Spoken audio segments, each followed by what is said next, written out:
I just want to begin with that question. How was it writing the book? What was the journey like for you, writing about your near-death experience and putting it out there? Well, writing the book itself it was interesting because a lot of people have said to me, "Oh, you were very candid and open about your life. That's very brave of you to open up like that." But it didn't even kind of cross my mind to go any other way about it. It was like the contrast of my life before my NDE was just so stark, that it had to go in there, just how rough my life was and how much I was dealing with. So it was very therapeutic as well to actually sort of like have my own diary, going through it bit by bit and recalling it all. And yeah, so it's been brilliant. I mean, for me, it's like a third stage of the journey, because after my NDE, I first of all started doing a lot of painting, and I was just like sort of exercising what had happened to me through those paintings. And then I started to write music. And so the book was like the third sort of element that came along. And I found it to be really quite three-dimensional, because it's been like a year or more of talking about it and people interviewing me. And so yeah, I've enjoyed it and still am. Yeah. Very nice. And I would like to also, I'd like to ask you about your after effects. So one of the things that really stands out about your story to me, and I end up repeating it a lot, is the musical gifts that you were given from the other side. And Mhm. were you shocked, when this happened, or did it just seem natural to you? Like, tell me, like, that experience. Take me through the development of your particular after effects. Sure. Well, when I came through after the first operation I'd had, I was under anaesthetic for about 8 hours, and so I remember I was just lying on my own in this hospital room, and first of all I was like faced with what has just happened. I'd just been under a train, that was just like really horrific to deal with. So the human element of me was dealing with that and processing it, but overall, I was just completely overwhelmed with this beautiful experience that had just happened to me. And I felt at that point I was the only person that it had actually happened to, because I'd never heard of near-death experiences at all. So I was very keen to record what had happened. So I thought, I've got to paint this. And I was very ambitious. I'd never done anything like this before at all, by the way. I'd never done any paintings, but I wanted to do like a big Renaissance style painting. I'd walked through the Vatican and seen all the big Michelangelos on the walls. I thought it's got to be big and powerful like that. And so when I did start painting, yeah, there was a part of me was thinking, how is this all happening? How is this all suddenly going onto a canvas?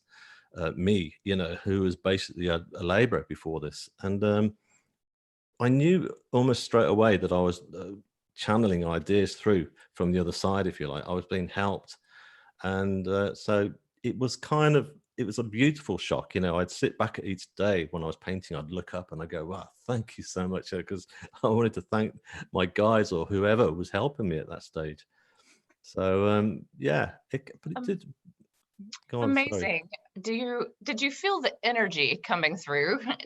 Because I think it's kind of interesting when we're connected in that way. Were you aware of it? And would you say that you were aware of an energetic change as you were painting? Yeah, I did. I was aware of it actually, because I'd known I'd known right from the off when I was in hospital. I mean, I could barely move for weeks, and I was laid in this bed. But I was so charged with all this energy from my NDE itself, which you'll know about. And I think we exchanged that, didn't we? At one point, we both said that's how we felt. And it's crazy because people were coming in to visit me, my family and friends. They were going, you know, they were shocked. They were saying, "You just can't." My mum said, "It's like you're glowing. It's like your energy is just glowing and stuff." And so I was already receiving energy, and I knew that straight away. And so once I did start painting, yes, I was aware that I was channeling energy through. But by then, it became like second nature, if you like. I was I never took it for granted, and I still don't. As I say, I would sit back and say thank you, for the energy that was coming through. But it's yeah, And it's a powerful thing. I want to return back to your book. I liked the details and the candidness that you included. And for those people who aren't familiar with your story, we are going to talk a little bit more about your near death experience. But before we do, I want you to maybe just give an example from the book of a moment where you are pretty candid about your life, maybe the before and after, or some of the changes that happened. Mm.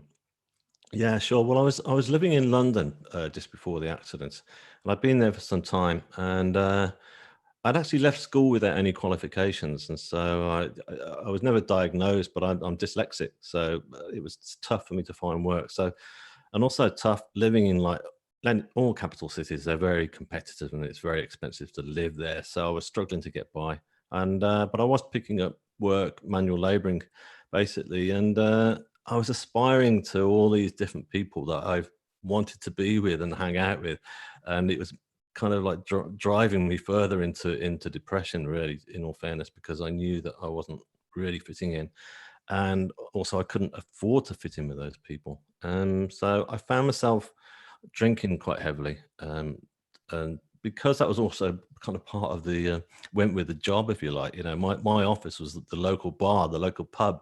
You go in there each day and you'd hustle for work, and then you end up drinking your wages. So yeah, so There's life a lot was, of drinking in London. I've visited before, and like yeah. people just like, The are pub culture is falling out of big. the pubs. Yeah, I know. It's crazy. I mean, it's a big thing in the whole of the UK, basically.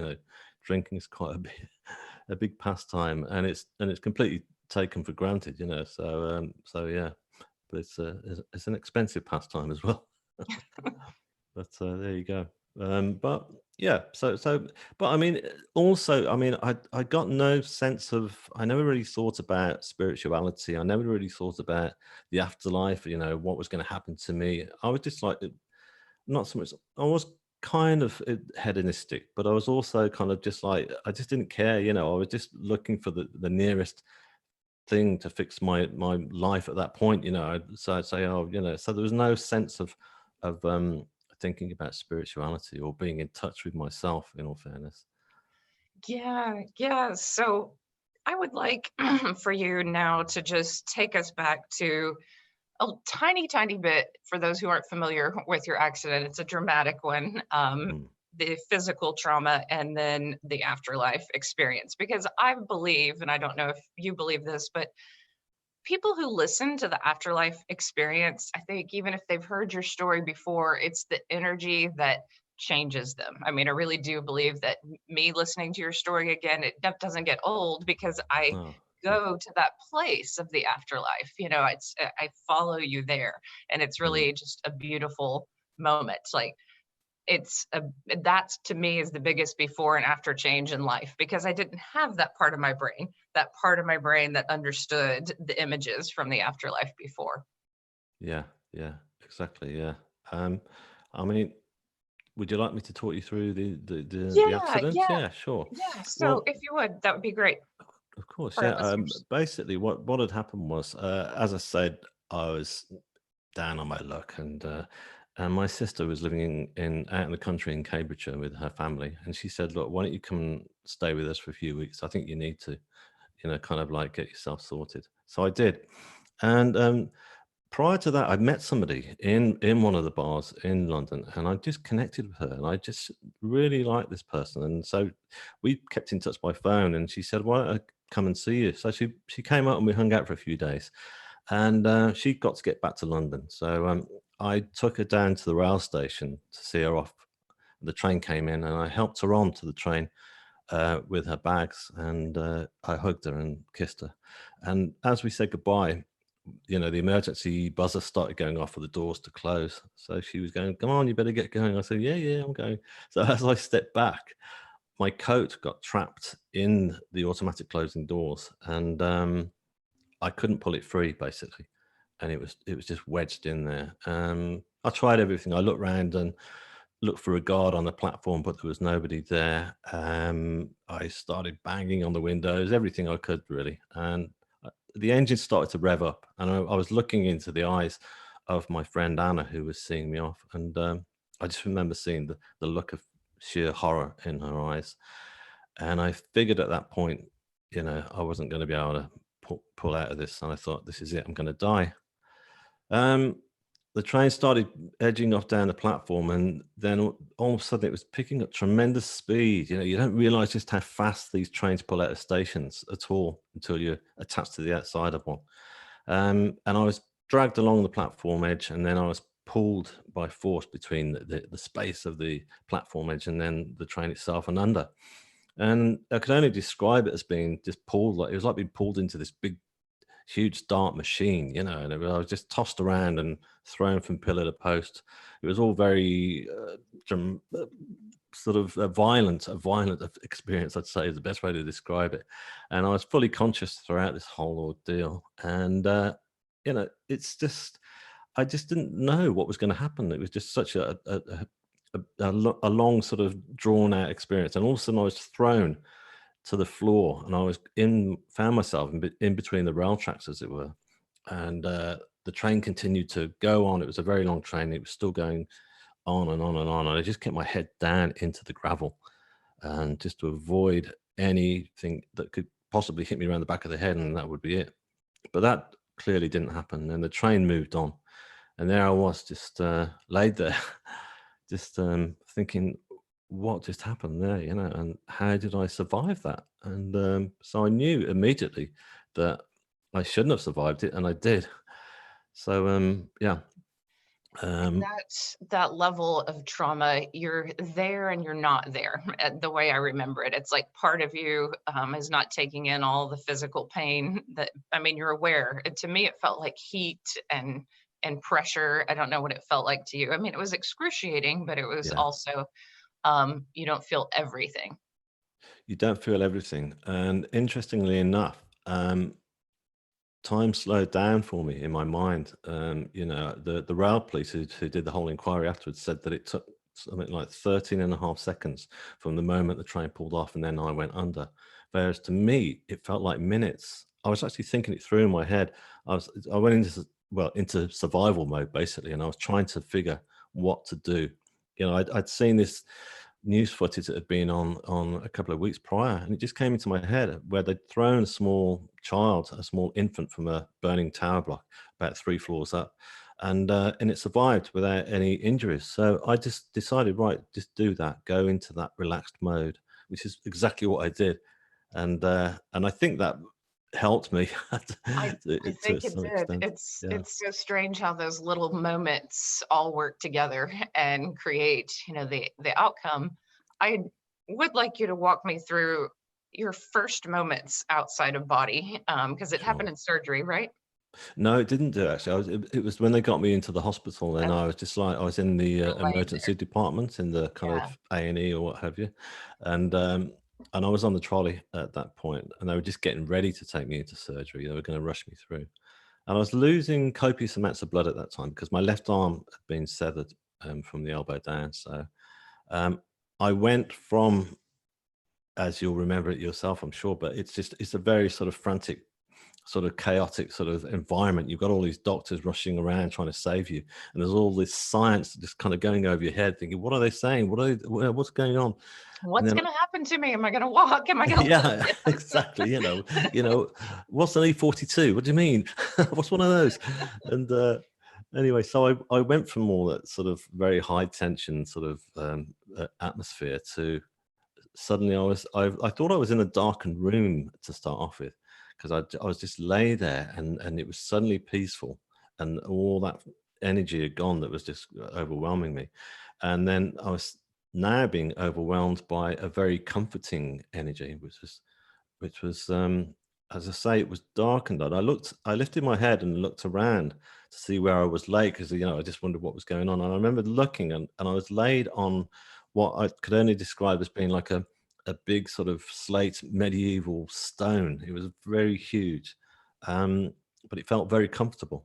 And I looked around me in this darkened space, and there were these beautiful orbs that were like slowly pulsating all around me, and they were really comforting me. They just made me feel that I was being cared for, and I Do you think think of them as spirit guides or angels or souls that you know? I don't. Yeah, that's a good point. Yeah, they could be souls that I know. Yeah, that could be what it is, because I've never really quite figured that out. I mean, I just felt at that stage that that it was just the lights were there to almost kind of like, sort of calm me, like, almost like a child, because I felt like a child, and I felt like they were just making me feel like, okay, it's okay. Because I also figured at that stage that I was dead. I just figured I didn't make it. This is the next stage, so I've died. And but there was no sense of fear whatsoever, and there was no sense of panic and resisting it and wanted to go back. I totally embraced where I was. But This is actually, I'm going to ask you a question from a viewer who asked, and you may or may not know this, but do we have a spiritual name in heaven given to us by God? Or did you feel different from David? Did you feel like, okay, here's my essential spirit being right now, and this is different from whatever that body is?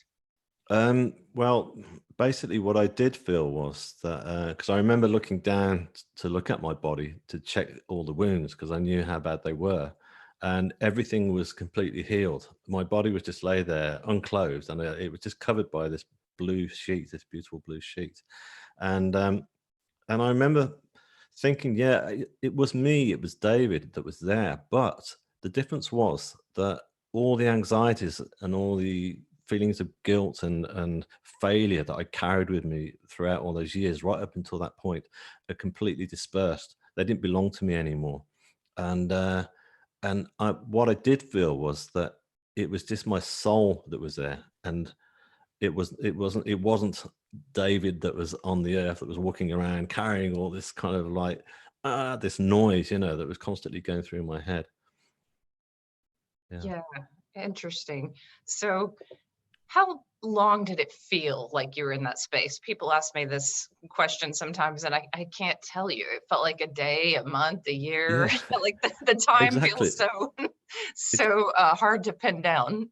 it's absolutely true. It is. I know it sounds like a cop out to say this, but it is infinite time there. It's because I think again, and that's because for me, I lost all sense of worrying about the past or worrying about the future. I was just in the moment basically. So throughout the whole experience, I just remained in the moment, and which is like a really good place to be, because basically fundamentally there's no point in thinking about the past because it's gone, whereas I spent the whole of my life dwelling on the past because there were so many mistakes I'd made. So time just didn't really figure in it all, really.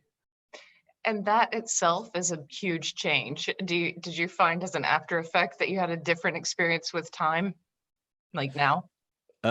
Yeah, I mean, I try to bring that into my life, because obviously, you'll know this yourself. You don't come back superhuman. You're still that. You come back into your body, and you with all issues that you have to deal with.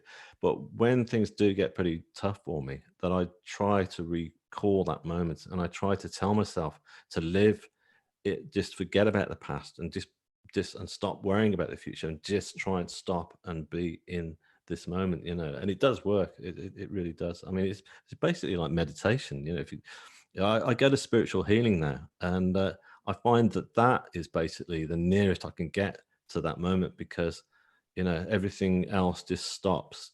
Time just stops for me, and in that healing. So how would you describe, this is a question from a person on YouTube, the observer part of you in spirit during that near-death experience? So you're looking at the body, you're seeing everything that's going on. Who was that experiencer? Is that Well, the soul? yeah, How would you describe that? yeah, as I say, it was the soul. It was me, most certainly me, but it was like my true authentic self. And and so I was able to take everything in, and I was learning so much as well, that there was so much telepathy coming through. I mean, the first thing that I encountered while I was there was I suddenly felt the presence of another being, or another person being there with me. And I looked up, and just to the right of my feet was this beautiful androgynous being, and wearing like a very simple contemporary black t-shirt, nothing too ethereal, So, and also the appearance of this person was interesting because I felt like I'd known that face so well. I thought, where do I know you from? I know your face, but I can't pinpoint it. And also the expression, everything about the whole aura of this being I knew. And I felt like this being was caring for me, and was watching over me. And he or she, because it was an androgynous, being of light. When I say a being of light, the skin was just radiating this beautiful glow, and I felt comforted, and I felt like I'd known this being throughout my whole life and beyond, possibly. And so I guess there was a part of me was wondering whether this being was not only caring for me, but it was actually, a higher part of myself, if you like. So yeah, so there was a strong connection there.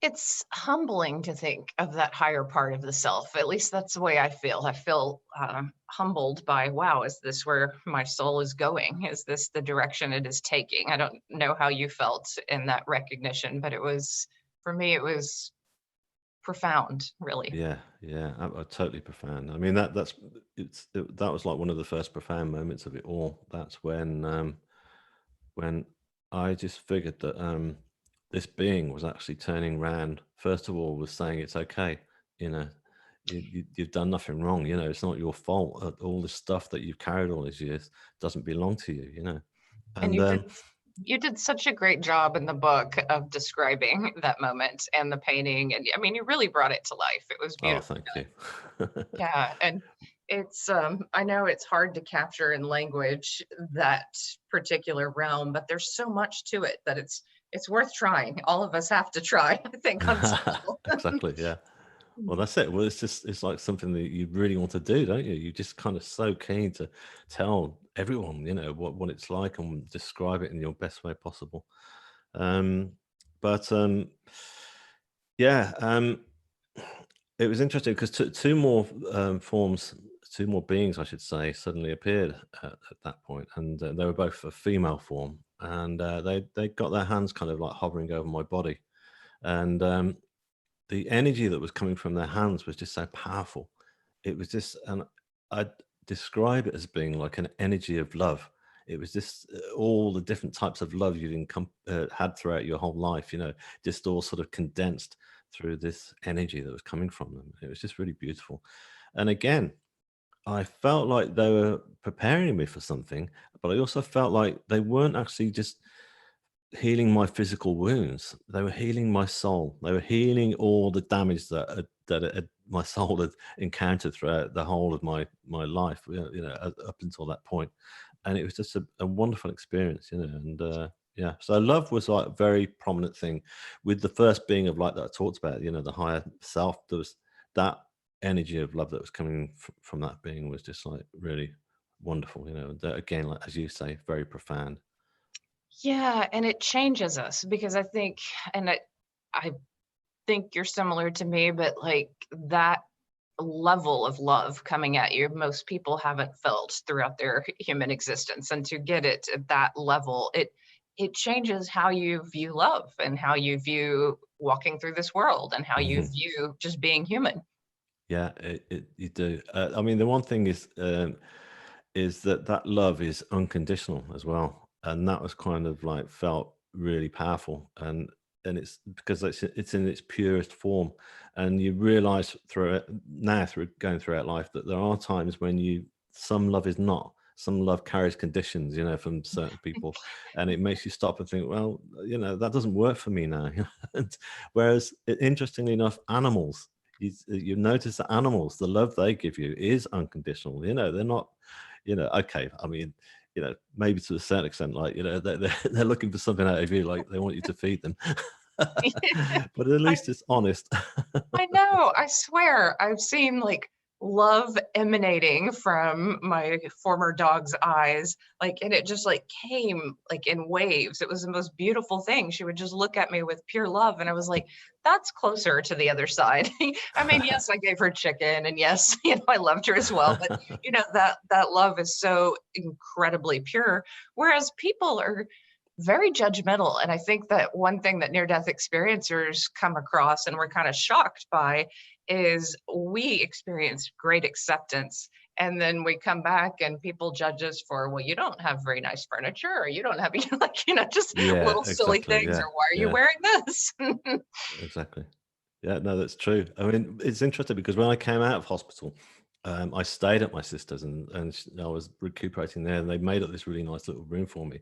And one of their cats used to come and just lie on the edge of the bed every single night, And it's amazing because that cat was quite independent before, but it suddenly knew that I needed that healing. And I thought that was the first thing I thought when I looked at this cat called Ping.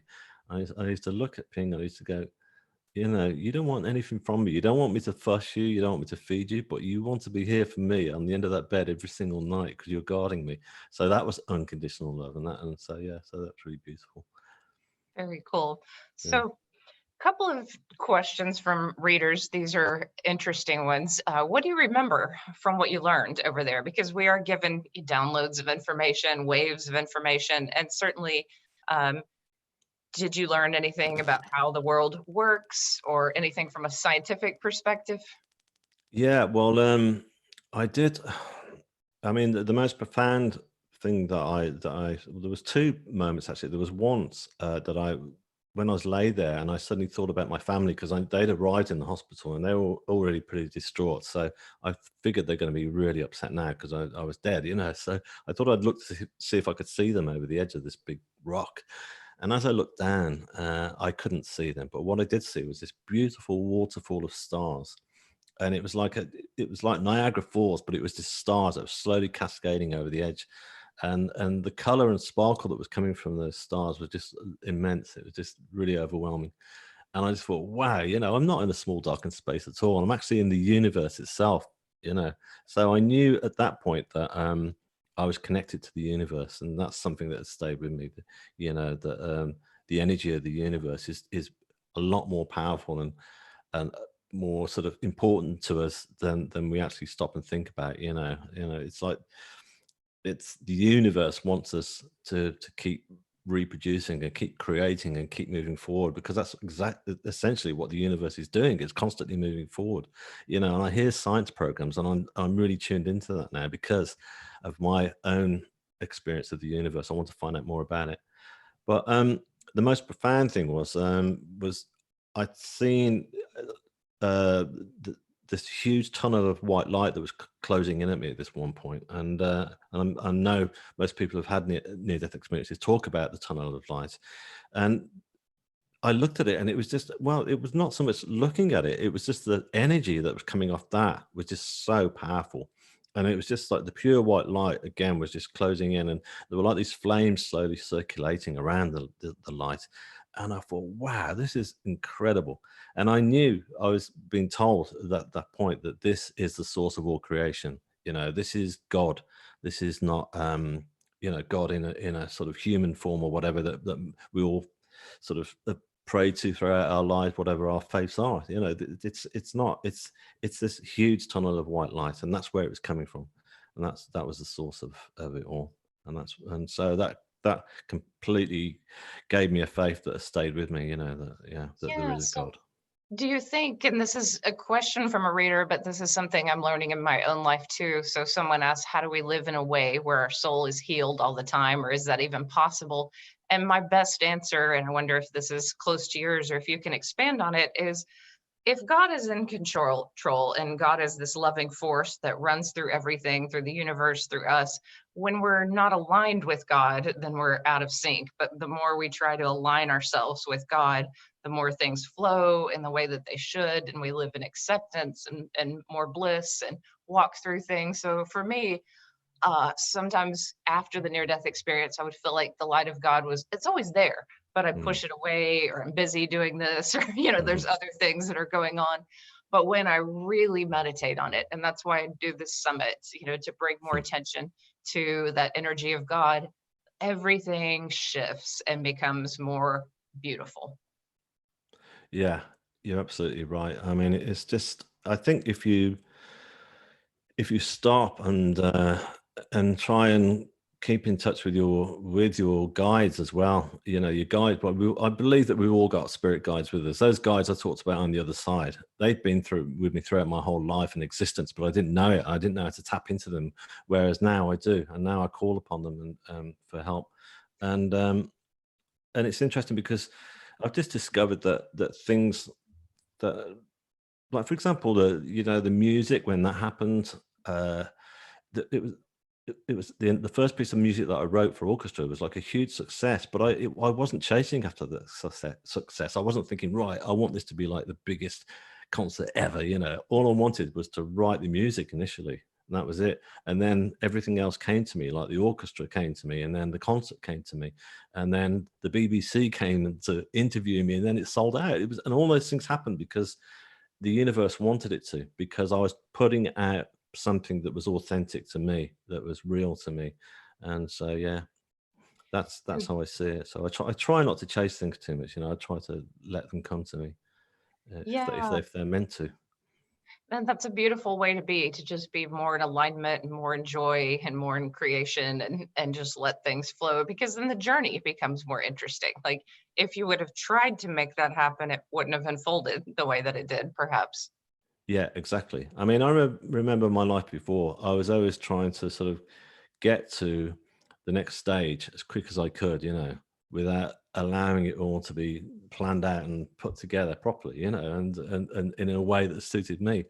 Whereas now I don't, you know, there's no end game now. It's like with the book, you know, I didn't actually think about it. I didn't actually think, right, you know, the book is going to be the next thing and I've really got to get it out there. It just came together, and all I was focused on at that stage was just writing a book and hoping that maybe a few people would get to read it and stuff. But then obviously the same thing happened again. You know, it's like the energy started coming to me, that the synchronicity starts to happen in your life. You know, somebody just happens to walk through a doorway and then you go, oh, hi, you know, and that person says, oh, can I read your book? Yeah, sure. Oh, okay. You know, and then next thing you're signed up to a publisher, and next thing you're out. And it's like, you know, so it's a fine balance. I'm not saying to people, look, you know, you shouldn't be ambitious at all. Of course, but I mean, just be ambitious to call upon things that are really authentic to you, that you know actually do belong to you. You know, because if you don't, the gears are just going to grind. That's how I see it. Yeah. And this is kind of a cute question, but from a viewer to you, what happened to Anna after the accident? Well, you know, it's, you know, it's a book really. I kind of she's a very private person, by the way. So she kind of likes to sort of remain out of all this, which is cool by me. So I have to honor that I don't talk too much about her. But yeah, but we've remained really good friends is the best way to put it. So yeah, but she's read the book and she loves it, you know, and she really enjoyed it, and she's been really supportive. She's been really supportive throughout, you know. I mean, if you read the story, you'll see just how much of an important role she played in my story. You know, And she's an amazing person. it's wonderful when people, get into the memoir part of it. Anna, and your story, people have asked about Chip and my story as well. And, he's private as well. But it's also wonderful that they were kind enough to be included, like to allow that their character to be included in the story. So I think that part's great, because it adds a verification to the story and it adds a depth to it, which is wonderful. Yeah, yeah, exactly. Yeah, it was part of the, part of the makeup of the story. You need that, it's just well, it's the truth. It's the actual bottom line of it. She was very much a pivotal part of the whole thing for me. Very, you know, it was a very intense, close relationship we had from that, because obviously something like that is going to be as well, isn't it? When you go through something like that was so huge together. I remember when I was laid in the hospital, and I was desperate to see her, because we'd just been through this massive encounter together, but massive, her watching me go under a train. I knew she must have been feeling pretty damned awful, so I really wanted to speak to her. So there's a lot of questions, and I would, out of my curiosity, I would like to ask you what you're learning from your guides and how you connect with them, and just take me through a little bit more of that, because there's a lot of people who want to connect with their guides. Do you have any practical ideas for how people can do that? Yeah. Well, the best thing to do is just try and find, sort of some quiet, really, Actually, it doesn't have to be quiet, but just allow yourself to find that quietness, It's, when I go for spiritual healing, as I talk about, it's quite interesting. The little place I go to, there's actually like a boxing gym right next door. And when you sit down and go into the healing, you can hear these guys laying into a punch bag, which you would think was like, how am I going to go into this place?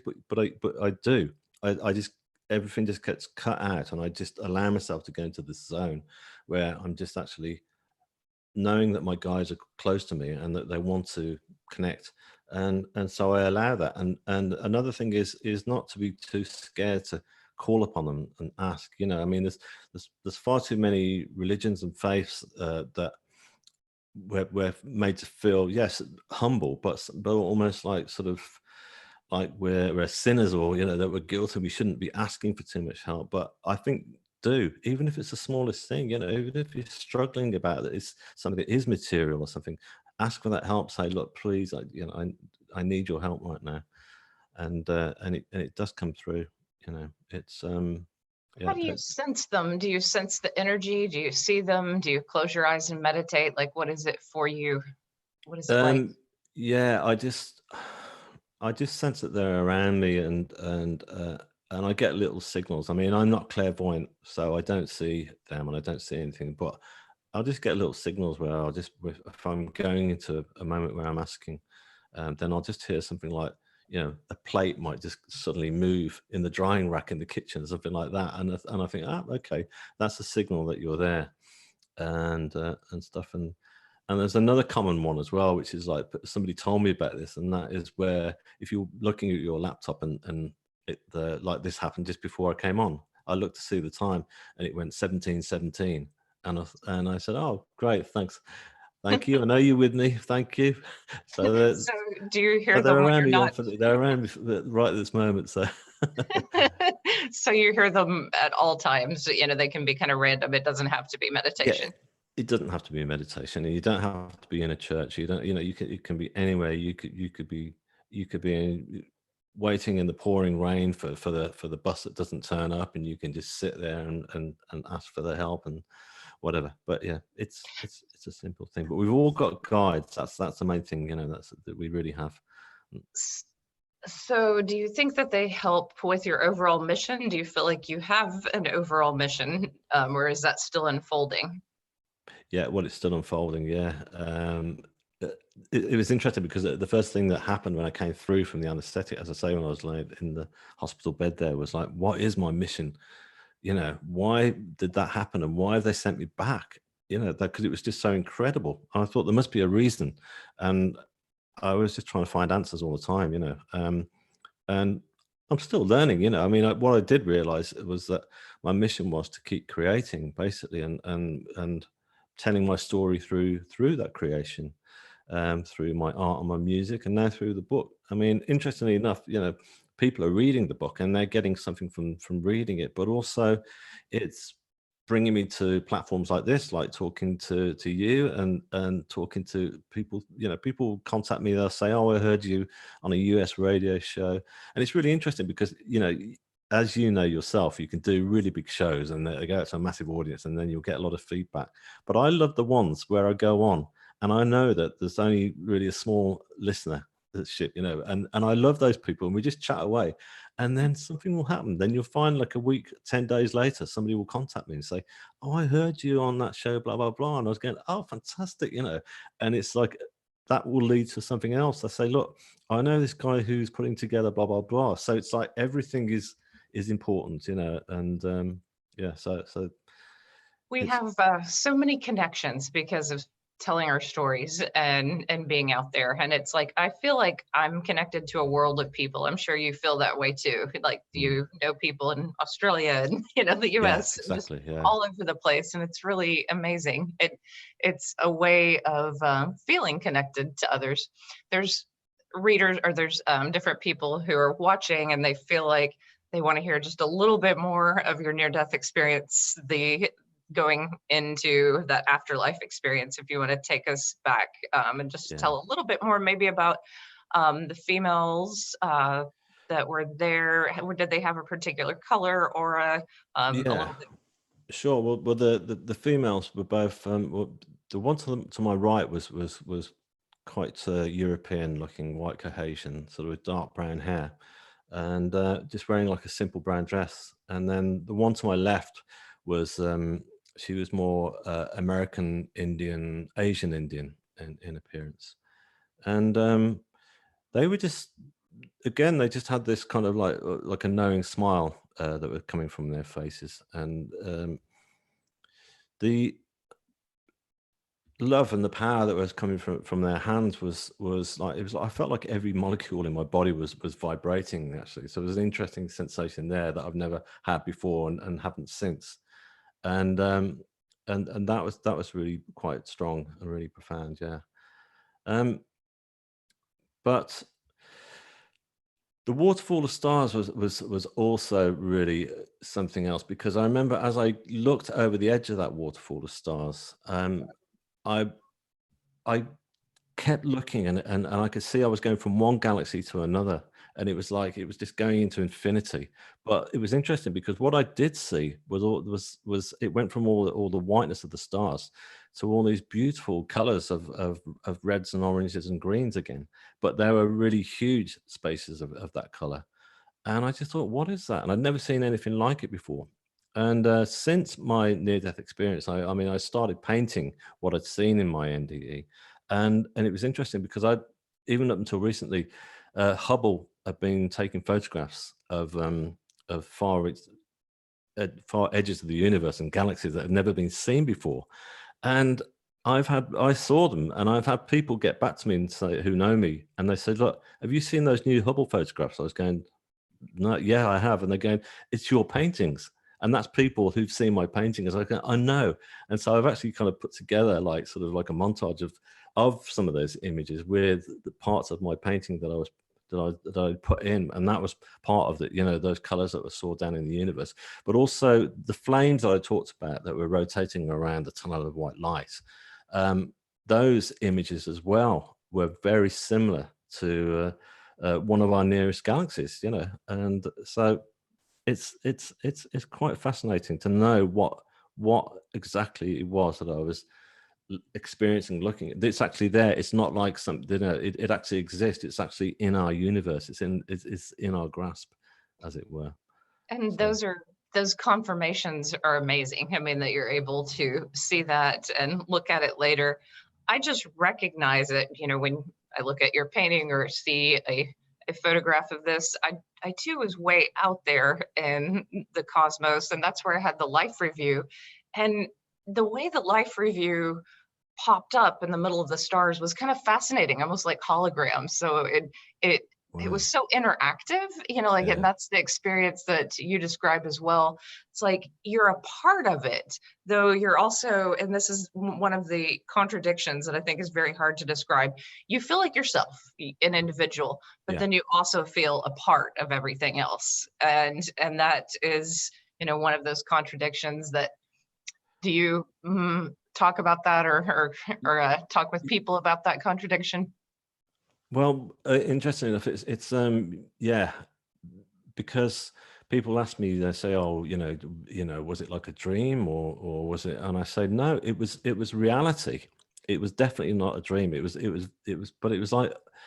it was like ultra real, if you like, sort of, and it is a different dimension. So it's not the same as being here, but it felt as real as being here now, but it is totally different. So and also another thing is the thing, like, for example, with dream state, dreams are more chaotic and more bizarre, and not only that, they change with time. We don't hang on to dreams that we've had, you know, years back, and if we do, they've totally shifted. Whereas with a near death experience, it's as I say, it's ultra real and nothing changes. It's like nothing. Yeah. It's because of it, and yeah.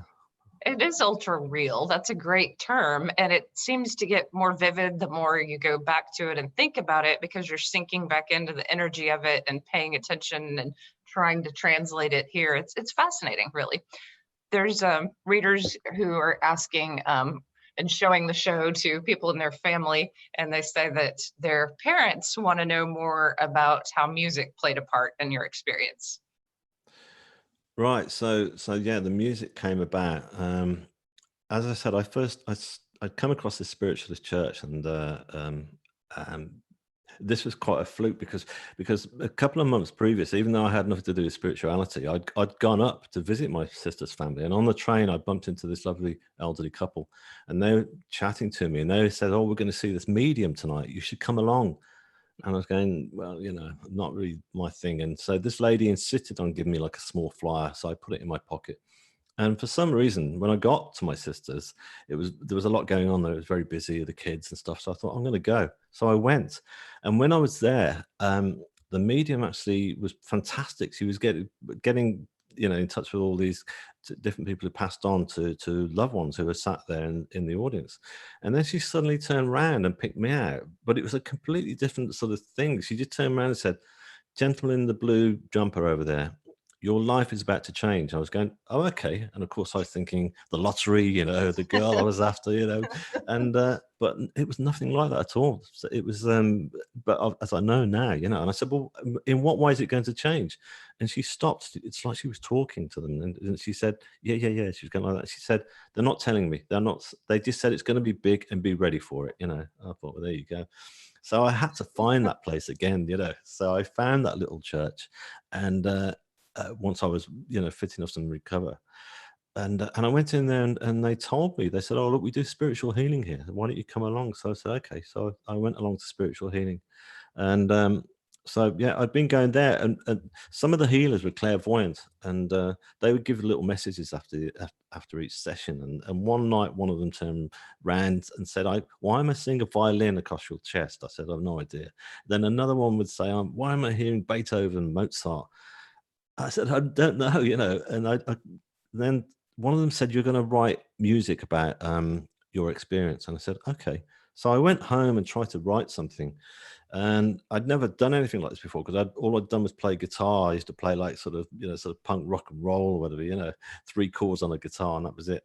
And I couldn't play guitar anymore because my left arm had got bashed up. So I pulled this old like synthesizer out of a cupboard, and I started playing around on that, and this chord structure came through, and I just heard these chords. I thought, that is really nice. So I all I got was a little cassette recorder, so I recorded it on that, and it just started developing. And I thought, this is the music that she was talking about in the healing. So I just developed it up, and like I said earlier, I had no end game about it whatsoever. I just let it develop, and I'd befriended a cello player in the local orchestra, who'd seen my paintings and was really, she really loved my work. So we became friends, and she said, "What have you been up to?" So I told her about this piece of music, and she said randomly, "Oh, maybe we could play it one day," And I thought, that'd be nice. So I held her to it, and I just developed it up.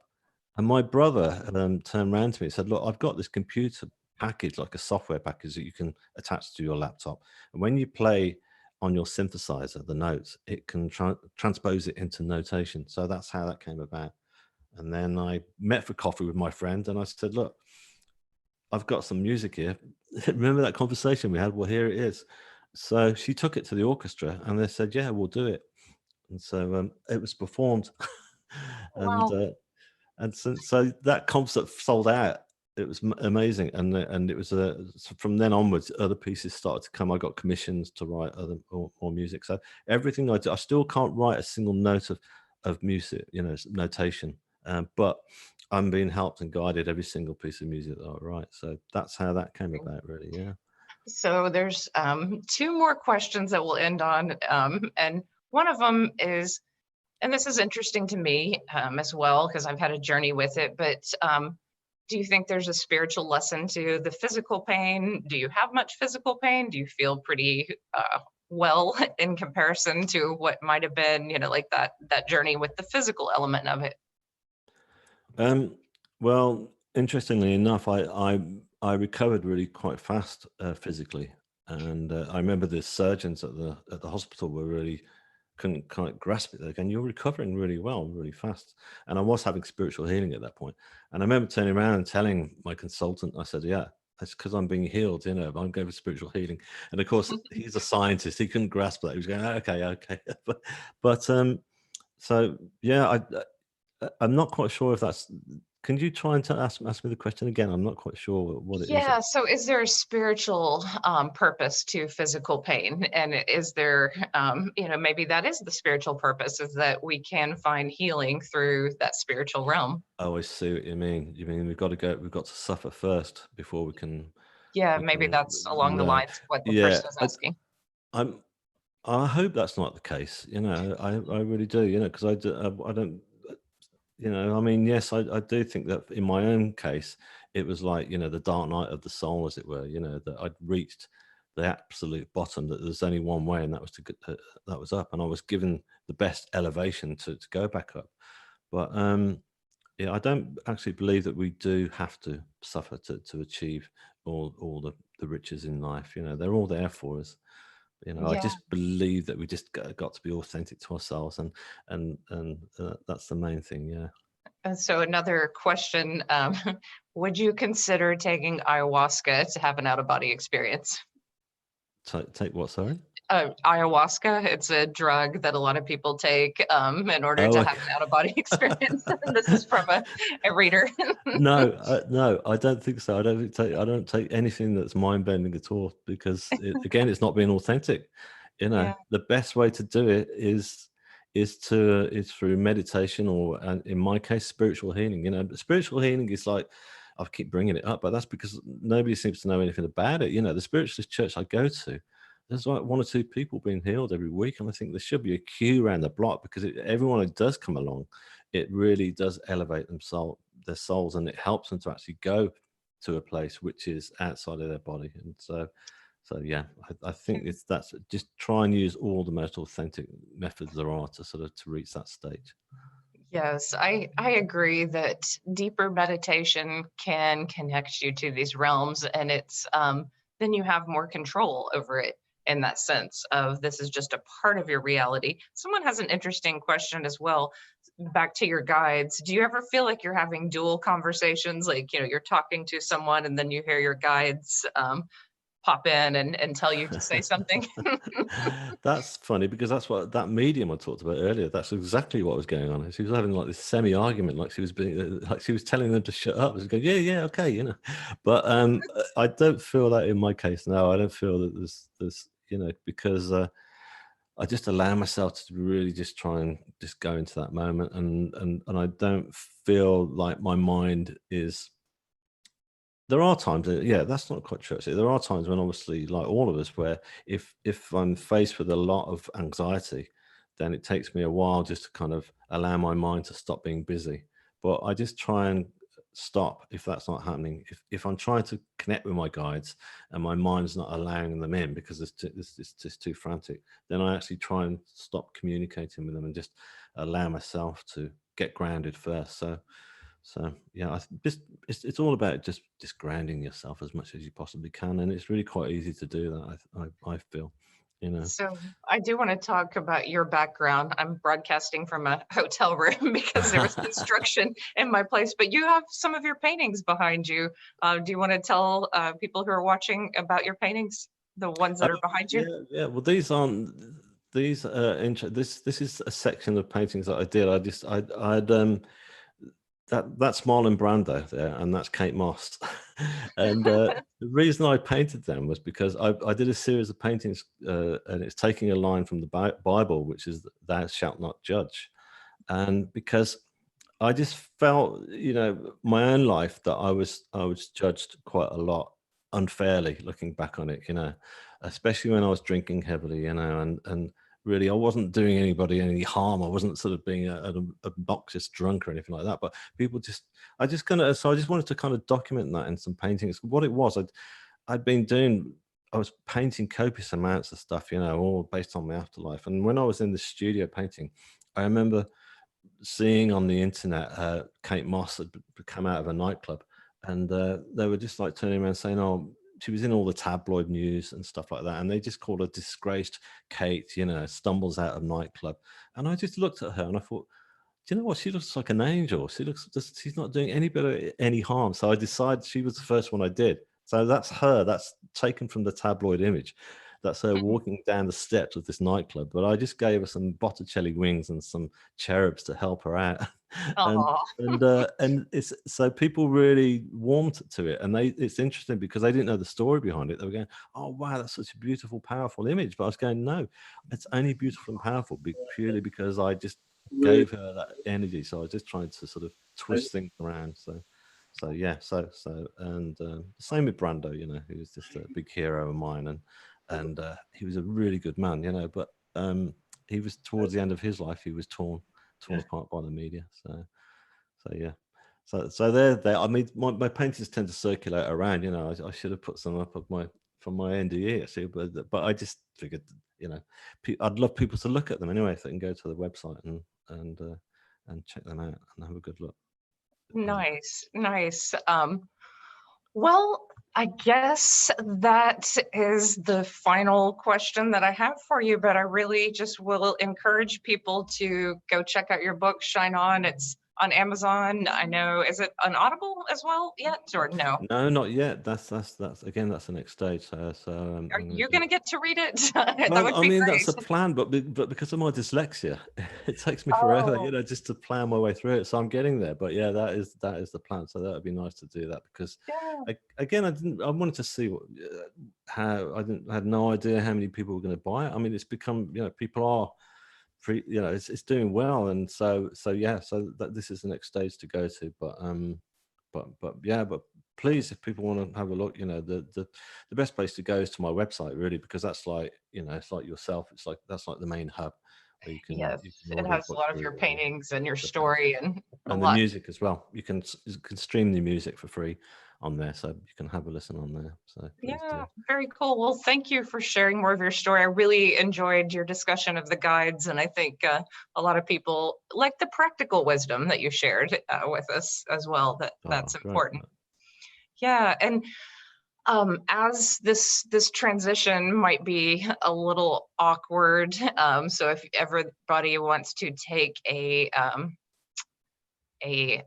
bathroom break or a break as we get the next speakers up, that's particularly fine. But thank you, David, and My pleasure. I hope to see you out there speaking more and getting your story out there. It's always fun to watch your journey. Thank you. Thanks so much, Tricia. It's been great chatting with you as well. Okay. Right. Bye. Bye now.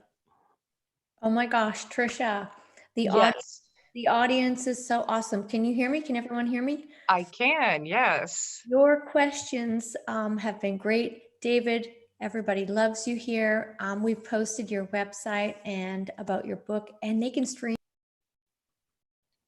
Oh, hang on a sec. You're still there? Oh, yeah, that was weird. Sorry. No worries, no worries. So we have our next guest coming up, but David, I just want you to know that everybody in the chat is really rooting for you. Great. They love your exciting story. stuff then. So it's all kicked off nicely. Brilliant.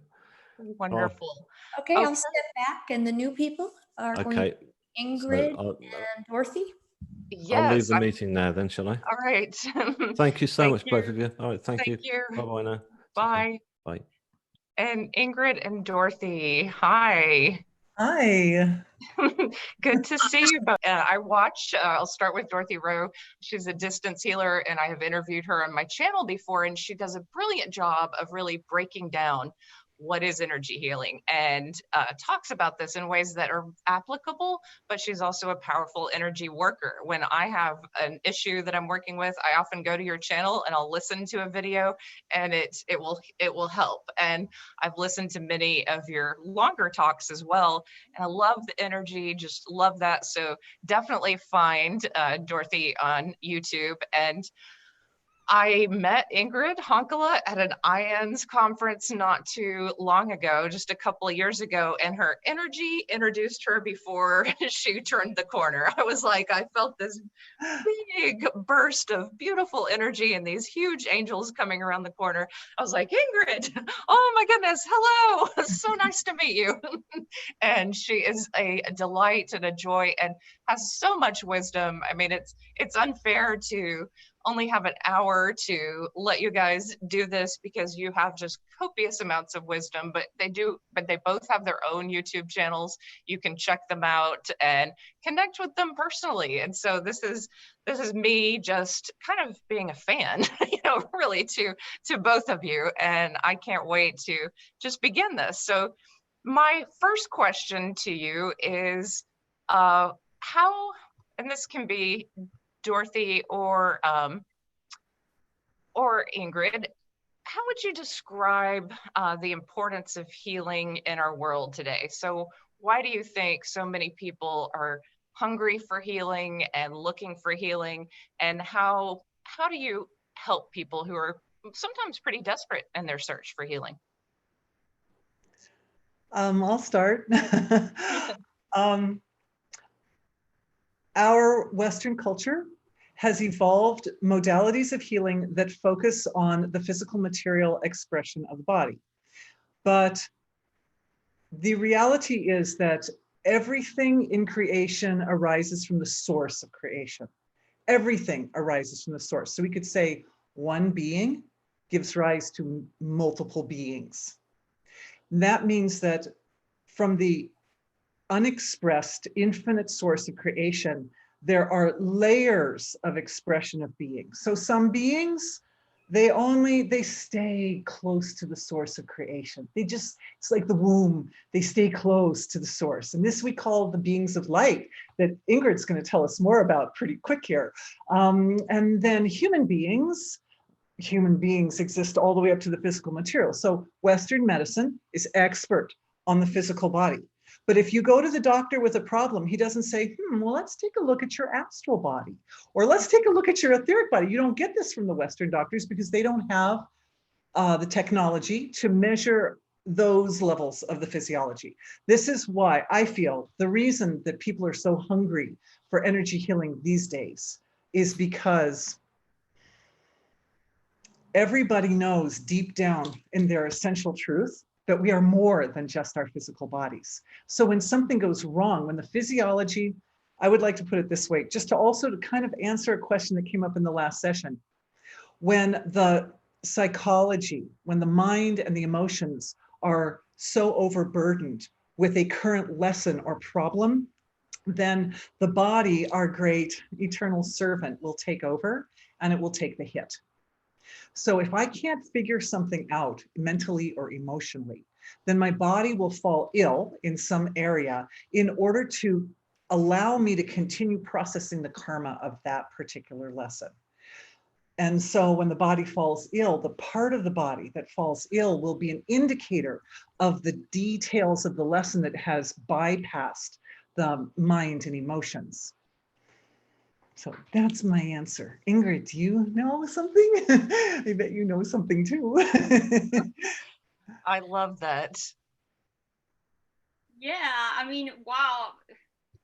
I think that deeper explanation than that, I don't know what to say, Dorothy. You're great at talking about healing.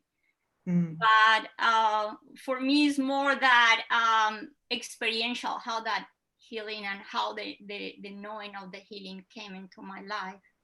So I don't know, you guys want me to continue with this topic or just want me to take a different direction? What do you think, Tricia?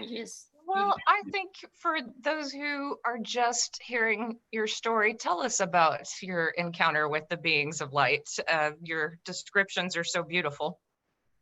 Okay, yeah, because of course, healing comes at all different levels. So in my case, my journey started very young. I was close to 3 years old when I had a near-death experience.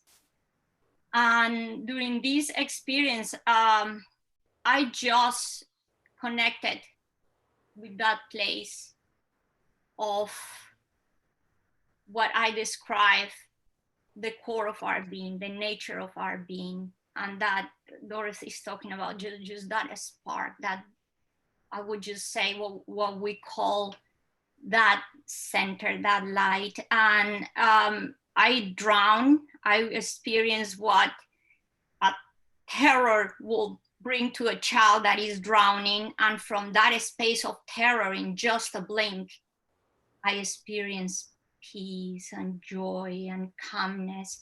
And one of the most amazing things I experienced, which I will bring later, because that's the way we get to that connection with what we call angels, beings of light, ascended masters, is that place of silence. So I experienced what I call the silence behind the silence. And I craved it for the rest of my life.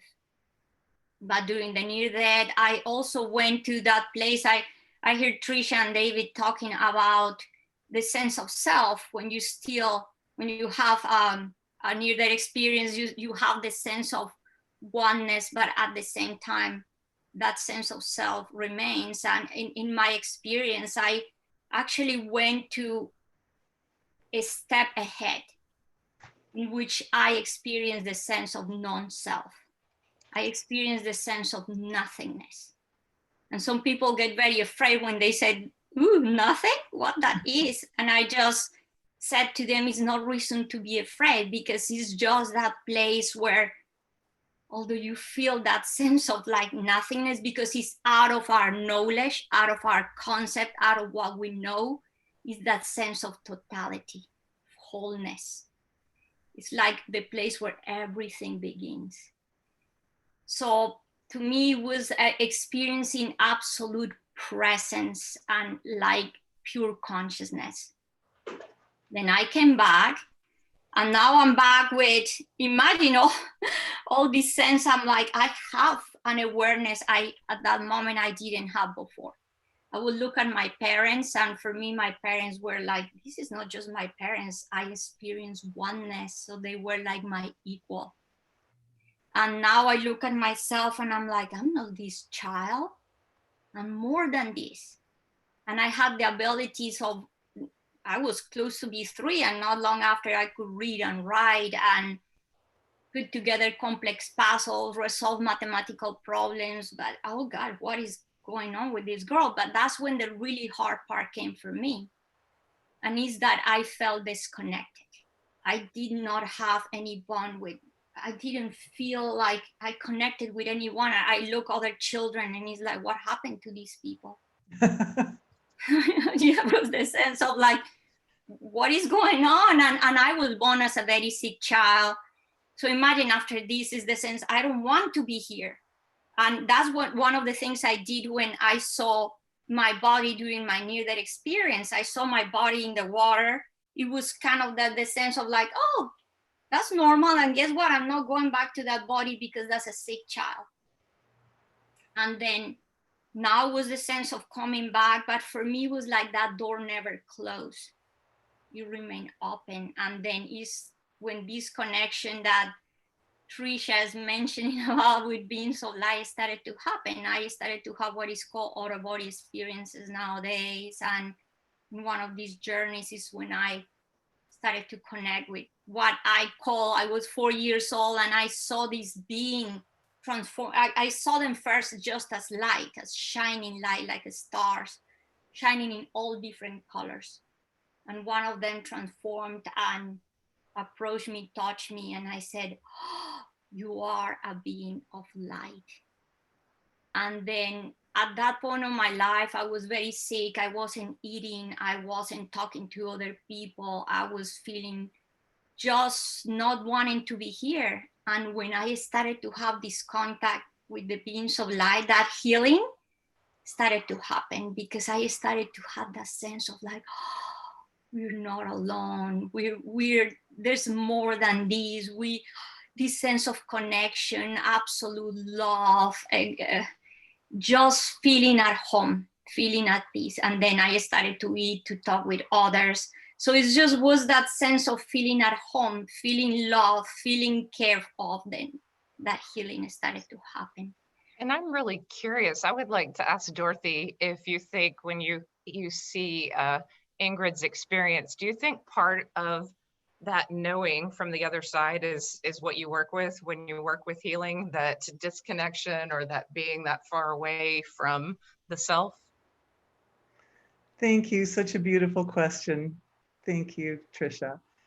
The experience with energy healing, and I didn't have a near-death experience, but I went through a dark night of the soul and a very deep illness, which actually, you know, there were times my family thought maybe we were going to lose me, but it wasn't like a straight-on near-death experience. But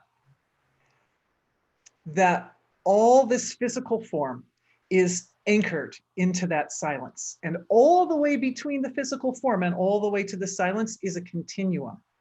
So in energy healing, it's very simple. It's like creating the right conditions and then letting go.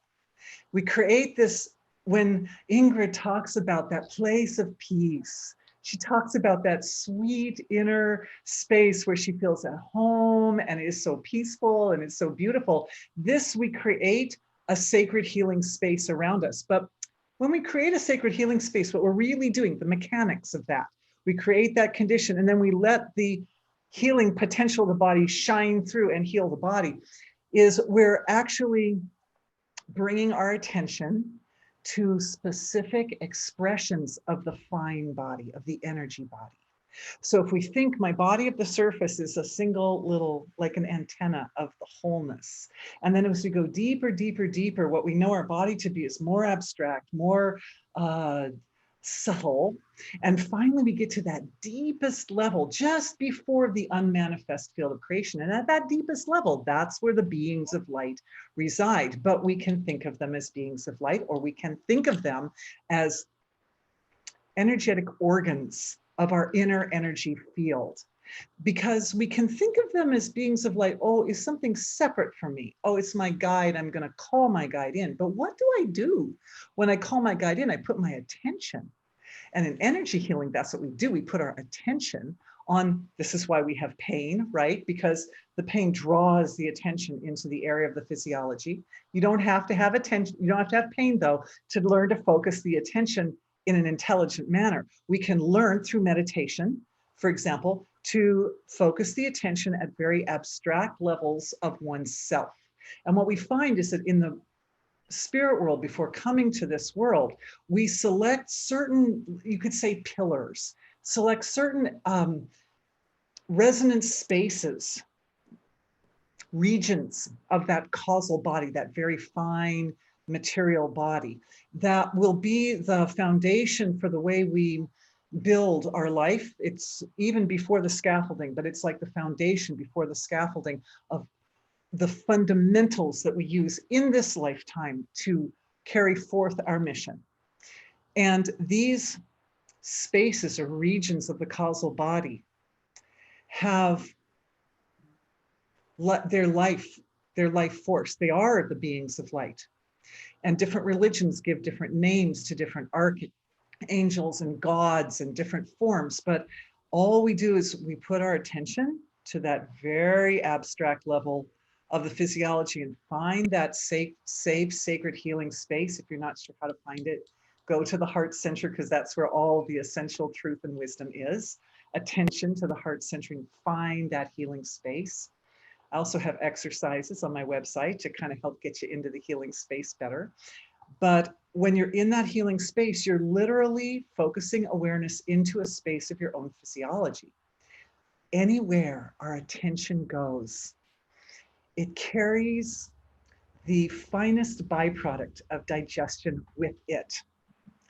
And it is this causal level of physiology that is imbued with strength and fullness and life force as a byproduct of finest digestion.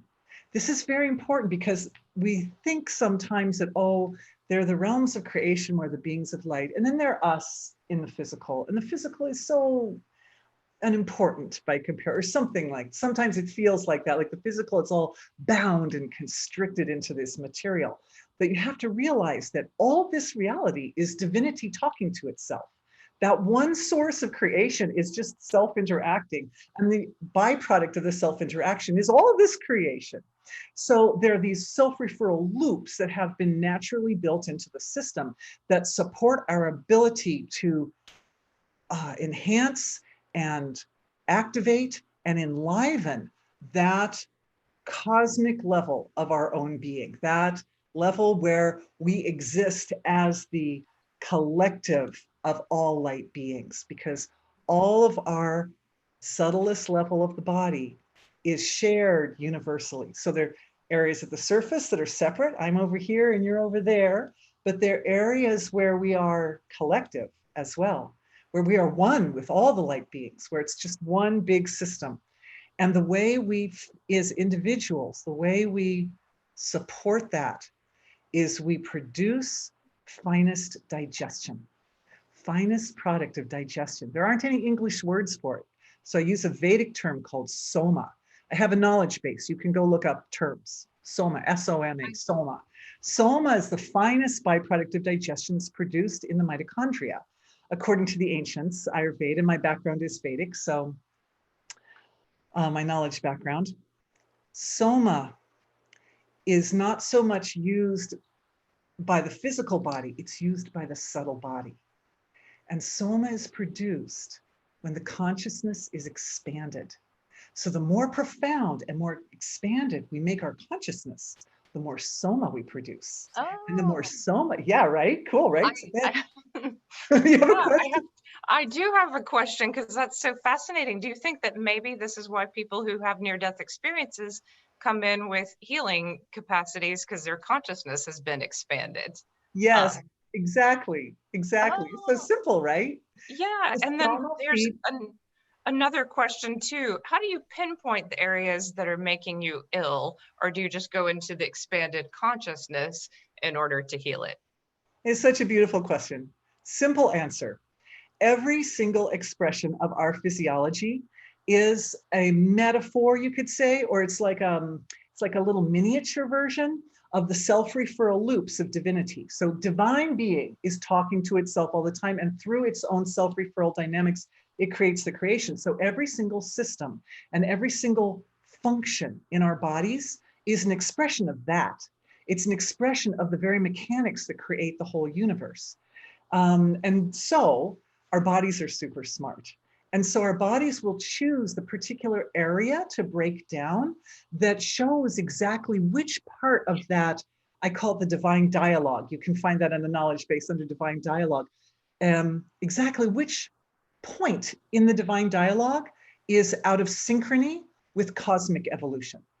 So the universe is going, it's evolving. We can't stop that. We're not going to stop that.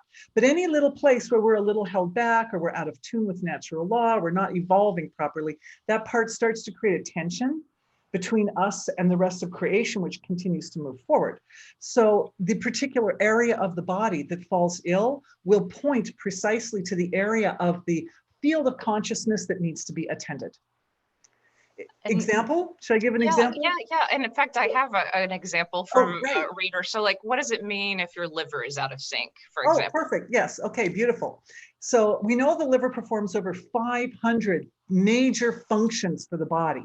But one of the most important things that the liver does is it is the first stopping place, the first stop of the nutrient-rich blood from the intestines. So we're talking part of the digestive process, right? And of course, when the liver goes out, what it means is this physiology that's having a trouble with the liver could use some support to produce better soma. But in the liver, what we find is that there are these metabolic fires that are responsible for sorting and compartmentalizing the nutrients that come from the blood. Also, of course, it's a purifier. But because of its function, it's very hot. It's one of the 4 or 5 seats of heat in the body, including eyes, small intestine. Because of that, usually my experience is when the liver goes out, it's important to look to the element of fire in the body and how are we handling heat and how are we handling our anger, right? Anything related to heat, anger, frustration, even sometimes anxiety. And of course, the answer there is that even the dark side of oneself can be leveraged for the sake of evolution. We can't escape a universe that has both constructive and destructive laws of nature, but we can position ourselves to utilize both constructive and destructive laws for the sake of evolution. And when that happens, you have the winning combination. And suddenly the anger, which was making you feel like, I'm such a terrible person, I shouldn't have lost my temper like that. All of a sudden it's like, oh, when I feel that feeling of the anger coming, it means I needed some extra energy to make a bigger transformation in my world. So if I can then witness it, as Ingrid was saying, I want to give Ingrid more time too. Yeah. Yes. And actually, there's a question that you can probably like give over to Ingrid too, which is really, this is like you mentioned divinity talking to itself. And someone asked, do you think that the point of life is so that God consciousness can experience itself? And I think Ingrid can talk to that as well too. Yeah, I think that we're actually, that's the point of when we are having that connection with our inner wisdom. We are actually, in truth, the totality of everything. I exist because Dorothy exists. I exist because Tricia exists. You exist because I exist. There's nothing outside of it. I remember a time when I was having these like a crisis, whatever it was happening, and I just stopped and I said, oh, how I can go back to that place of being connected with my inner self. It was that sense of like how I go back there. And it's when I had this big realization, like, oh, I understand why there's nothing outside of self. And it's because what we could self, but in this time with capital S, was the totality of everything. There's nothing really outside of self because self is everything. So at that moment is when I saw the perfection of life. Even if I was having a discussion or a bad moment with my sister or with a friend, it was like, oh, that is perfect because that is talking to me about something I need to correct within myself. So everything is a dialogue. I mean, consciousness is expressing itself through everything. And we're actually, with everything we're doing, is projecting over there what I need to actually learn within. So I said to people, you cannot expect the mirror to smile back if you're frowning. It's not possible because everything is a play of rediscovering ourselves, of going back to that place and look within. I love this analogy because I put the example, I even have this microphone here. Say that we have a microphone here and say that this microphone has a light. And then what I do say, this is the pureness of it, the microphone uncovered with a light.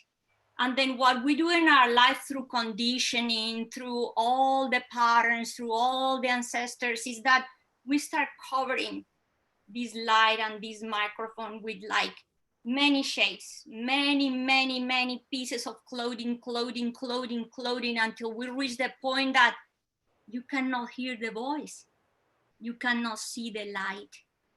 And then what is all this process and what we're doing with all this talking and nature and life talking back to us, how we remove all these layers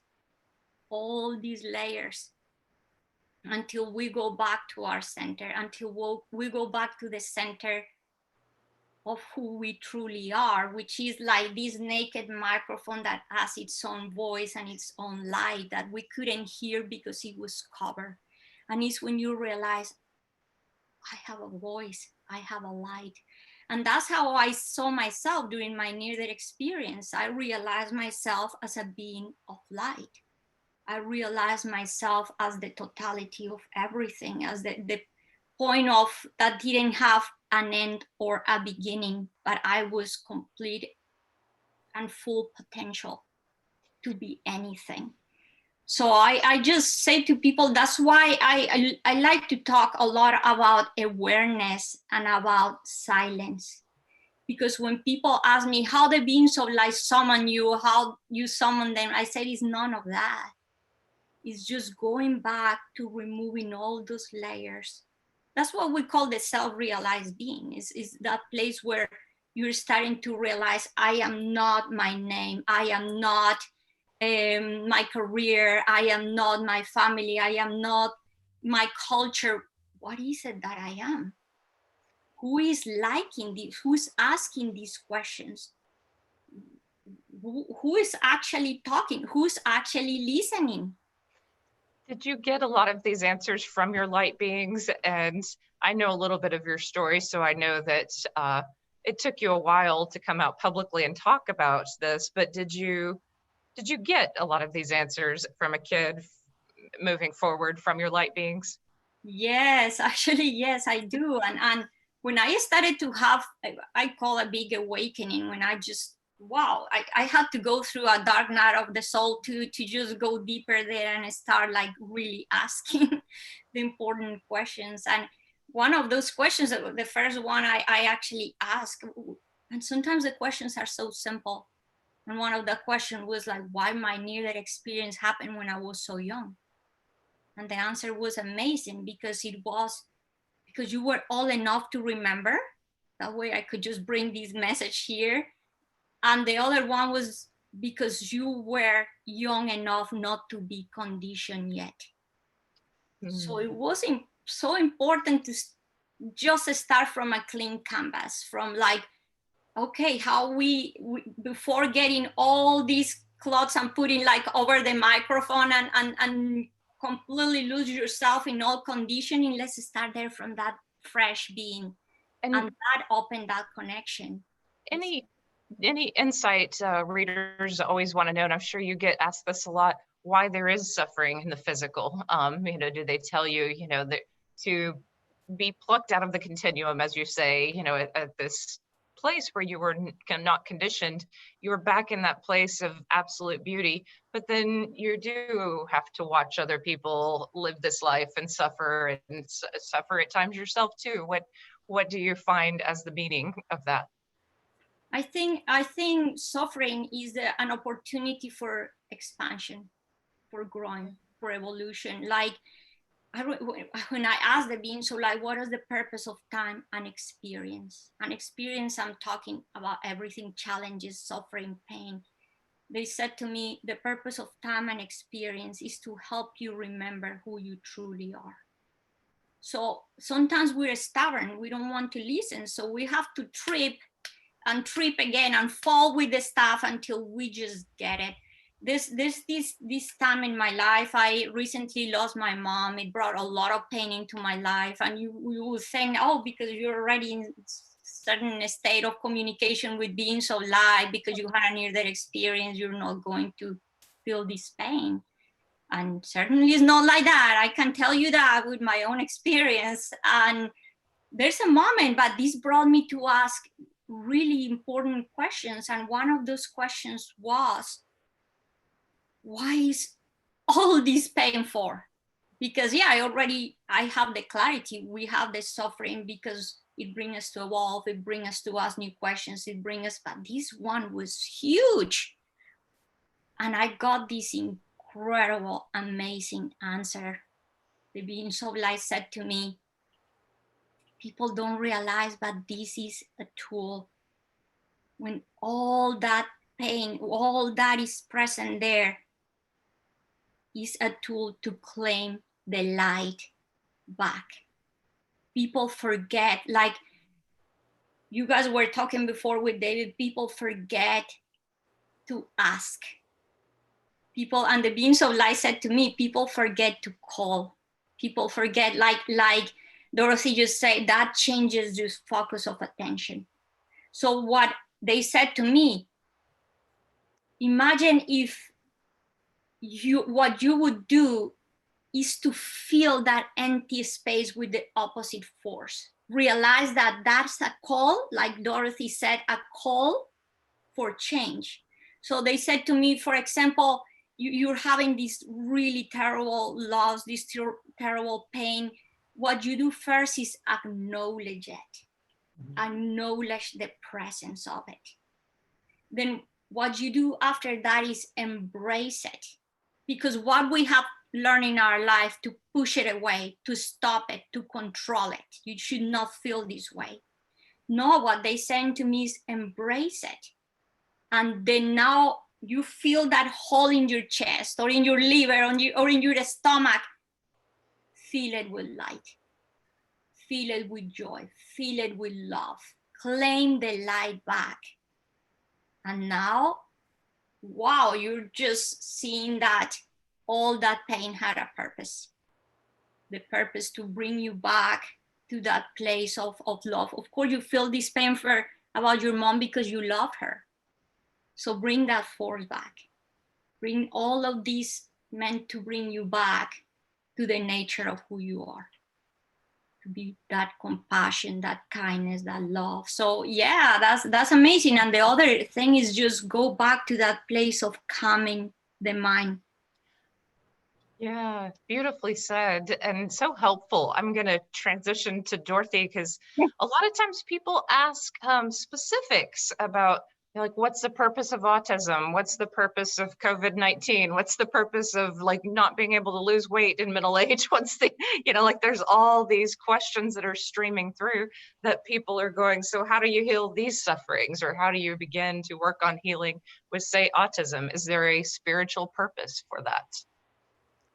Autism is like a lifetime decision to be on an inward stroke. So the constructive and the divine dialogue has a landscape. And over the course of centuries, we've come to understand the landscape through the archetypal form of the hero's journey. I think that's probably the main way that people have appreciated that inward and outward stroke of awareness, of wholeness, talking to itself. And the inward stroke is normally associated with the difficult part of the journey because it goes away from the relative. It's not building up our world, our material world, it's going away from the material world.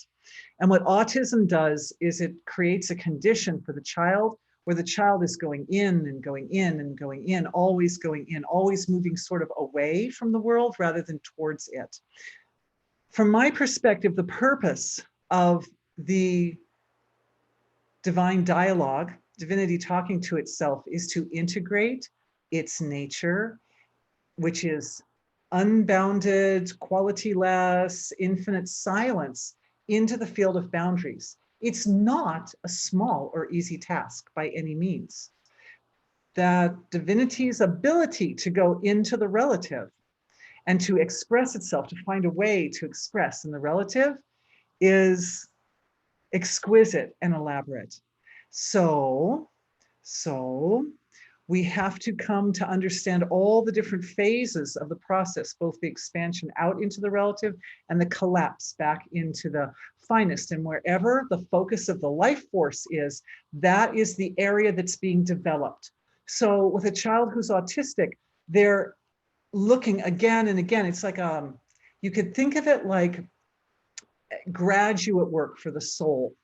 Sometimes a person's born and they're just learning the simple lessons, how to build out to the relative. But sometimes people come into this world learning much more advanced, complex lessons.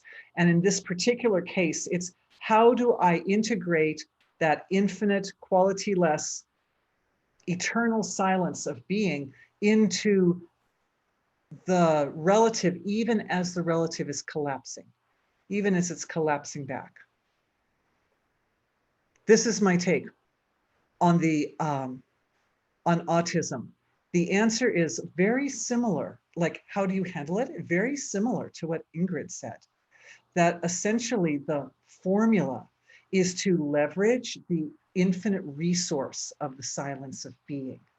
That when the process is, when it's possible to step back from the experience enough to kind of witness it and see that you are that field of self which is untouched by all this relative.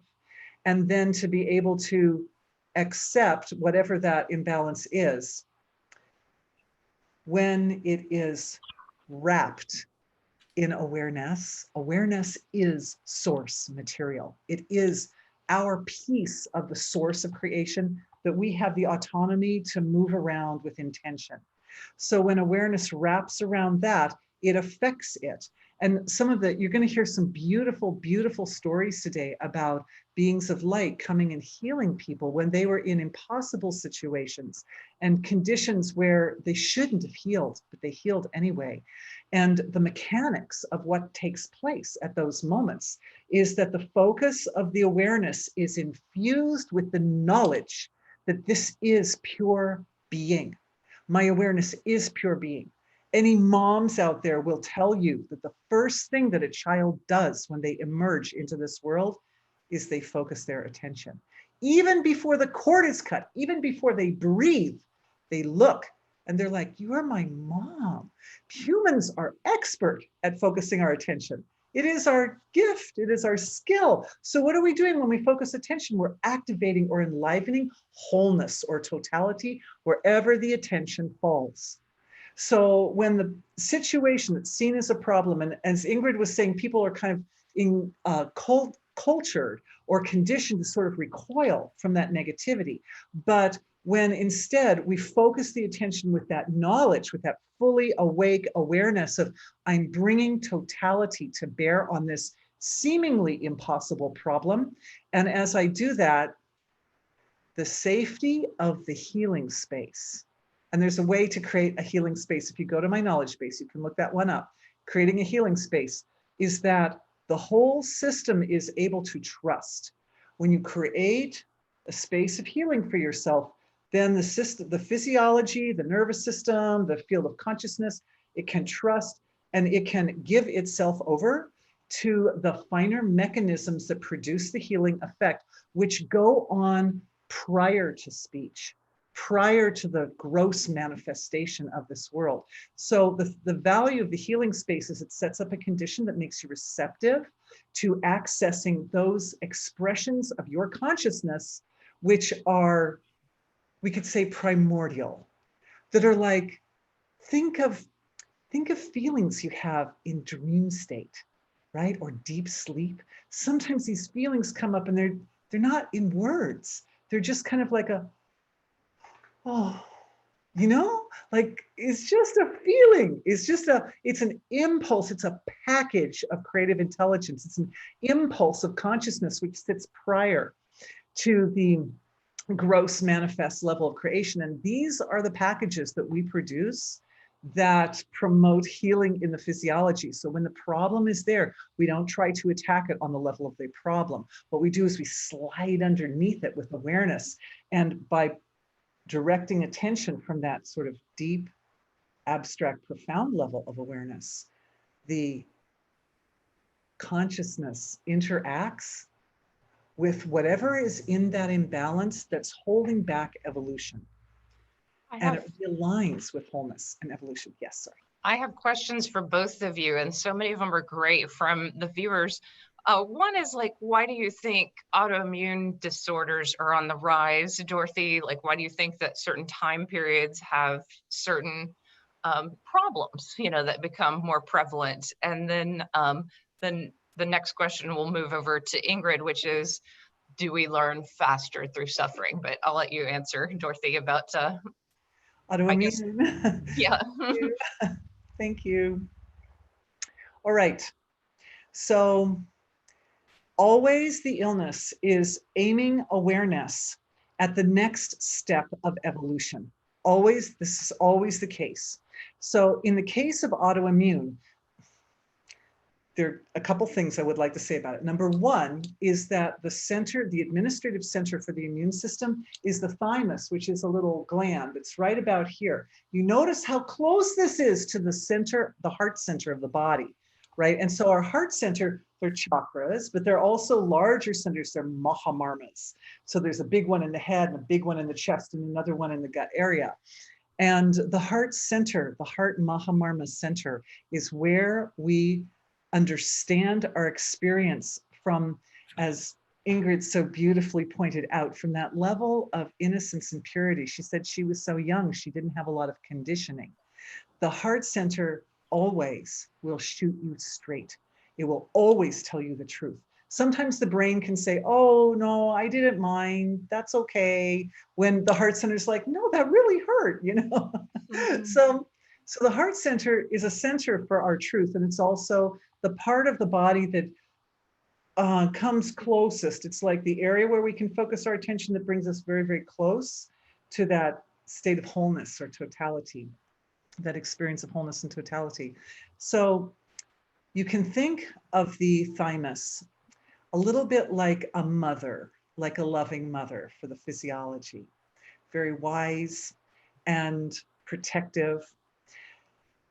Sometimes, remember before I was saying there's kind of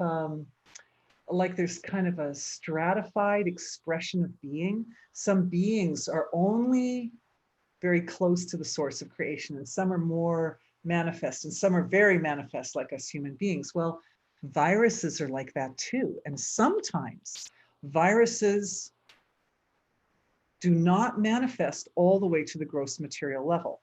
Now, in the case of COVID, we've got something measurable. Okay, so COVID, we can revisit that if we want to in a minute. But in the case of autoimmune, what almost every time I've experienced with clients who are suffering from autoimmune disease is that they are suffering from what I call a ghost virus, or it's a virus whose body does not manifest to the full physical material. It only manifests usually to the somewhere between what I call the astral and etheric levels. So kind of these middle sections.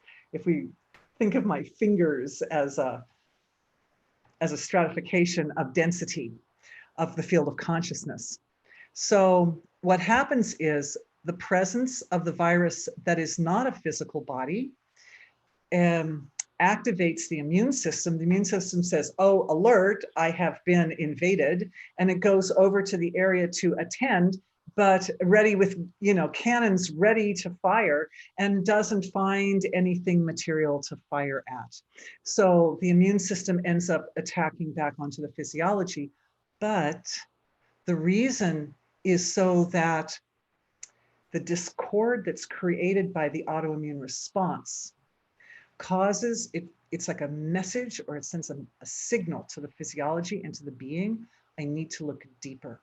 I need to look for this thing. I need to look for Tricia. When you said that you saw Ingrid, even before she turned the corner, you could feel her coming. She was so beautiful, coming around the corner with the angels, the parade of angels in tow.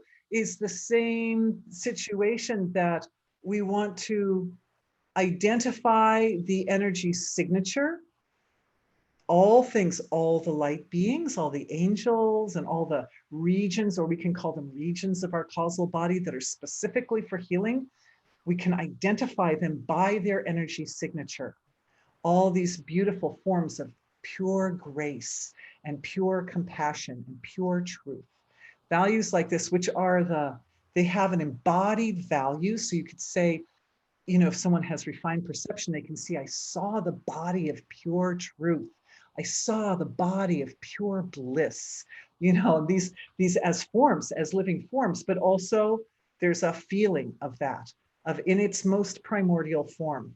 And so the imbalances, ghost viruses or whatever, they also have energy signatures. And when awareness becomes a little more refined, and sometimes it's forced to do that when we fall ill, it makes us rest. COVID makes us rest. We've been put in timeout. It's like a collective timeout. Everyone's supposed to go inward for a little bit and start doing some more deeper examination of who and what we really are. And when we do that, we find, oh, COVID has an energy signature. I agree completely with what you're saying about we need more rest in order to deal with this. It's just, that is the most important thing to do in the face of this. And we're also getting more and more information, more and more people are awakening. I want Ingrid to answer the question about, do you think we learn faster because of suffering? But then we also have just 15 minutes. So I'll let you two just kind of take over and end with that question and the meditation and healing, or however you are going to end. I know you planned that.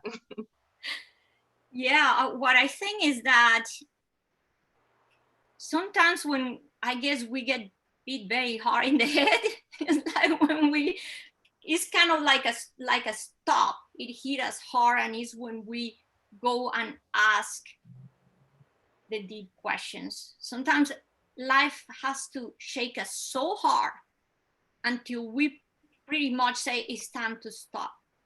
I think the process is like, at the beginning of all these, we just go to the place where we are just pretty much like the victims of life. We don't even know where we are. We're just there involved and completely identify with the stories. Then life is showing us how we just go back to that place of awareness. And it not always have to be in a shock like that. Look at how everything manifested to us so beautiful. Look at this summit. Look at books, look at people, look at experiences. Yes, sometimes we lose someone we love, but that opened the door for us to create an organization, to connect with, oh, I need to go find my peace. And when we look for somebody. So I think this process of separation from the story is what brings us to that place of awareness. Then I always say the process goes first, we are like the victim. Then as we start maturing and learning and observing and becoming aware, then we go to that place of becoming the witness. Then yeah, we're still involved in the story, but now we're just the witness in the story. And the more we become aware, now we go to that place of the observer. We start separating, disidentifying ourselves from the story until we realize that we are not the victim, we are not the witness, we are not the observer, we are awareness itself. But also, how is this process to get there? Sometimes we don't need to get hit hard to get there. What if people like all of us, Dorothy, Tricia, all of us are now bringing all this knowledge to each other to say, you don't need to get hit by a train. What about if we start practicing awareness? What about if we start practicing calming our mind? What about if we start learning all these things that can bring us there a little bit more easy? So another thing I do, I practice walking meditation. And I go and I walk because we have to start finding those ways to practice awareness. People don't understand that all these things we do with meditation is not a doing. At the beginning, it's maybe like that. It's just the beginning to realize meditation. The purpose of it is to regain awareness. That's why you put your focus of attention in a candle, in a mantra, in the tip of your nose, whatever it is going back to that place of awareness. So when I go in a walking meditation, I use sense perception, these incredible tools that we have to listen to the wind, to look at the things around, to hearing is so powerful. Just go hear the birds, the cricket, my steps. Wow, the skin, feel the wind. I do all these incredible things. So now I am connected with what we call presence, what we call now so known the now, the moment. But this is the other thing. It's not just the practice of that awareness, it's how we change the way we perceive ourselves. So say that sometime I go in my walking meditation and I am in full awareness. I come back thinking, wow, I listen to every bird, every step, the wind. Wow, this was a great meditation day. What about other day I come back and I don't even recall nothing. I didn't hear any bird. I didn't feel any wind. Why? Because I was trapped in my thoughts. I had a bad day. Things are busy. I'm stressful. What I do now is that I don't focus in what I did wrong. That's the part where we have to refocus the mind, where we have to retrain ourselves. We grew up thinking you're not good enough. You're making mistakes. That's not the way. What instead of punishing myself, I go to the place of like, Ingrid, so great. Thanks for the awareness of knowing that you did not have awareness. Oh, I love that. That is so beautiful, Ingrid. I know that you both planned a meditation or healing for the last 10 minutes, and believe it or not, we are at the last 10 minutes. I think we should go for the healing because we don't have much time, and I think people so much need. the meditation, I think the important thing is like, let's just feel that space of we can calm our mind. The Yeah. I said is not about controlling. This is good. They said it's not about controlling your thoughts. It's about learning to just master your breathing, calm your mind, and you, calm the mind, and you don't need to control your thoughts. Beautiful. And I want to remind people that you can find both Ingrid Honkola and Dorothy Rowe on YouTube. So they have meditations and lots of great information. But Dorothy, do you want to end this with the healing? Yes. Thank you so much. Yeah, I'd love to do that. All right.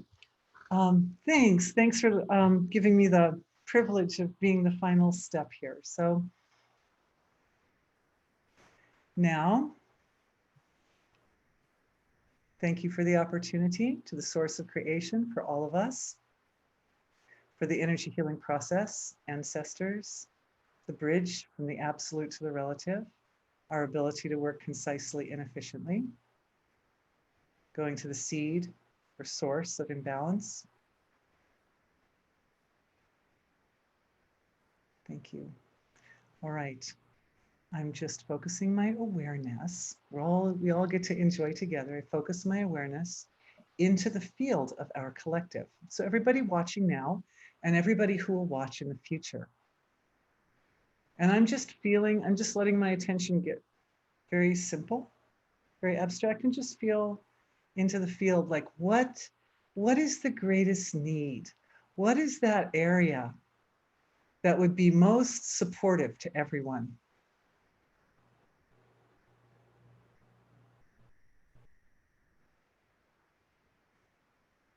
And what I'm seeing is there is, in the area that I would call the astral, I'm going to be describing to you what the healing is doing as we're going on with it, between the astral and the etheric level. So it's kind of this middle area. It's gotten very shaken. It's the area that's, I would say, most lit up with consciousness right now, most illuminated with consciousness, with awareness, because this is the area that has been untidy, you could say, or out of sorts, out of alignment with evolution.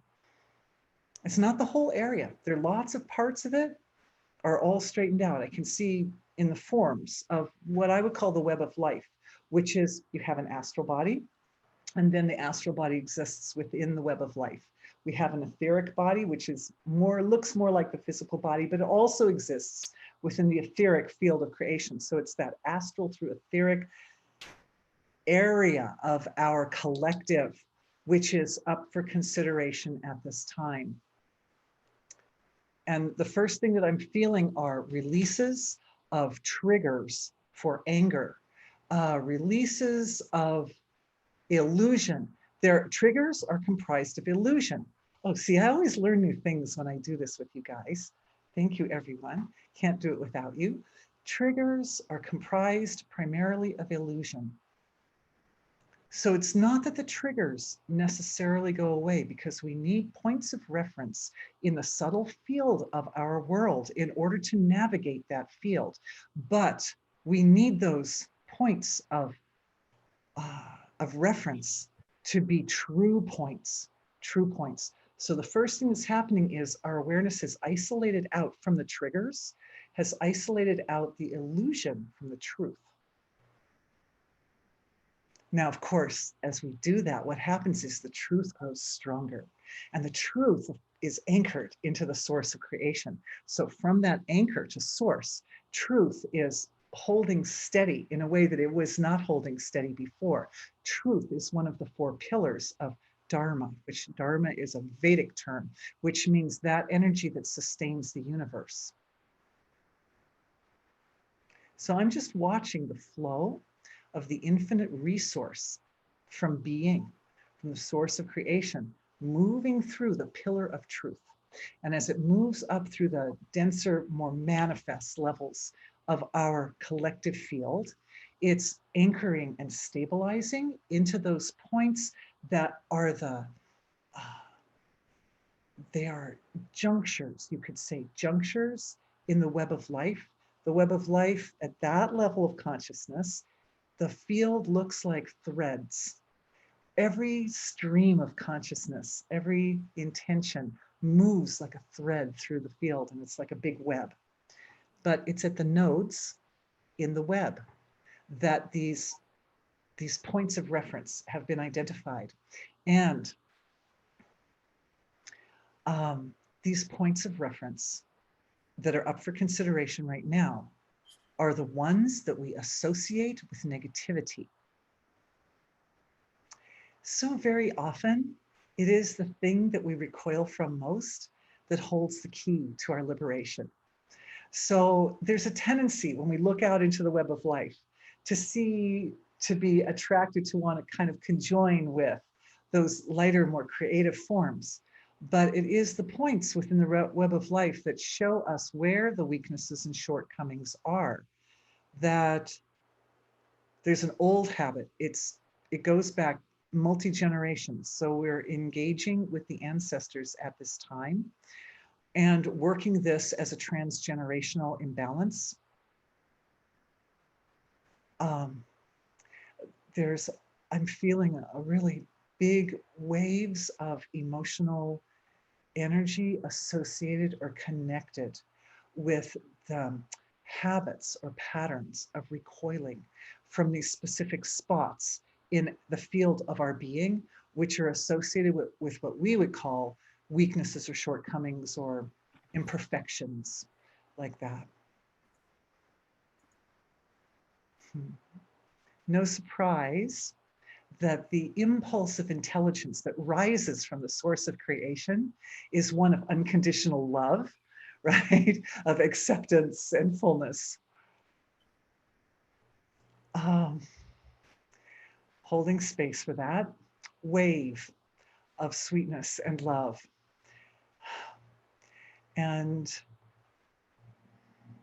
as the wave of unconditional acceptance and love rises up from the source of creation through your physiology, through all of our physiologies, we become the kingpin for a healing that is touching, not only going back, at least by my definition, I'm seeing at least 6 to 7 to 8 generations like that, but also is touching the entire collective of our world at this time, because the web of life tends to be kind of like a field of has some chaos to it at times, because everybody's attention's going in their own unique directions. But when a collective of us moves together and we conjoin our attention, we focus it very succinctly, the result is it's like a giant rock in a room and hundreds of people pushing, and then 10 people decide to all push in the same direction, then the rock moves.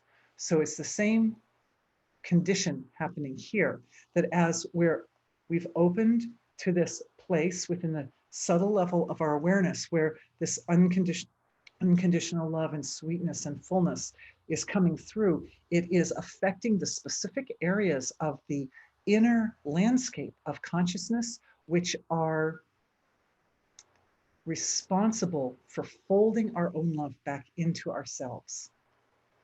There. So sometimes I give a name to that, superconscious.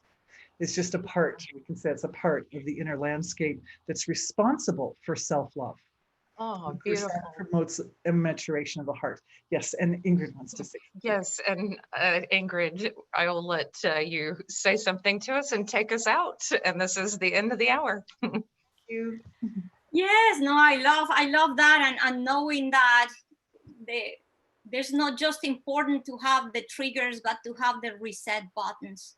How we have, and these reset buttons is create that spiritual environment, somebody to talk with, a meditation to do, a place to go breathe, the breathing space. So I would just close by just closing our eyes and breathing deep and just going to that place.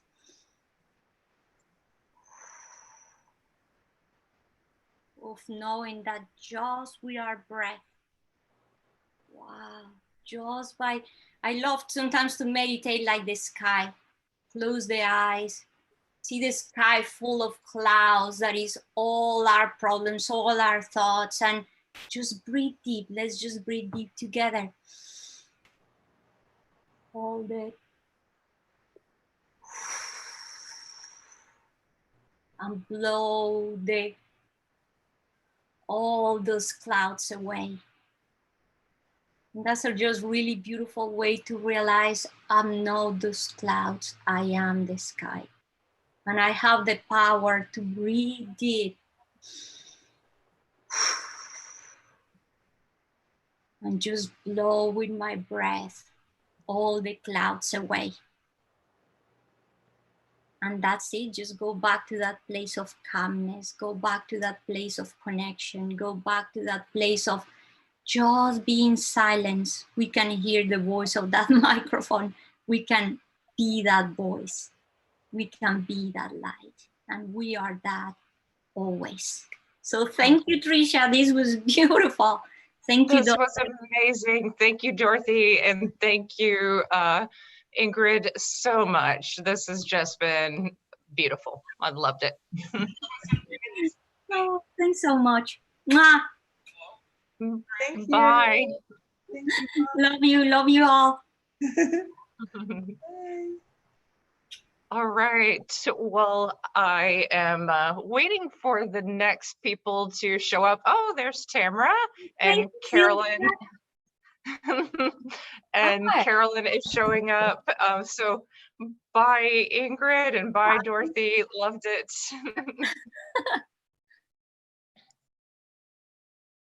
All right. Hi, Sylvia, and hi, Carolyn. So Tamara, Hi. how are you? I am doing great. I love the part on the meditation. And before I got on the Zoom, I was meditating in the pool. So the whole weightless nice. on a float, that weightlessness, and then looking at nature is just awesome. It's like that whole, you know, just not even feeling the weight of your own body. Yes, and I know we have a little bit of a transition here. I just want to make sure that that I can hear Carolyn too. And we're going to start with you though, Tamara, and I'm going to introduce you. Carolyn, are you here with us? Can you hear me? Yes, I can. I You can hear me, And but she's can you going to see be. me? I cannot see you, but I see your name really large. I'm so sorry, you guys. I'm having like a computer malfunction. So I'm trying to log in with my phone. That is perfectly fine. I have no I am idea going to. what's going on here. I'm going to start with Tamara for the first 20 minutes, and then Do I'm it. going to switch over to you, and then I'm just going to do Q&A, the last 20 minutes to both of you. So I'll Perfect. start. I'm going to actually pin Tamara then, and I'm going to start recording. So Do you know how to get all onto right. this? Okay, so Tamara, Yes. you also go by Southern Belle Medium, which I love being from the South as well. Yes. And your bio is really a fascinating one in so many ways, and so is Carolyn's. I can't wait to get to that. But you know, one of the things that I love that you do is you do private work with people, and you really help counsel people. But more than that, you take the stage with mediumship, which is you know, a next level kind of thing, and give live medium demonstrations. And you're an evidential medium. You also channel Jesus, which Yeah. I find really quite lovely. So I really want to just start, because we talked about this Yes, a little I bit. think everybody does, right? If you want to begin by talking about, well, just the different types of mediumship that you do. Okay. First of all, I want to thank you both for doing an awesome job. I know it's a lot of dedication, a lot of work, and so thank you for your passion putting this on for just anyone that's interested in spiritual development and hearing about NDEs. So thank you so much. So. Yeah, thank you. And I know you've had lots of near-death experiences, and I interviewed you, you know, and you can check out that interview and other interviews. But I wanted in this hour to really talk about, like, you know, the gifts And I know that mediumship absolutely. is definitely your gift for sure. Thank you. Yeah, I think that personally having the 6 near-death experiences, and I had them from prenatal to 3, 4, 5, 10, and 28. But so I never knew not seeing spirit because I was spirit so many times. I think that's why they like me. That and some people say, why so many times? I think personally it's me. I think I wanted a tune-up. I like it over there. Which is why I really like spirit people. And I never saw them as threatening because they were, just regular people like us. But I didn't really come out with this gift till later in life. I tried to be normal and not really tell anyone, although everybody wasn't too much of a secret. People figured it out. But I used to own an ad agency for many years, but which is really cool because I use all that branding and marketing for myself now. As far as mediumship, when I decided to come out and do this professionally, I went through the whole brand of God, give me signs and all that. But when I decided to come out professionally, I remember going to the Omega Institute and I'm going like, I can't believe I'm doing this. I'm going to speak, to dead people for a week. And it was with John Holland and Janet Novak. And I thought, if I can't cut it, fine, I'll go home. It's no big deal. But what I found out is that very first time I took the stage and the first time I did that publicly, and that was my love. And I love working with the energy of the crowd, whether it's, a few hundred or 1,000 or what, I do big convention centers. I love working with that kind of energy. I mean, during that day, I may, it's hard to say, safely several hundreds of people that I read during the day. And I just, can't, spirit, I can just keep going and going. So I think a lot of what I, want to talk about mediumship, I think a lot of it has to do with the purpose of mediumship is to let people know there's an afterlife and their loved ones are okay. And to do that through, I'm an evidential medium. So during that time, I guess afterwards with John Holland, I decided to study in the British style of evidential mediumship. And I trained extensively for 8 years with Tony Stockwell and also Lisa Williams, which I'm certified through her, and as an advanced psychic medium. But I did that because I wanted to make sure that I could do this, internationally and so forth. But I guess for me, it's really about, it's the healing message, but it's not just the message. When you're in a spiritual consultation with someone and you're doing a medium reading, as for me, I tell the person, I said, look, this is not just about getting evidential messages for you, but it's also about, that energy that I'm working with. So you can have a mental or physical or spiritual healing. So that's what I try to bring on stage because I'm kind of an impatient person, not unkind, but I have problems with being patient and I like things immediate. So I figure, well, why do one-on-one and why not just do whole groups of people and they'll feel better? So the purpose of mediumship, I think that it should always come from a place of encouragement and love and working with that flow.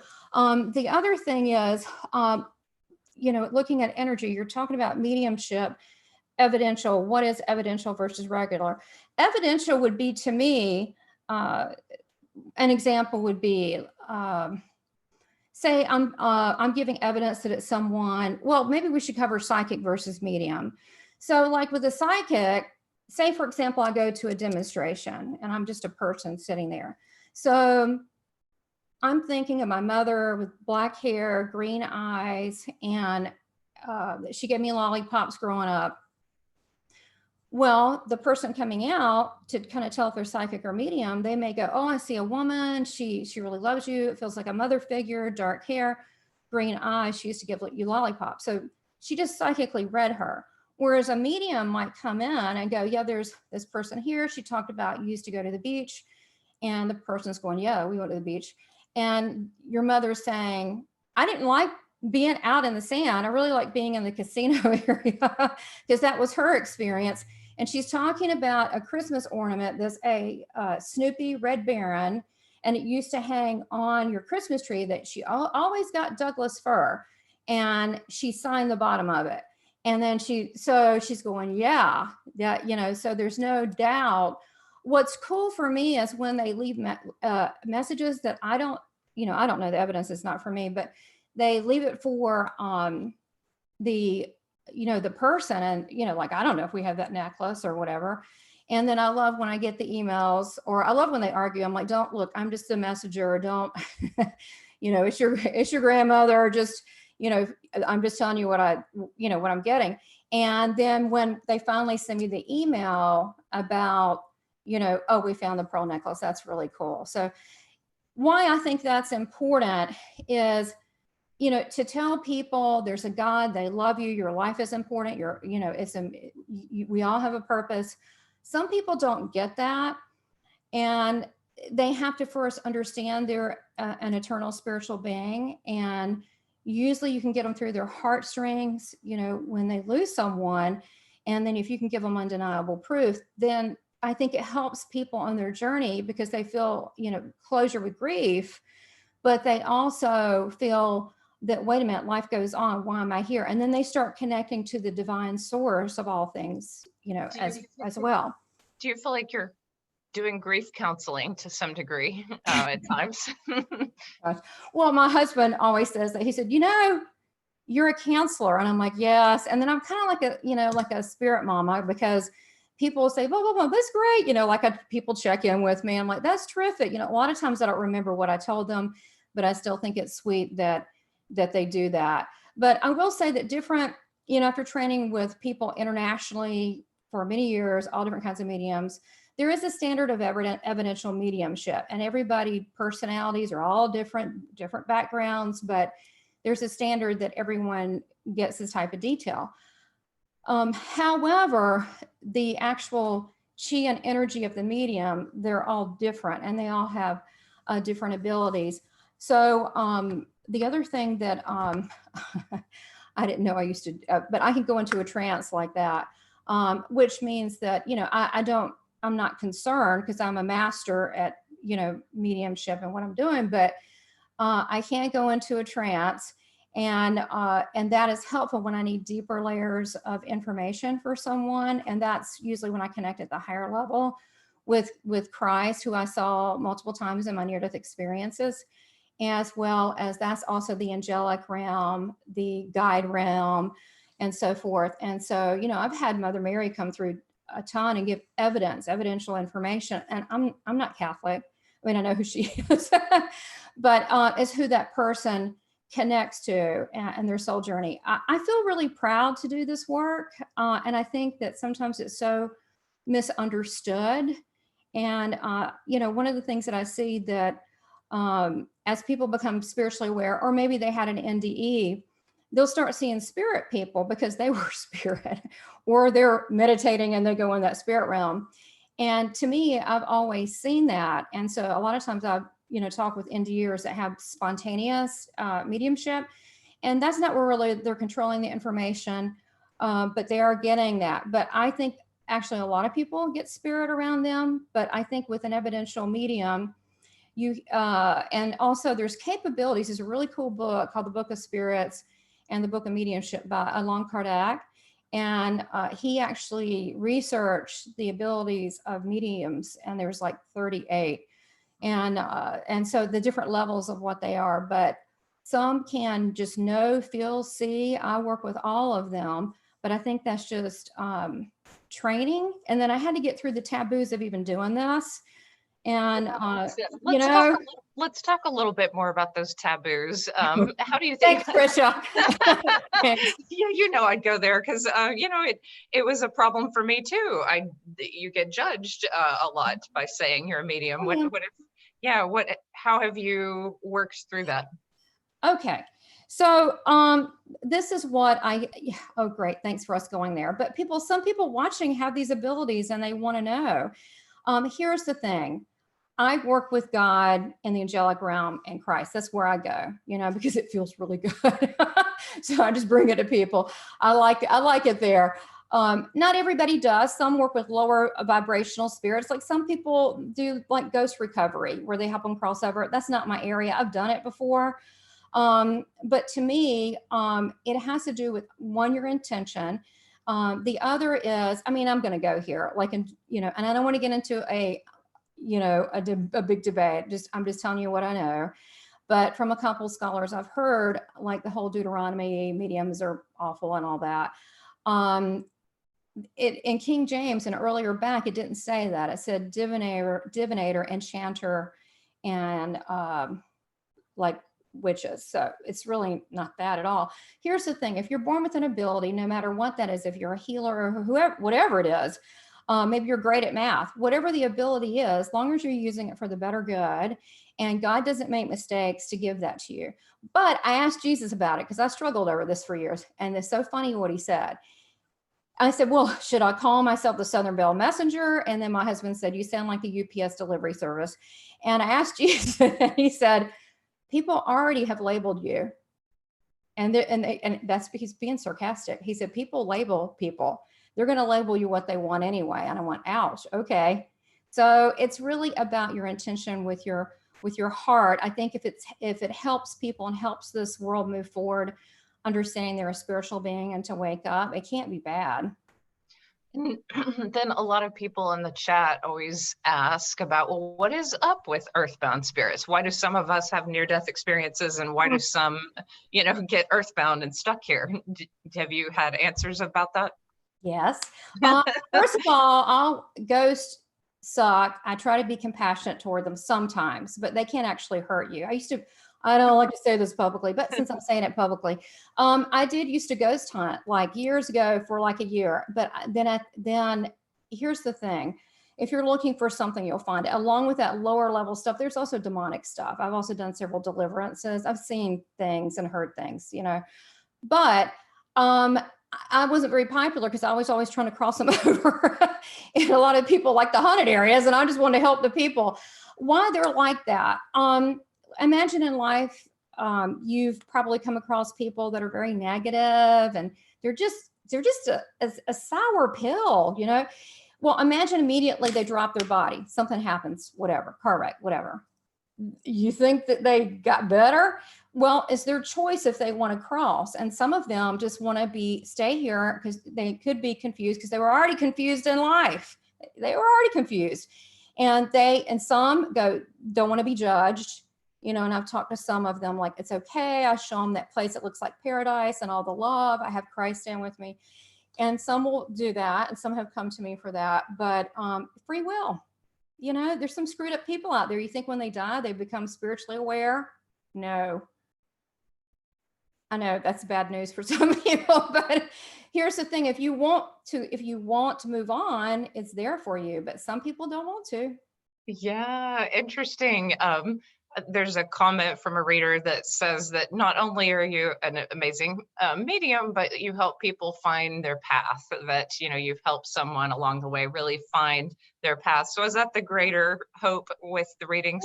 It's really weird. I think that spirit works with every medium differently, and that medium and their personality attracts that whatever type of person. That's why there's so many different ones. I mean, not that there's a lot, but that's why that is that way. But I found that with my readings, I do have a theme, and they're very, very, very detailed and go longer. And I do get into soul stuff, and it goes evidential, and then it goes into the soul area. But not only the message, but why they're there, I put a Jesus whammy on. I'm just saying, if they need a healing with the body, I go for that too. I mean, I just go for the whole package and say, God, you know what they need, and go for the whole enchilada. But yeah, it does. They're very detailed. I do find they're all theme oriented, and it's what spirit wants to talk about, and their guides and angels are there. But yeah, I do a lot of life path. The mediumship, it's so funny. People will go, oh, let's do the mediumship. And then they find out it's really about them and about their healing and what they need. So yeah, you can't tell someone that. They have to kind of discover it. And your prayers are pretty amazing. I know from personal experience how you can really bring some just angelic energy, some energy that just centers everything. It is amazing. Yeah. Oh, thanks. Yeah. Well, I knew. Well, we did a little prayer before your thing, and you've been in my mind and my heart, and And it was the only reason that I went right into it. I usually go into a meditation, but I went right into it with you because angels are so much around you already. And then it was so great. You were getting high, I was getting high. And so, you know, there's no high like the Most High. We were having all the archangels come around and we were like, do you feel it? I'm like, yes, do you feel it? Yes. And before you said the angel is putting the hand on your right shoulder, I felt it. It was amazing, just amazing. Well, I'm going to ask Carolyn a couple of questions and then we'll get back to talking really about what people want to say. But Carolyn Clapper, Next World Medium, I hope you can hear me. I have a couple of questions for you. So I interviewed you not too long ago, and when I interviewed you, we talked about how your gifts came to the surface after your near-death experience. What are you doing now? I know you're doing a lot, you know, with working with people. Let me see if I can unmute you. Let's see. There. Oops. Let me try one more time. I'm gonna do it, or maybe you can. There. Okay. Can you hear me now? Yes, yes. Awesome. Okay, cool. So can you see and hear me? I'm having an issue with my device, Yes. which is not unusual for me. I know we near-death experiencers can mess with technology. It's to be expected. So yes, you're pinned now. So hopefully we're golden now. So I won't touch anything.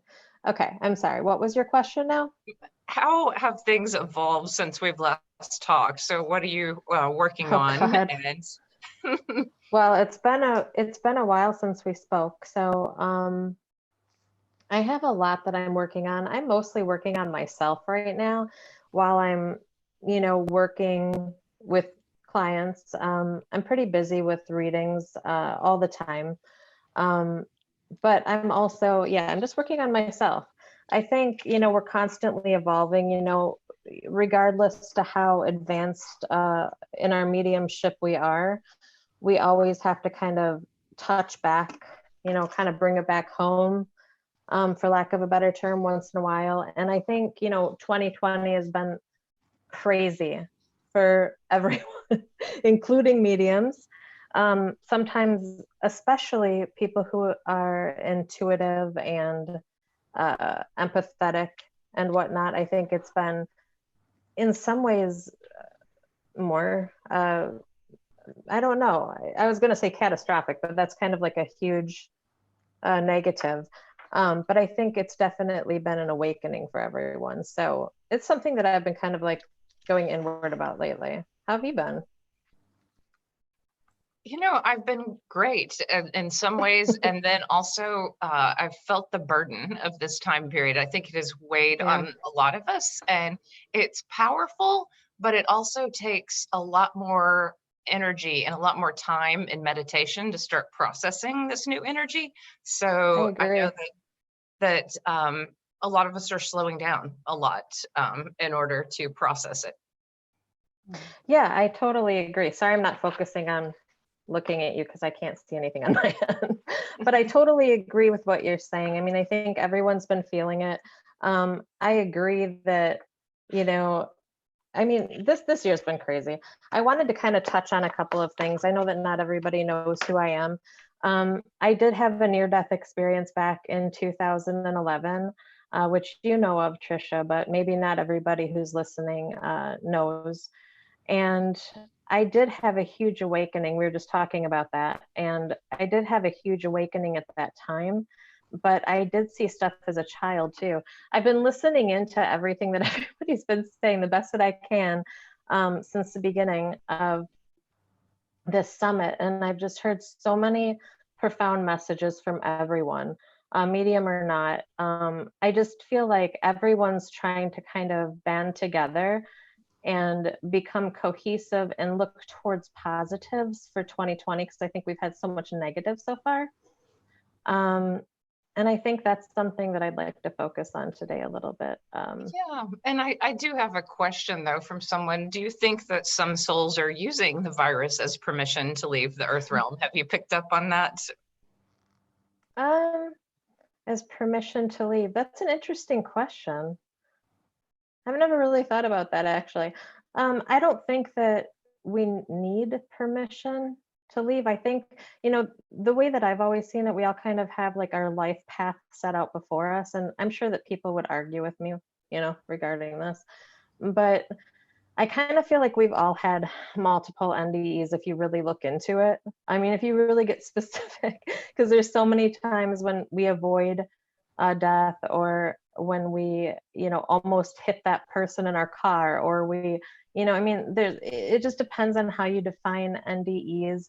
You know, the question I guess that you're asking me, it depends on how you look at life. Like, if it's our sole agreement to stay for X amount of time, then I don't think that we really have control over when we're gonna pass. I don't think that it's a permission thing. I don't know.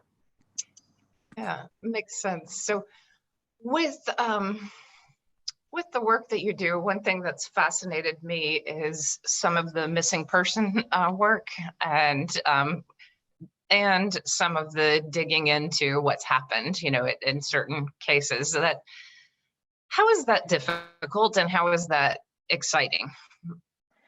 So when I work on missing persons cases, it's different than, I mean, I'm a medical medium. I also work on unsolved homicide or cold case homicide, and then missing persons cases as well as just give, you know, evidential readings. And missing persons cases are really different. They're kind of more like medical readings than they are like spiritual readings, oddly, because I feel like I'm traveling from behind my eyes. You know, that I travel. So basically what I mean by that is Ingrid had mentioned that we're breath. Okay, when she was speaking before, she talked about how we're breath, which I think is a beautiful way to put things. When I go into a reading, I go into breath. And that means that I go into kind of a meditational state, and I kind of lose myself so that I can tap in to a higher place, if you will. Okay, if that's my higher place, if it's the universe, whatever you want to call it. Okay. And when I, you know, go into a reading, sometimes they turn into, like, I never know what I'm going into when I go into a reading, because I don't know anything about the people before going in. So sometimes my readings turn into medical, sometimes they turn into homicide, and sometimes they turn into missing persons cases. In the case of a missing persons case, generally spirit will come through and kind of, you know, set the stage, and they'll let me know, okay, this person is missing. They'll describe them to me. I'll get evidence about them. I don't assume that they're dead or alive. I just give the information as I'm seeing it, and they take me on a journey. So what they'll do is basically, it's so hard to explain. Basically, they'll start giving me imagery. Okay, I don't get a whole lot of audio, but they'll give me imagery, and they'll start taking me away from where I am in my present state. Like, so they'll take me out of body, and I'll basically travel in my mind, and they'll show me, you know, different signs as I go along. So basically, I don't know how to explain it. What do you want to know? It's like so hard to explain. Basically, no, that's great. So hard to put into words. That's like great. If I'm looking for somebody, okay, like if I'm looking for somebody, and you know, I don't assume that they're dead. So they'll show me the person, and then they'll start giving me like little signs, like, okay, this is where they live. They'll go into it like they would for a spiritual reading. Okay, this is what their house looks like. This is what they were doing. Maybe they had an argument with somebody. They'll explain who they had an argument with. Then they left their house through the back door. Then they'll give me evidence of the back door. Well, you want to look to the back door, and there's something, you know, to the left of the back door that you missed, and they'll explain what it was. Then they went to this card. Do you understand? So it's like they kind of take me, they guide me through their steps. And then there's like pieces of those steps that are missing. So it's kind of like if you're watching a movie and you get up and you go to the bathroom and you can't pause the film. You come back, you've missed like a few minutes of the movie. That's kind of how information comes through to me. It's like I'll have gaps in it, so I may have to go back and, you know, at a later time, at another day, and kind of fill in those gaps. But generally, within, you know, sometimes one session, sometimes a few sessions, I can successfully locate a person or even items that are lost and things like that. And I will refer people back to our interview with your near-death experience. There isn't time, you know, to go through the whole experience. But do you feel like when you came out of that experience, that near-death experience, do you feel like you had a new mission or you had a new way of being and, you know, you've had to stick with that? Or do you feel that you just found it along the way? Well, I wasn't looking to become a medium. It wasn't something that I was searching for. I'm not going to go through my whole NDE, as you said, but just touching on it. I had a double strain of meningitis back in 2011. I was in the ER. It's a pretty elaborate story. It's pretty amazing, even to myself. Even the fact that I got there and got help is pretty amazing. My mom in spirit actually saved my life by telling me what I had. And then I told the doctors what I had, and they confirmed it. That being said, when I was in the hospital, I was more focused on just healing and just being. I was pretty aware that that was the end of my life. I was pretty aware that that was when I was going to die, that I was supposed to die. And I had a heart stent in the whole 9 yards. And at that time I crossed over and I saw my loved ones who I had lost. I saw, you know, my mom and my dad and, you know, friends who had crossed over. And I thought it was completely normal because I was in that space where I was kind of in the space in between. And the thing was that I also saw strangers.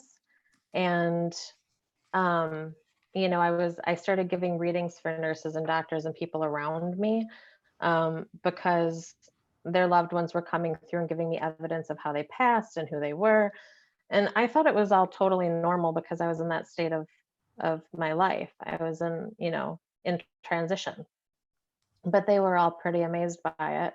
And to sum it up very quickly, I stood before a committee on the other side, and I asked if I could stay to raise my son, and they agreed to let me stay if I did this work for them.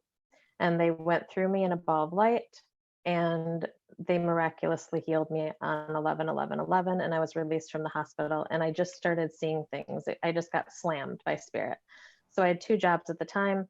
It wasn't something that I was looking to do for a living. It really scared me, actually. I was really freaked out by it. I tried to shut it down and I couldn't. And I gave free readings, on-spot readings to complete strangers from all over the world for 3 years straight. And it just kind of took over my life, and my name was spread word of mouth. I'm still primarily word of mouth. I do this full time now. I finally took it on. But no, it wasn't something that I feel like when it hit me, when it happened to me, I was not excited about it. I was a little freaked out about it because it hit me so hard that instead of having to like pull, and you know, there's a lot of classes that people teach now in mediumship and stuff, and they teach people how to like meditate and come out of self and everything. I've never been in one of the classes, so I'm not going to pretend like I have. But you know, a lot of people are teaching these courses, and a lot of people want to learn how to do mediumship and how to kind of enhance their natural abilities and listen to their own intuition. And this was something that, you know, so they can kind of ease into it. I had to do the opposite. So I was slammed with it, and I had to try to block. I had to push it back. So for me, it's the opposite journey as it is for a lot of other people that I hear from. I had to learn to tone it down as to not freak people out. like in a grocery store line, or I mean, literally like everywhere that I went, I was freaking people out. So Awesome. Well, mine was dropped, and so I'm back with you guys. So um, that was scary, but Tamara, I have a couple of questions for you. One of the things that was brought up was, how do you stay positive? And this can be to both of you, but how do you stay positive and keep a good sense of humor when dealing with, painful situations, loss and grief? And, how is it that you keep that alignment? To me, I don't, I separate myself from other people's grief and issues. It's not that I don't care. I care very deeply. That's why I do a lot of charity work and do a lot of stuff. And I have done missing persons, Carolyn, but some people love that. I'll do it when I'm asked, but it's not my cup of tea. But some people love that, and I have found people, but it's not my favorite thing to do. But that actually bothers me. It's hard for me to separate that. But normally I can anything can come up and it just doesn't affect me. I care deeply, but it does not affect me in that way. And I think I pull my strength on God, and I stay in a place of gratitude and know that nothing is a mistake, that I've received these gifts at this point in this time and now, because I think like every generation, people need like these people that are speaking for, this weekend with you. Many of them have specialties or niches or gifts or something they brought back, at least nuggets of wisdom. And we at this time need to give people proof that heaven is real and talk about that they're an eternal spiritual being. So I just stay under the wings of my angels. And I don't feel affected by things like that. I just don't.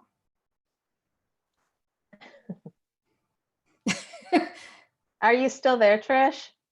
Can you hear me? Yes, there's a question that's coming in from one of the viewers, and he says, how do you protect yourself during encounters from spirits? So people who are developing their mediumship abilities, what do you do to protect yourself?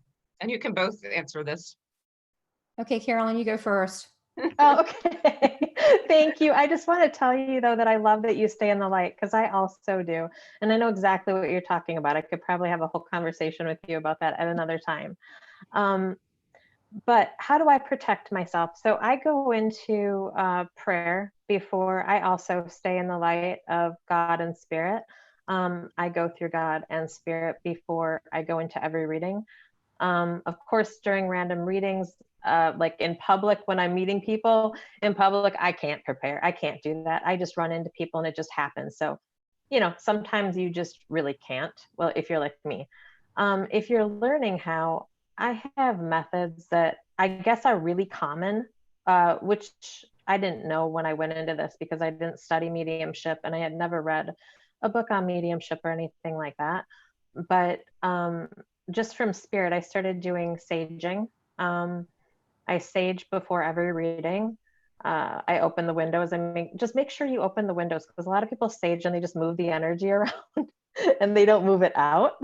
So I always think that's funny because they're just kind of pushing it around in the same space. If you want the negative energy to go, open the windows, if you could please, and go to every corner, sage yourself. I always go through prayer.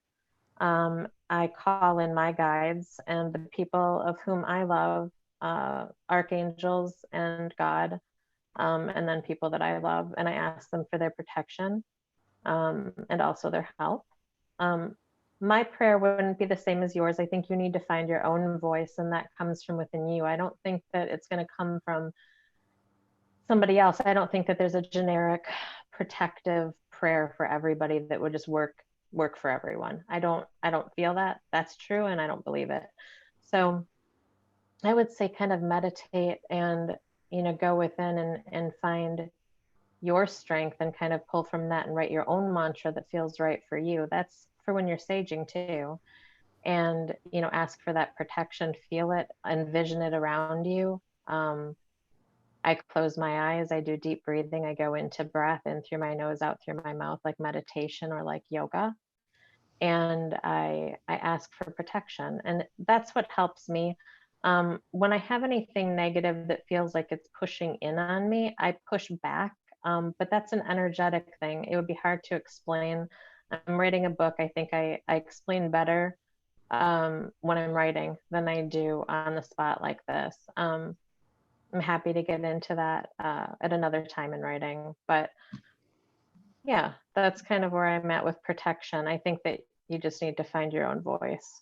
Yeah, and it's interesting. Tamara and I were just talking not too long ago about how I experienced John of God's work and I didn't resonate with it. And so I asked a spirit, and sometimes I think people don't think, okay, call in protection and then ask the spirit, is this a good spirit? Is this not a good spirit? Is this something I'm going to work with? And I was given information not to work with this spirit. And I felt, you know, I got kind of scared in that moment myself, and I called on the power of Jesus because I felt this intense healing, protective energy in that moment. So yeah, it's a different process for everyone, but that's something that happened to me that I think you might be able to expand upon for anyone who is working with spirit and feels right, like they want to protect themselves a bit more. Can I tell you what I do? It's different. yeah. Okay, so the first thing I did when I was a kid, I would feel dark presences in my room. Of course, now I know they want to shut me down, but they don't mess with me anymore. And I think it's because I tell them I walk with God, back off.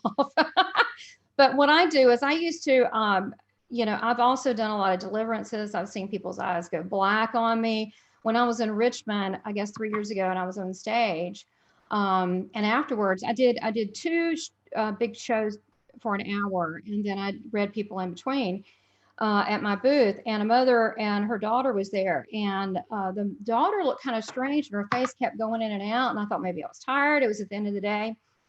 And I always sit down and pray for people beforehand and pray for a blessing upon them, and then for, you know, God, my angels, Christ to be there.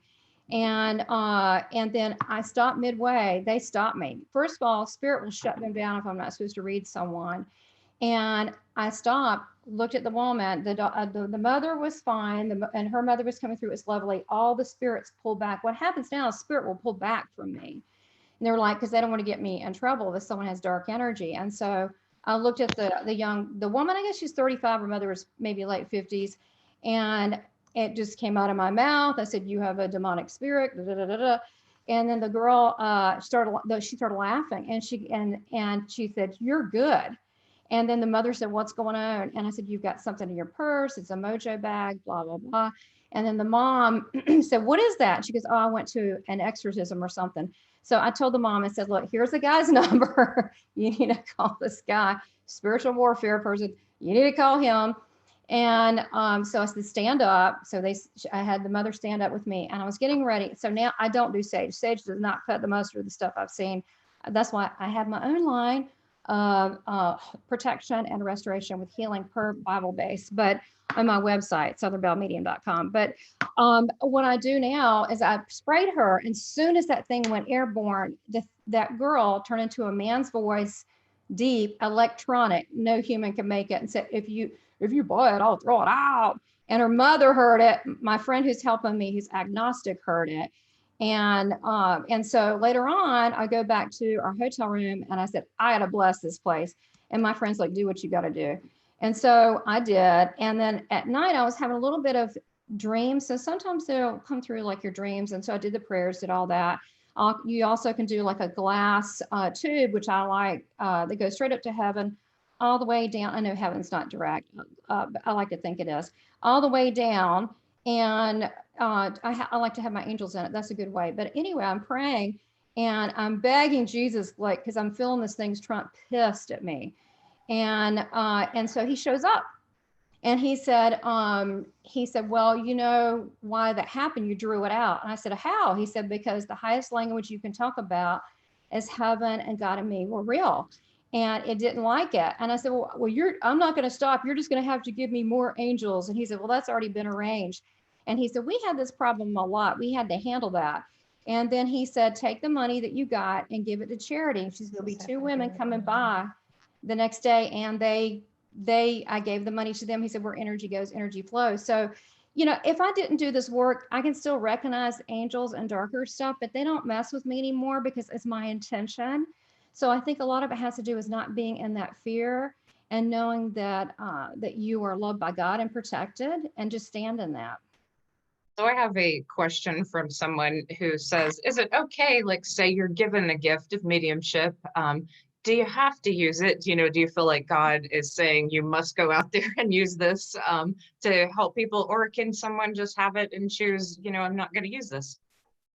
Oh yeah, they don't have to use it. You don't have to do anything. You could be a very talented musician and decide you don't want to do it professionally, but you like to, you know, do it for yourself.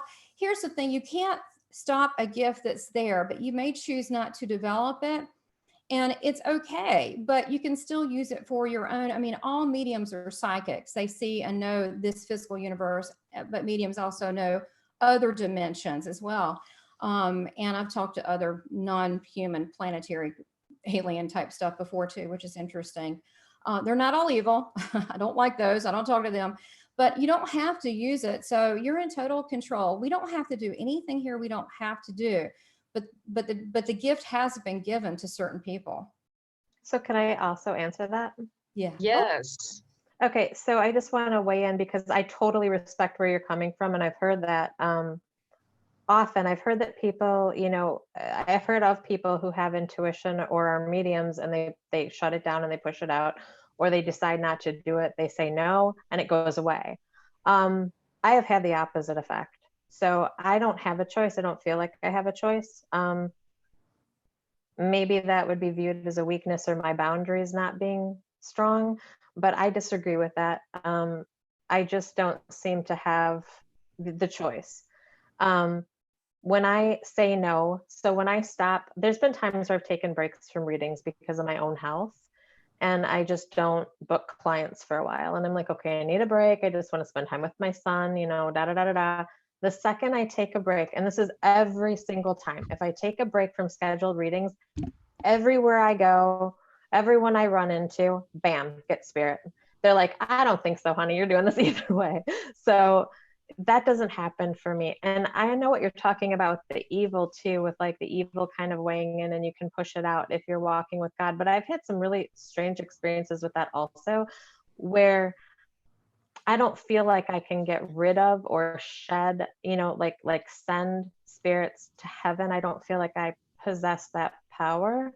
I don't think I honestly don't really believe that any human can, to be honest with you, but I believe that some people believe they can, and maybe they have had that experience, and I could be wrong. It's just not my experience. I've gone into buildings where I get the entire history of the building and all the people who have dwelled there, and you know, everything that's happened in the buildings, and some of it's very sinister and some of the spirits remain. And you know, I've read spaces like that, including like Masonic temples and things like that, dealing with like Freemasons and all kinds of stuff. It's pretty incredible, and it would take me too long to tell the stories, and we just don't have enough time. But you know, can you choose? Can you choose? That's a good question. Like, I made a choice when I had my NDE. I made an agreement with God and spirit. I chose to stay here to raise my son because I was the only thing he had. And I needed to stay for him. And I was blessed to be able to stay. I made an agreement and I intend to fulfill it. But it's not even that intention that keeps me doing readings. There's sometimes where I'm so exhausted and I need a break and I can't take one because somebody will show up, like a tree guy for my house or something. The tree guy will show up and all of a sudden, you know, I'll get somebody for him and it just happens constantly for me. I can't turn it off. I have one final question, I think, which I think you both can just end with. And this is an interesting one, but it's about medical information, but it's also about why do some people pray for healing, and why do some people hope for healing and go for healing and then they don't get it? You know, is it all in God's time? Some people see instant results, and then some people wait for healing for a long time. So why do people get quick evidence, and why do some people have to wait is the question. Go ahead. Or Would I'll- you like me to? Yeah, go ahead. Go ahead. Oh, it's fine. I do medical readings, and I think because I do medical readings and I go through people with 5 doctors in spirit, I get these questions quite frequently. Just because we can see things, just because we can know things doesn't mean that we can change them. And that's exactly what I was kind of talking about with negative spirits and things like that, entities. We can maybe manipulate a situation for a little while, like push spirits around, but can we really get rid of them? We can see, somebody like me, I can go through you and I can see everything that happened in your life medically from when you were born until the future. Okay, and that's every little thing. Imbalances, I can see pathology reports before people go into autopsy, right? And then it's confirmed later by autopsy. Just because you know something doesn't mean that you can change it. And sometimes, our journey includes suffering, because in suffering, there's growth, or there's room for growth. And I think that's a really hard thing for us humans to understand and to accept, because who likes to suffer? Like, nobody likes to suffer. But there's beauty and growth in suffer as well.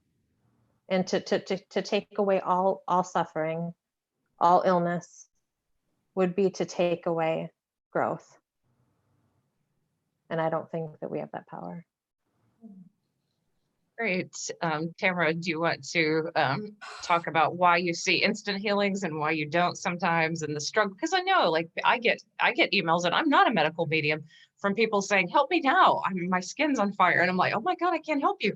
It's frustrating. I think that what you said, Carolyn, was beautiful. I'll have to agree. And it really, there's a couple things that really, if they did get to me, is when you can't help someone that's terminal. But you can help them. You can help them spiritually, do prayers. I still, I do energy work. Right. I do like body scans, but I usually get it more like someone's at the hospital. What do you see? What's wrong? And I'll look in their body. But the bad thing is that, this just happened like 2 days ago. Someone's watching. And I'm seeing what's going on, and I'll think they'll be fine. Will they be 100% great? No, because they've been eating horrible all this time, and they're diabetic, and they're, but are they going to die of the heart attack? No, but that doesn't mean that they're going to be great. Okay. And they need to stop eating all that. And then someone that I saw that had very bad, I see dementia, there's so many things going on. Sometimes it's best, and it just happened with a distant family member. I didn't know them that well, but was doing this thing with them, and I was running down what was in the body and blah, blah, blah. Well, they said, yeah.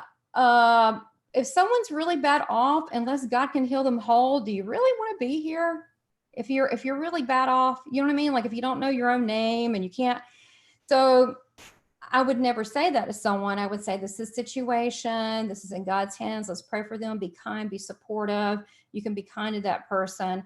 But honestly, if I was really messed up and I had a lot of things going on to the point it inhibited me being myself and carrying through in life, I don't think I want to be here. That's the kindest thing. Hear you.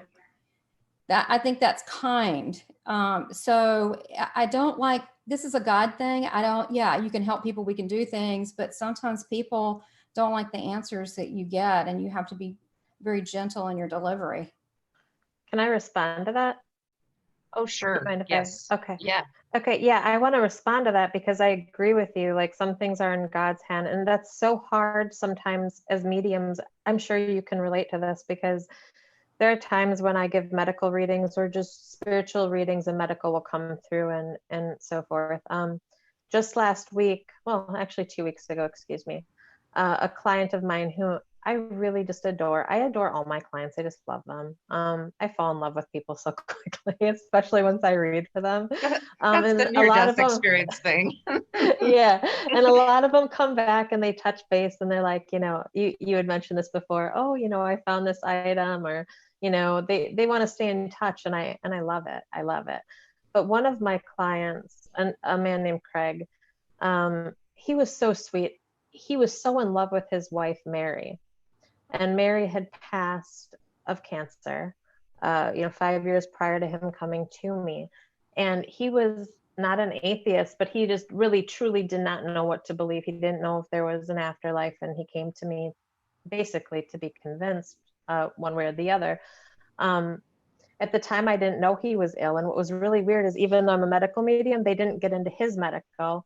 Mary came through and she talked a lot to him. She brought through her famous potato recipe and the secret ingredient that I guess the family didn't know. They were just missing her cooking. And so she brought through recipes and ingredients, and they were able to, remake her salad. And she brought through a lot of information that brought him peace. But she didn't mention to me that he had cancer, which was really strange to me because normally I would have gotten that. And he wrote me later and he told me that he had cancer, and that his reading was so impactful that he was okay with passing now, that he was okay with it, and he had peace with that. And he just wrote me 2 weeks ago telling me that he was in hospice and it was hard to breathe, and that we're so humane when it comes to our pets. We put them down, but with humans, we're so neglectful in a way. At the end of life, people suffer until they die. Some people suffer. And, he was hanging on to his reading and just hopeful that he would see Mary again, of whom, of course, he's with now. But we don't always see everything, and we can't always prevent everyone from dying. He was 4th stage, and it had, metastasized in his liver, and he was no therapy that I could give him would have saved him at that point. So they just didn't go there. I don't know. Are you still with us, Trish?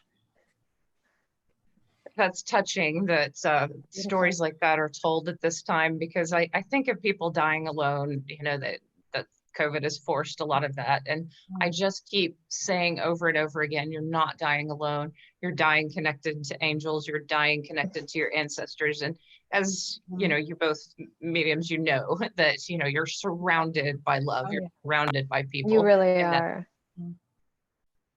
You really are. And I mean, Craig was so happy.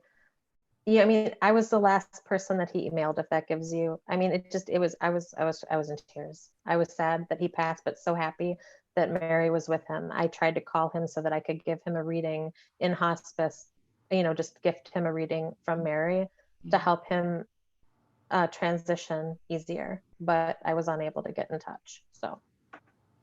I'll leave the last 2 minutes to you, Tamara, if you want to take us out with a prayer, if you want to say something about just really the grieving process and the importance of these stories.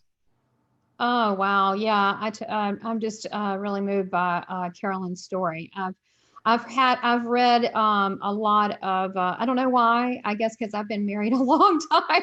I get these people that are married a long time, I love when their spouse comes through on the other side and they prepare a place in heaven for them. And like, a man this past came through to his wife, she was 87, and he had the sheets the way she liked it. And it was at a lake house, and she went over the dogs, and I'm going, it does give so much comfort, because honestly, I'm a medium, but I'm human, and I'd like to hear that, I mean, it's good to hear. And it also, it's like all this trouble being here. So life's not always easy. It's nice to know that love carries on. So when we're done, I don't know if you could mention our websites or whatever, but I'd like to just, pray for the people that are struggling right now, and that also have the, if they're sick, if they have COVID, or if they're, financially in trouble because of all this economy having to come to a halt because of the COVID. So if you don't mind, I'd like to do that.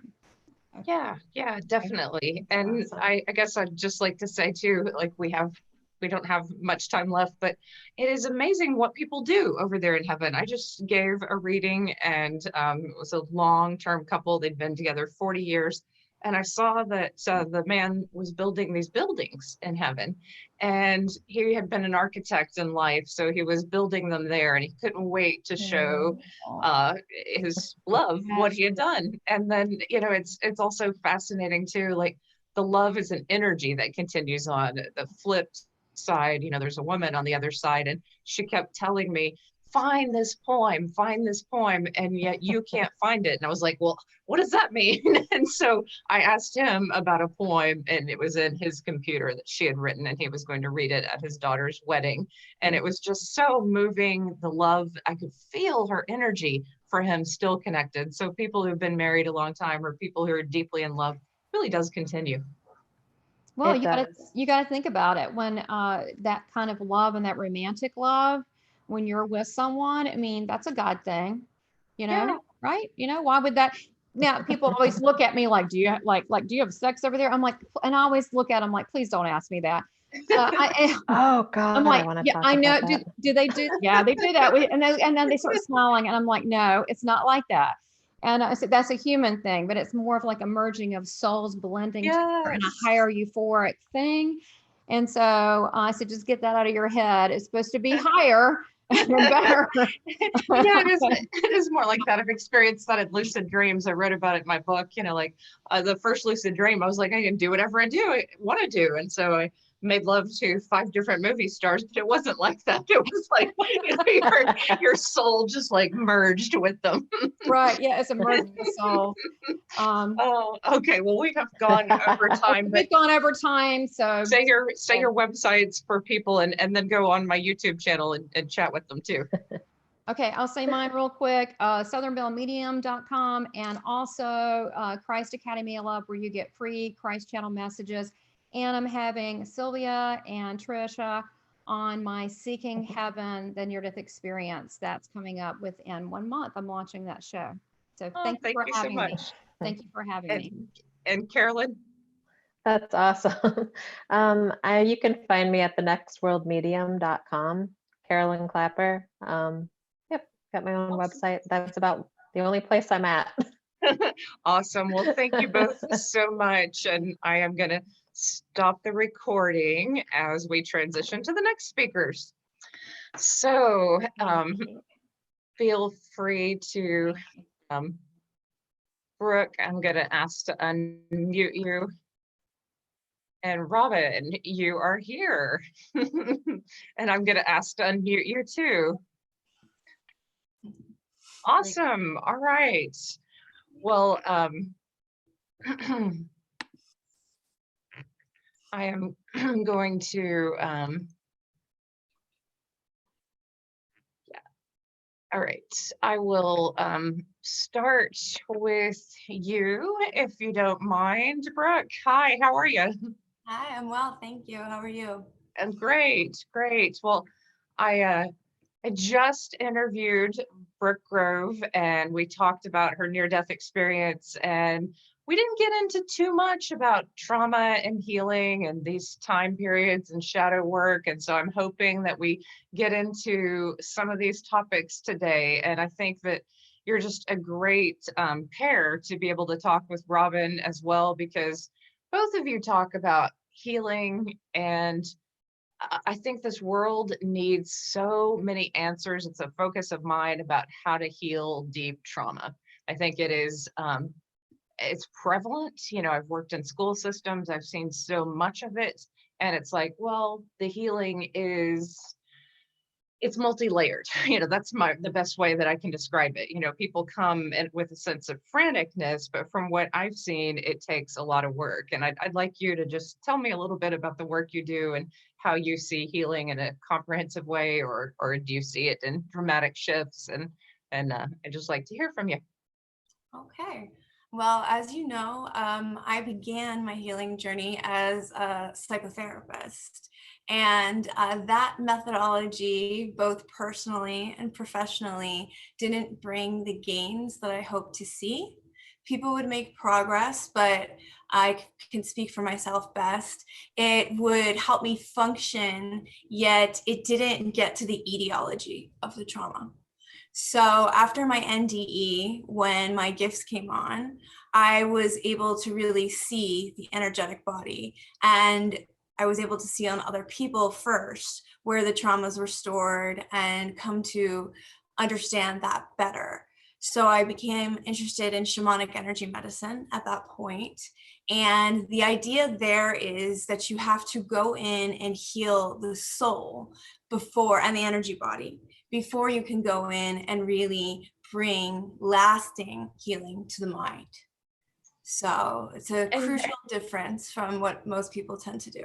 Yeah, and I understand what you're talking about pain and trauma being stored in the body. You know, I've gone through different things in my life, and I've just tried to heal myself. One thing I've noticed is sometimes trauma for me gets stored in the solar plexus, and if I just tap on it or breathe through it or do yoga, then it tends to move that energy. Do you do things like that as well? Yes, I do. And I think it's really important to differentiate that before it even moves into the body, it's in our energetic field. So if we have the intuitive knowing, or we have the guidance or the wisdom, or just the right support people, in our lives, then that's the best place to start, because by the time it's actually physically in our form, it's a little more challenging to work with. That doesn't mean you can't get rid of it. It just means that you've already kind of gotten pretty deep in there. And I have a question for you, which, you know, you can answer extensively if you want, but it's really, how did the near-death experience give you greater information about healing and your path for healing? And what did you want to focus on after that? Well, the near-death experience kind of catapulted me into a new realm of healing. As soon as I awoke from coma, I had my gifts just turned on. So I could see, I could see orbs of light. I could manipulate them with my hands. I saw auras on other people. I saw the angelic presence in ICU. And like many persons, I was initially quite scared of it.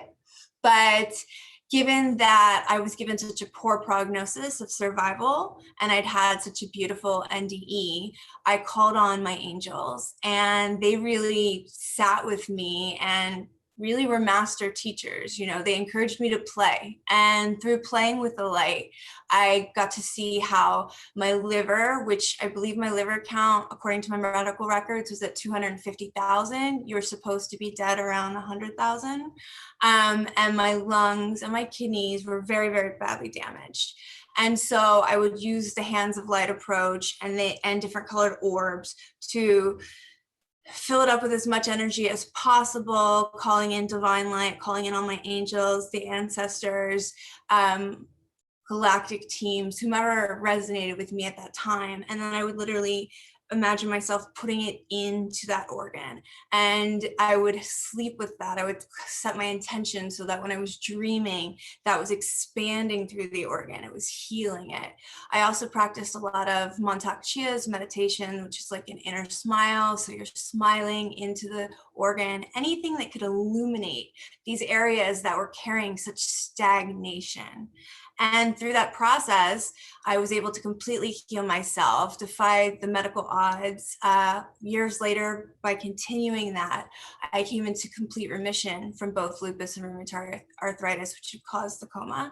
And it just became something that was a passion. I could see where the psychology I had studied, which I had geared away from clinical psychology right before my coma and was going into transpersonal, how there could be this fusion between both the clinical, the transpersonal, and now this energetic psychology. Yeah, and for those of us who have suffered child abuse or trauma in childhood, it's complicated. It's something that as life plays out, it's like you're still just tearing away parts of unlearning, I feel. What do you have to say on that subject? Because it's so prevalent in society. And I know that all three of us have had, Well, as we discussed in my other interview with you, the soul fragments to protect itself. So the more compounded trauma you've experienced in your youth, and for many of us going into adulthood, the more the soul is going to go off into another place to protect itself. It's the same way that the body dissociates or the mind dissociates during the abuse. So you can call those soul fragments back in with shamanic work or energy work, but the big part is then nurturing them. They haven't been part of you since they first left. And so now you might have 5 or 6, 7 more possibly parts of your essence that you have to love, you have to reclaim, you have to come to get to know, because these are parts of you that you don't really have any idea who they would have become or who they'd be. So by realizing that we're not one soul personality, we're really made up of components, and we can give voice to those components, and we can create homes, like for the little girl that left when she was 3 that loved strawberries. And every time you eat strawberries, set it with the intention that it's for her. When it was the 12-year-old who journaled to, get out of a horrible situation, but you've stopped writing, get out a, cute little locked journal and write for her. Really start to embody these energies, because an energy worker and a shaman, they can pull them back in for you. But if you're not renegotiating the soul contract, if you're not actively embodying them and communicating with them, these parts can leave again. That's the nature of trauma. It gets triggered. And if the trigger is then acted upon, it's easy for those parts of us to go away again. And I'm just going to alternate in this interview, kind of back and forth, because there's elements of each story that really resonate with me. And Robin, I know your story. I was, as she was talking, as Brooke was talking about the parts being called back, I could not help but think of your story and the singing that brought parts of you back. And I just wanted people to know this is Robin Landsong, and you're doing a whole lot of readings and a whole lot more with all this, but if you will talk a little bit about the bringing back yourself, I think it was just a very powerful moment in your story. Mm-hmm. And so for those who aren't familiar with my near-death experience, when I was 8 years old, I had been abducted from the US and was taken to Rhodesia, and which was a war at the time. And I was shot by a soldier, and I started to die of blood loss and crossed over. And so it was one of the women in the village, that Black African woman, who had found me and called me back with her song. And so I heard her song on the other side of the veil, and it awakened my memory that I hadn't done my purpose, which was to sing to people.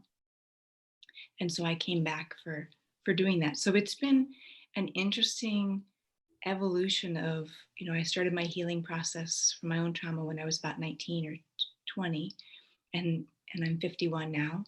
And it feels like the beauty of being able to call home parts of ourselves and integrate allows us the deep knowing of how great that is. And so, like, to my good fortune, I get to use the singing medicine to help others do that. And I'll just share a quick story. I was on tour in Arizona, and I said something like, I was doing a singing medicine circle, so singing to people, each person in the group. And this one woman, who was about old enough to be my mother, requested that I hold her while I sing to her. And so I was holding her and just singing really softly in her ear. And it suddenly just occurred to me, like, how much I was doing exactly what my Mamietan had done for me, of like, sing me home to myself. And that I was the age of my African mother. And here I was singing to a woman who was old enough to be my mother. And so the beauty of being able to come full circle with that, like Brooke says, like doing our own healing so that we can then contribute and give back to other people's healing, is really the greatest honor.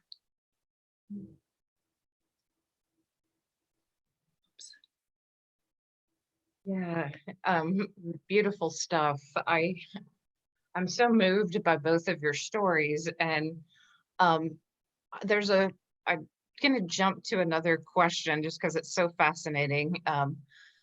Brooke, do you know what color orb to work with? So when you're working with orbs, or when you're working, in that energy level, what do you use, or how do you work in that way? It's entirely intuitive. Sometimes I will know, like for case in point, from having the brain damage from the coma, I do still get chronic migraines. I still have nerve damage.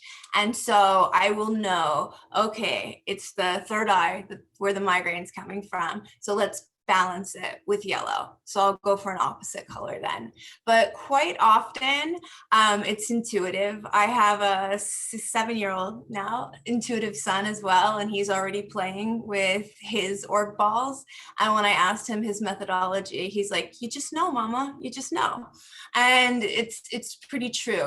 When I'm working with others, sometimes I will hear it, there'll be clairaudience, but most of the time it's an inner knowing and it's instantaneous. Fascinating. And then this is a kind of a tough question, but it's an important one. And I think and I've seen it in students, I've dealt with it, myself at times, when you go through extreme trauma, there's also extreme depression, and charging through that and walking through that. And sometimes people, and I think students have asked, and people on YouTube have asked, like, is it possible to respond to trauma in a way that you just don't want to be here anymore, that people just continue to say, I don't want to be here? And both of you can answer that question. And then how do you flip into wanting to be here?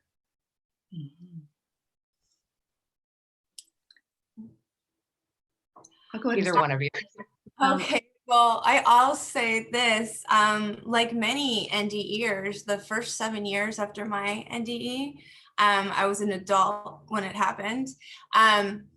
I did not want to be here. It changed my life so drastically from what I thought, who I thought I was, what I was going to do. I'd invested 13 years in school at that point. And the gifts were not something I anticipated nor wanted. So there was this knowing that I could go to this place of pure love and non-judgment and be held. And I love how Robin, in her story, when I listened to it, she talks about that feeling of being held and how important it was to her. For trauma survivors, especially those of us that experienced it at a very young age, we were not held. So there can be a real pull to, I want to go back there. I don't want to suffer like this, and I will still be loved and held.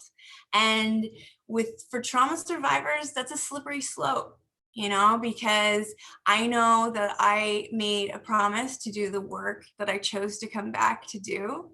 And yet I was having such a hard time embodying and accepting and loving my gifts. But as they say, what you resist persists. And eventually I came to a bottom where I knew that if I continued to turn the gifts off or run from them or fight who I was becoming, then, it was only going to get worse. So at that point, I started holding my gifts and holding myself the same way that Spirit had done, and really reintegrating those soul fragments. And there was a massive shift then. But I do want to say it's completely normal for the suicidal ideation to come up for trauma. One of my greatest teachers and mentors says that post-traumatic stress is a perfectly normal response to a very unhealthy situation. And the amount of depression and anxiety and the flooding and, all that comes with it, it's a lot for the body, the mind, and the soul. So while I advocate for staying on this plane, I have deep, deep empathy for the souls that choose to, move on. A beautiful answer. And I have to say too, like, I loved what you said about being held, and we'll switch to Robin. And I just want to interject that one of the things after sexual assault, I was just traveling the country, and I just kept seeing these groups of women doing yoga, and I wanted to go up to them and ask them to hold me while I cried. Like, that felt like a safe place to me. And I felt like there's something so important about just being held. It's this longing, this like deep longing for, tell me I'm okay, tell me I'm safe. But Robin, do you want to answer that question about suicidal idealization and PTSD and all those things? And this is why I was so looking forward to doing this interview with Brooke, because everything she said I completely agree with, and it's just like, great, you just saved me lots of breath. And so when I was writing my book, which is not out yet, but it's close, very close. And I was writing about when I was brought back from Zimbabwe. And my husband was always saying, like, you know, stop protecting the reader, just give us the full story, like give us the real truth, like stop, you know, making it sound nicer so that you're not upsetting people. And so I really wrote the depression and the, you know, not wanting to be here after I came back from Zimbabwe, because I had been loved and had extreme trauma. And then I came back to more abuse where I wasn't seen, I wasn't heard, I wasn't allowed to talk about anything that happened. And so I wrote that chapter and then I gave it to him to read. And I included the dissociation, the disembodiment, the being checked out, the just like staring out at nothing and just not even wanting to be here. And he got done reading that chapter and he said, I never want to read that again. Take that part out. It's just too intense. He said, I completely dissociated while I was reading it. I feel I have a lack of will to live. And we have to edit that down because you can't do that to any reader. So it is a fine balance, kind of as I share my story about, you know, sometimes just sharing the end result of kind of the culmination of my healing process can make it sound a little too great. And one person said to me something about like, you know, oh, you're so lucky. And I was like, remember, I was shot, you know, like that wasn't really a good time. So, and, you know, in PMH Atwater, she's like, well, you know, her near deaths happened actually in the same year mine from assault. So there's all of that part, you know, and Brooke is really clear in all the suffering that went through, like that medical trauma. So it's great to share the end results, and the process is messy and difficult. And it's not like one person asked me, like, when do we get done? You know, when do we get done healing? And one of my teachers said to me that we get more space, and that the trauma or the grief or the overwhelm or the depression or the suicidal ideation hits us less often and maybe less intense, or we can stay neutral observer while it's happening. You know, and when that, like, I want to die feeling comes up, sometimes I almost at this point can say, and what else? Like kind of ask, like, what's behind that? You know, and there might be the grief or the loss or the feeling so alone in the world that's behind that. And then again, I ask, and what else? What's behind that? And eventually, you know, on a good day, I can get to that light place, that place where I am a daughter of Shiva, where I am held by the great heart. But I have to go through my human experience and honor that also, honor my difficult emotions and not do a spiritual bypass, and be present with what's real in my human experience to get back to also, and what else is there in my spiritual being. So I think the whole spectrum needs to be honored, and it's not an easy process. And I still work on trauma resolution, but I have much more space from it, and I have much more gifts from it. But, you know, it was 15 years of doing therapy and all kinds of healing techniques, and I still do them. It's just less often, and I get more benefit and more freedom more readily. That's such good points, both of you. I think what I want to ask now, and this is really, you can both jump into it and I'll answer it too if you'd like, but the healing process, yeah, it goes on. And sometimes people read something like, oh yes, you've gone through all this, you've done this, you've really worked on yourself. You can't have a negative reaction. You can't have another PTSD trigger moment. Of course you can. You know, like, I think it's a trajectory. You know, like when I look at myself, I'm like, well, thank God I've done all that, because where would I be without it? I don't look at it as like, oh, I'm at the top of the mountain. I look at, okay, I've really made my life a lot better than it might have been. through all this healing work. It doesn't mean that I don't have complex PTSD. It just means that, you know, it's part of what I'm working on healing. But do you believe that there is enough of a shift at some point, and you can both address this, where it's, I've heard it said, where it's no longer PTSD, but really you're just thriving with a knowledge of it? Brooke or Robin, either one. I'll go ahead and start. Okay. It's really interesting because, you know, Tricia, as you know from my text last night, I actually have a COVID-like illness right now. And the COVID test came back negative. But I actually was in the emergency room last night. I had enough difficulty breathing that I had to, I called a Nurse Plus line, and she said, if you don't call 911, I will. So, you know, and it's COVID time period. So I was in the emergency room alone and was like, okay, I'm my own resource right now. Nobody can come in. My phone was really intermittent, so I could like send out a text and get a little one back. And I just was watching myself. And partly I learned from one of my clients who's got really chronic illness to just deal and accept like what's on my plate right now. And my options were just to lay there and let people help me. And I wasn't anxious. I mean, when I couldn't breathe for a moment, I was anxious. And, you know, when I had to call 911, I cried for a while. But everybody was really good to me, and I could really receive their help and their expertise and their love, and just let myself be a patient and let myself lean into the experience. And again, like I just had myself as my primary resource. You know, like at certain points, I just had no cell reception. And so I was like, this is it. Here I am in the emergency room by myself, waiting for a COVID diagnosis, which, like I said, didn't come. But I watched myself and I didn't have anxiety, and I could lean into my own resources, lean into divine source, you know, lean into how held I am. You know, the times I could get a text, people were telling me, I see angels with you, you know, and I could just feel those presences with me. So I could be vulnerable and strong at the same time. I could be my own resource and receive the help of, you know, all these medical experts who are so good to me. I just have to say that ambulance people, they put my porch light on. So when I came home at 3 a.m., my lights were on. So just really being able to receive as well as give seems to me like the culmination of my healing process, and not needing to be any one thing, like, you know, be the healer or, you know, be the one who's healed. But, you know, I'm vulnerable and I'm strong.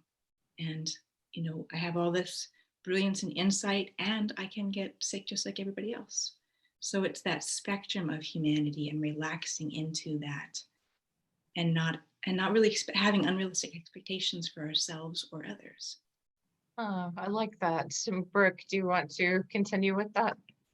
She nailed it. As far as one thing I was going to say, I mean, I always identify with the clients I'm working with by when I introduce myself that, yes, I am a healer, and yes, I have healed, but I am healing. It is a continual process. As far as does the PTSD go away, I've spoken with all sorts of experts on that, heard so many different opinions.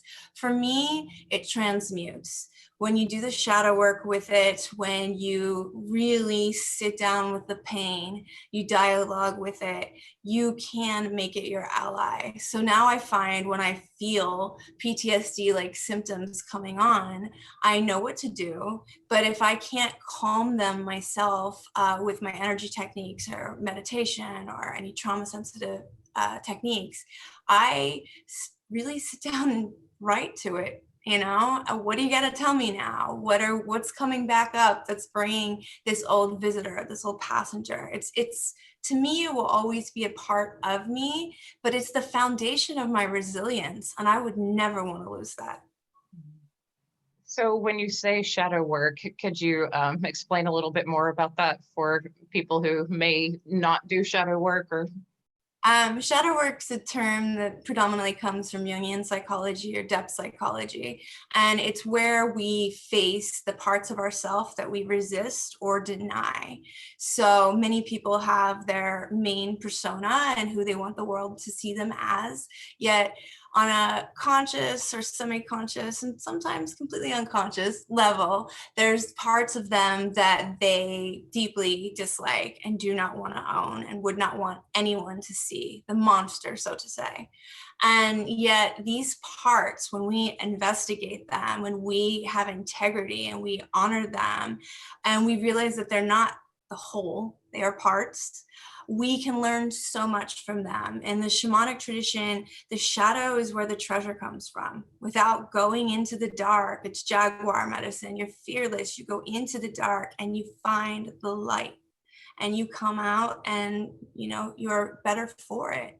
And shadow work here and now, the country's going through an immense period of ancestral shadow work. So shadow work is super, super, super important. And for the near-death community, Tricia and I, we talked about this briefly last week, there's such an emphasis on love and light, and that's wonderful. But love and light are not all that exists in this realm. There is immense pain and immense suffering. And if you come back and you're just focusing on the love and light, and you're not owning that you're still dealing with your own shadow, your own pain, your own addictions, your own bad habits, you're not doing the work. That's spiritual bypassing. So it's really important. Amen to that. I feel that there's a lot of propping up of this culture and propping up of even narcissists to some degree, so that we don't have to deal with deeper truths. And that's just this, let's keep everything the way it is, status quo, and not really look at what is beneath. And I feel this, I don't know about you too, but I feel this like new fire and this like brimming desire to bring a lot of that out, so that this is a time of change, and that shadow work kind of excites me. Mm-hmm. And if I could add to that too, first, Tricia, I just want to say how brilliant it was that you that you joined the two of us together, because it's like when she's talking, I feel like, great, she just said everything I want to say, so perfect. And I just want to say, like, you know, I'm doing a tremendous amount during this COVID time period of working with my own shadow, and like lots has been a really difficult year. And so one of the things I was working on is really owning my abandonment trauma.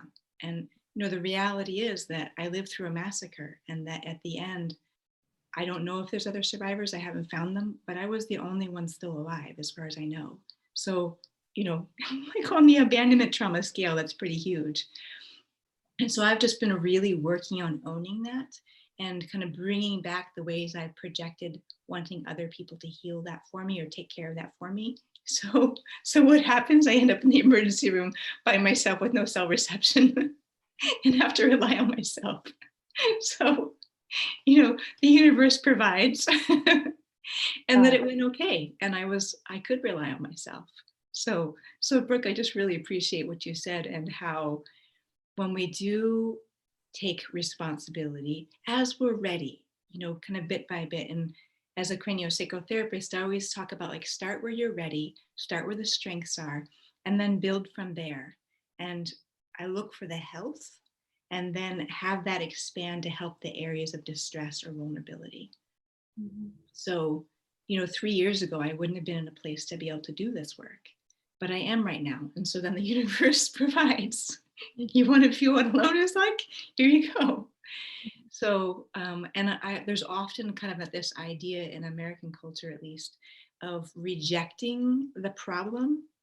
And so much of what I'm helping people do is often we're rejecting an aspect of ourselves, or we're rejecting our illness or our difficulty or our problem. So I'm constantly teaching people more about Tonglen practice, the idea of like bringing it back home.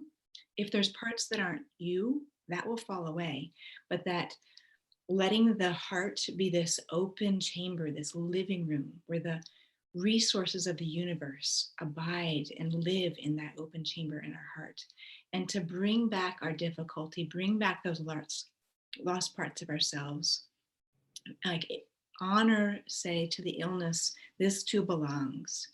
That I have found is a far more potent healing, rather than trying to catapult out our distress, or we don't find appealing, because we're usually catapulting part of our own life force and our own vitality.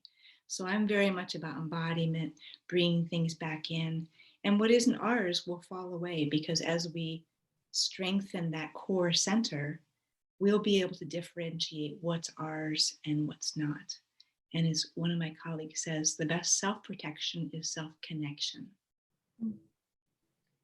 So I have a question that a lot of people ask me, and I wonder if this will resonate with you both, but people say, oh, well, we read your story and, you know, we really love the near-death experience part. Why did you have to go through trauma afterwards? And I'm like, because that's life. Because I was 22 and moved to a foreign country. And, you know, like, just because you have an awakening or just because you have a near-death experience doesn't mean that life doesn't unfold in tragic ways. I mean, we're human beings on this earth. We're going to encounter things that will cause us grief and cause us pain. And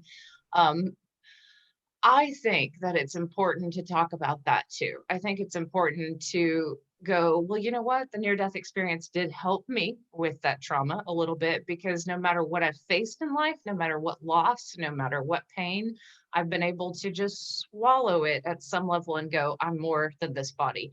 I am spirit. I am connected to a consciousness that's higher than all of this, and I will survive because I know that I'm going somewhere beyond this physical. So that knowledge of the near-death experience is very healing, no matter what we go through in life, I believe. I don't know if you want to talk to that, Brooke. Yes, I mean, I completely concur with you. For me, coming back into a highly traumatized body, the next 7 years were more trauma, you know? And so there's no way that I can completely separate the NDE from what happened before and after. But more importantly, pain is a form of intelligence. The body is in pain when it needs to communicate something. The soul is in pain when it needs to communicate something, you know, the mind, et cetera, et cetera. And trauma has a lot to teach us, because all humans experience it to some form. There's developmental trauma, there's the big traumas, you know. I have a 3-year-old son, and I can tell you that sometimes the way he experiences things are legitimate traumas to him, you know. And it wouldn't behoove me as a parent or as a storyteller to only talk about the good parts. Again, that goes back to spiritual bypassing. People want, you know, the good stories from our NDEs. They want these spontaneous remission stories, and there are those, but that's not all that's out there. And I think it's really important to show the vast spectrum, and that trauma gets a rap that it's not curable and that it's not something you can recover from, and you're going to be messed up for life if you go through certain things. And that's not true. If you do the work, that's absolutely not true. So I think it's really important that we destigmatize trauma and that the survivors speak out, because in my opinion, they're the ultimate teachers. Beautifully said. Robin, do you want to speak to that as well? Yes, and because I just have a little bit of an illness, remind me the question again. Yeah, so basically, the near-death experience helps us assimilate trauma on some level, because we're reminded that we're more than this body. But then there's this perception that if you have a near-death experience, you're just angelic and all of life is going to be fine after that. Okay, now I remember. It's really funny because Peter Panagore and I were having a conversation about this. I think he's on later today. And he didn't get a job offer that he really wanted. And he posted about it on Facebook, and people were like, oh, there's a better opportunity coming around the corner. And he's like, you know, damn it, I put a lot of time into that application. And he was really bummed. So we just had this great conversation about, like, just because you can turn it to a positive light doesn't mean that you don't need to go through the disappointment or the anger, the frustration. And there was I think at one of the IONS conferences, I was listening to Anita Morjani speak. And there was a part of me that was getting like, I don't feel that spiritually clear. And maybe it's because mine was in my childhood, but just kind of you know, there was, of course, she's up on stage, so she's presenting the best part, and she had that tremendous spontaneous remission. But I think, especially since mine were in childhood and then I had lots of trauma after, that while I can always tap into that, it doesn't mean that life doesn't happen, and it doesn't mean that there aren't still difficulties. And, you know, I just am really loving this conversation for the depth and breadth. And it's almost like people want to make us movie stars and kind of personify, like, you have this great life. And it's like, no, I have a regular events happen, you know, people are mean to me, have betrayed me, I've let people down. So again, the whole spectrum of humanity. And I think what having a near death brings is being able to have perspective of the bigger picture, and being able to more quickly get to maybe the bigger purpose. Or, you know, when people die, you know, there's a certain delight or excitement for me of like, oh, they get to go home. And one of them, I think it was when I was in the IONS conferences, several of the pastors were having a conversation who were all near-deathers.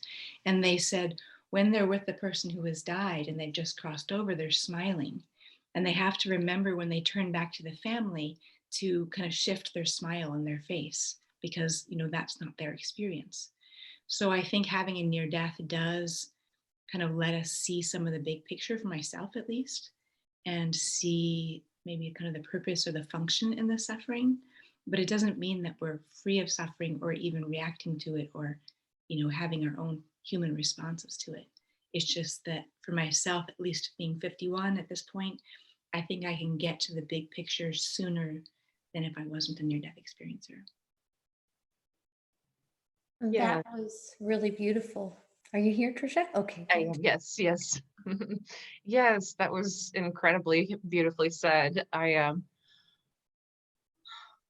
question I want to ask now, and it's okay if we go deep with this, both of you, because I think we're all thinking about it, but what tips or what would you like to say to people in this time period with what we're dealing with right now? How can you help people integrate these energies and make a positive change locally or in themselves? Like, what do you think is the most important message for 2020, for this brave new world we're a part of?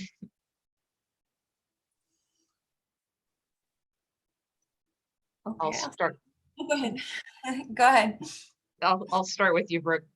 Oh, okay. I think it's really, really, really, really, really important right now for everybody to realize that they are the sovereign integral of their field. The energy that they often feel they are victim to is typically what they're putting out in response to the other energies that are putting out. We all have a choice in what we choose to receive. The information coming through your screens, you have a choice to listen to it or turn it off. You have a choice to believe it and go into a place of fear, or you have a choice to trust your higher self and ask for guidance. And yes, these are traumatic times at present, but the individual controls their reality. Everything else is noise outside of ourselves. We have the power to direct how we filter this stuff. And I think it's super important that people start to take responsibility for their energetic boundaries, their energetic hygiene.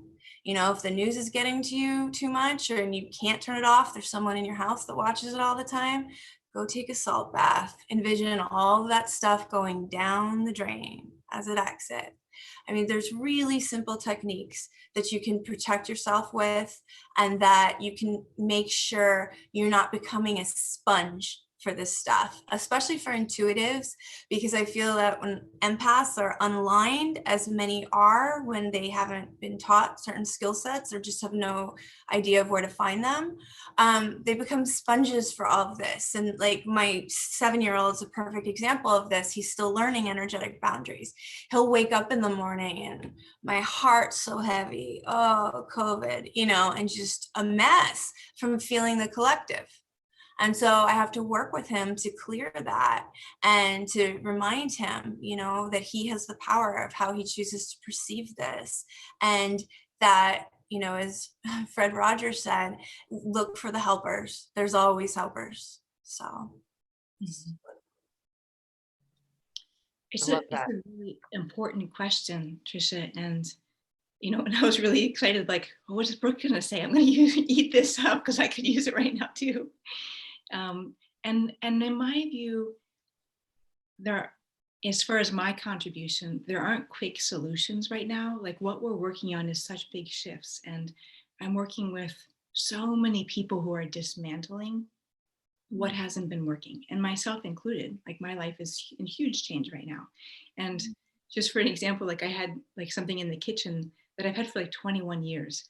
And I suddenly realized like I've been compensating because it doesn't actually work that well. And I just threw it in the trash. It was just like, I've had that for 21 years. I really like it, but it doesn't work and it causes problems. So there's this certain dismantling of what hasn't been working that's happening right now. And like, I know so many women who are actually getting a divorce right now, or just, you know, all the racial things.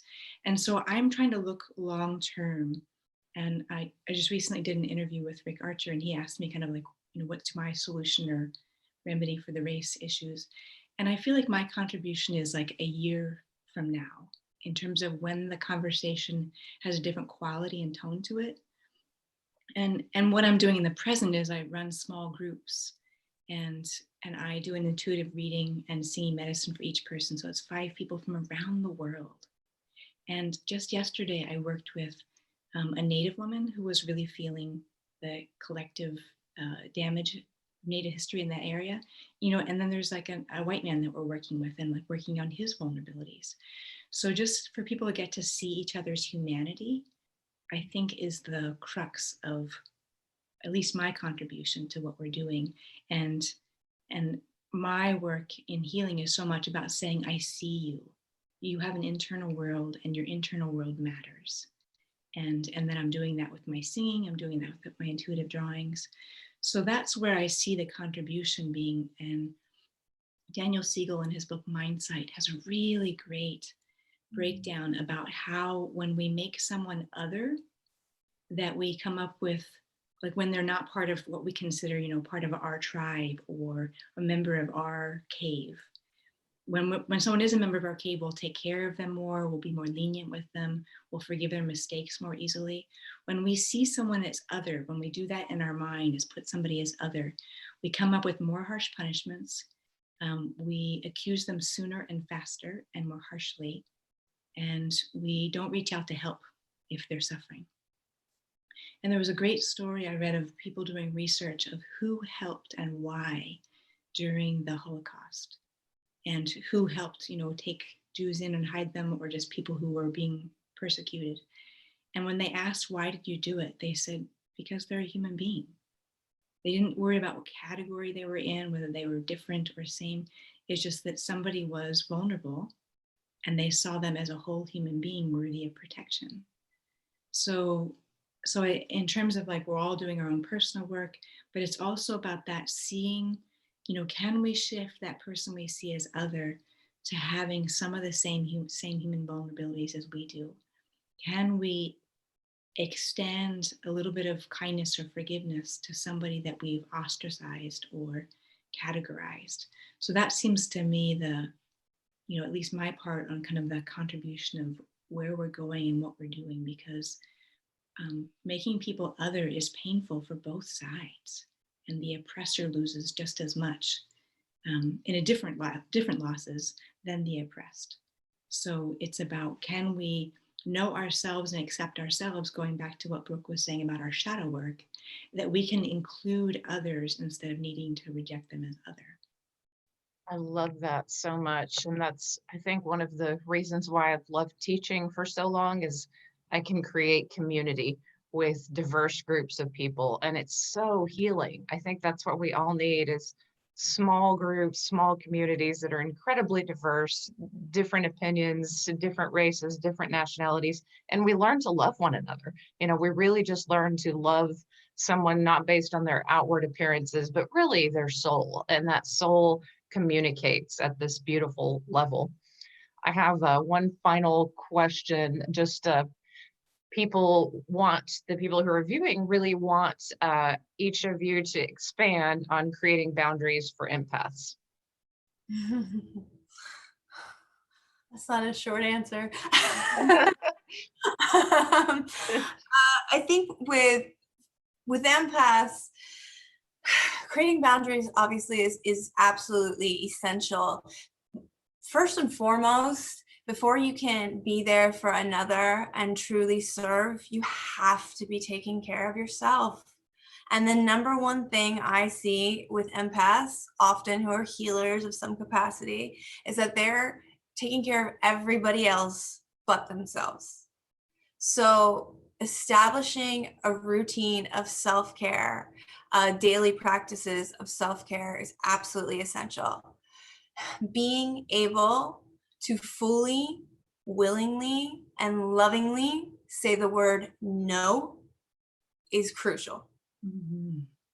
Otherwise, you become a doormat and you get their energies trampled all over you. You attract narcissists, et cetera, et cetera. We all know that story. So I feel that really the self-care is sacred, and no is a beautiful word. I call it the sacred no for protecting my energy as an empath.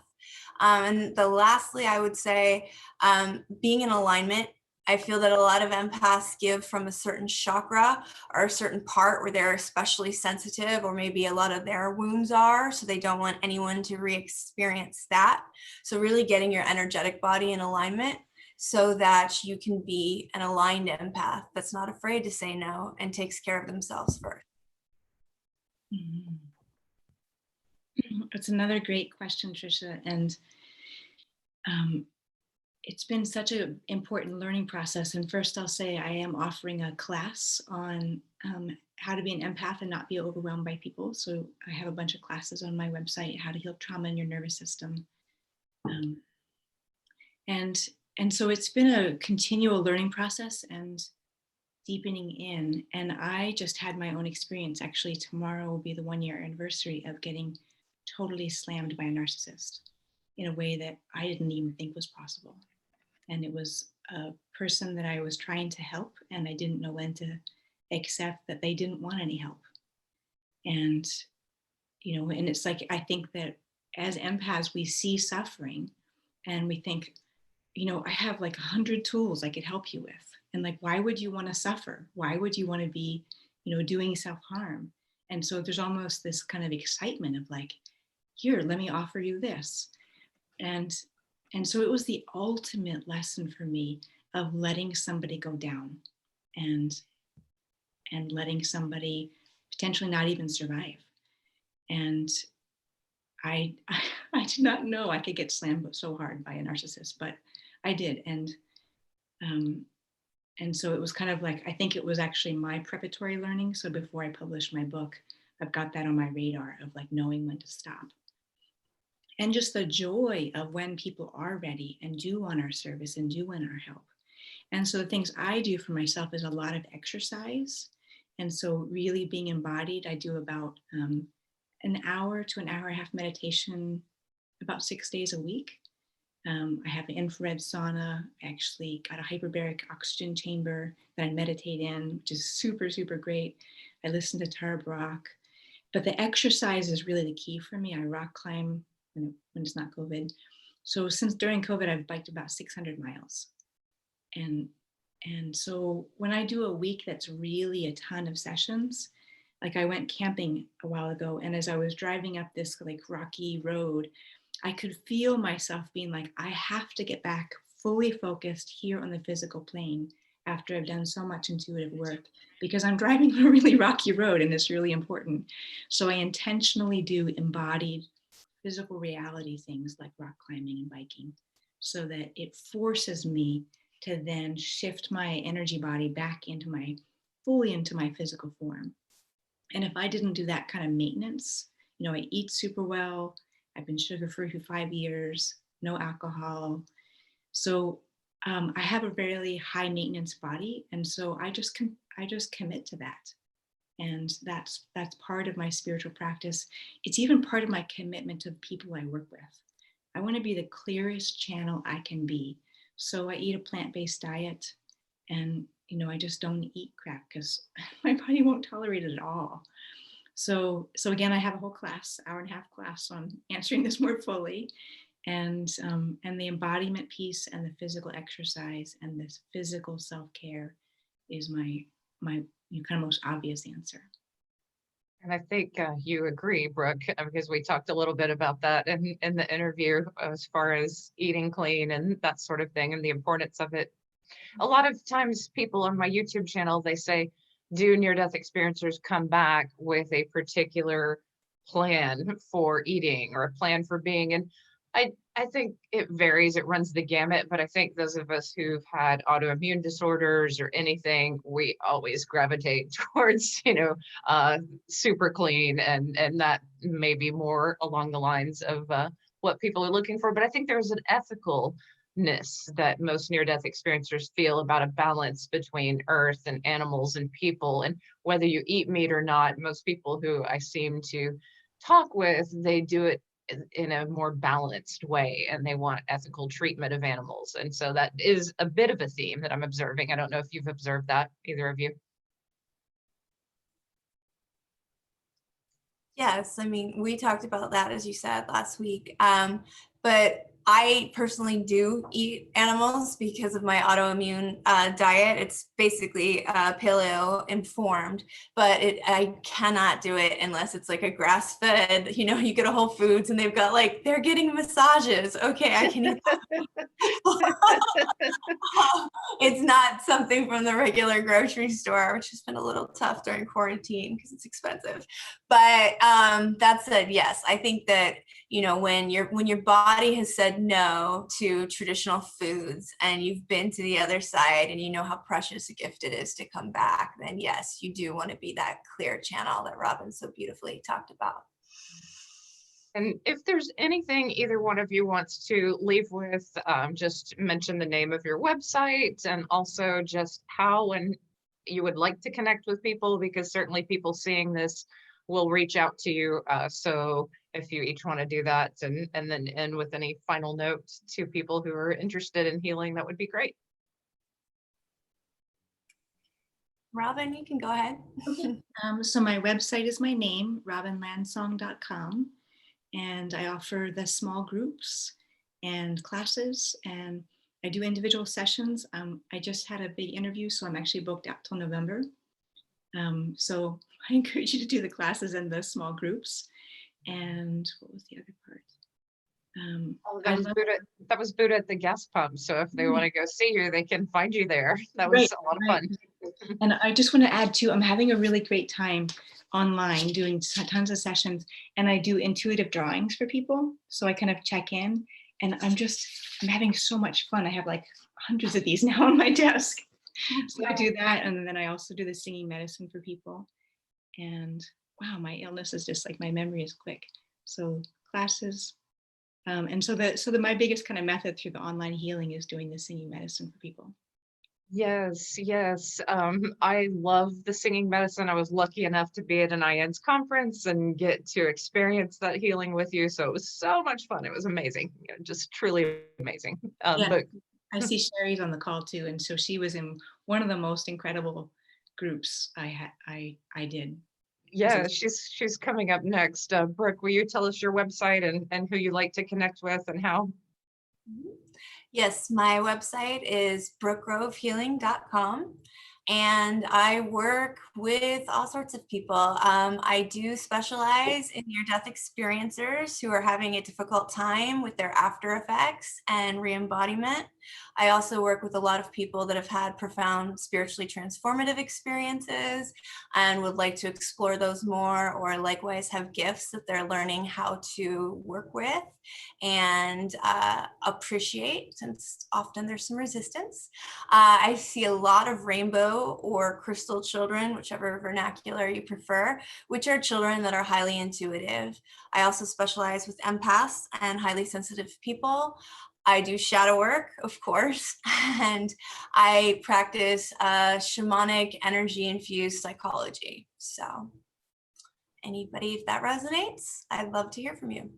Awesome. Awesome. Well, this has been, each hour has just been lovely and just very important to me because these topics resonate with me. And thank you both for sharing your hearts and your wisdom and your time. I really do appreciate it. And thank you, Tricia, for doing this. It's like, I know you've been walking through some difficult stuff yourself, and just that you pull all these people together and do your gift and be present. I really, really appreciate it. Oh, thank you, Robin. Yeah, I'm glad that we're able to do it for free and stream it on YouTube, and that, you know, the connection has worked and that it is all coming together. But yeah, that idea of walking through painful things, but getting to that other side and creating that light-filled world is important. But thank you so much, both of you. My honor. I am going to stop this recording and we will transition over to Cherie Aimee. Yay! It's been so fun. Yes. Oops. I'm going to just remove each of you if that's okay.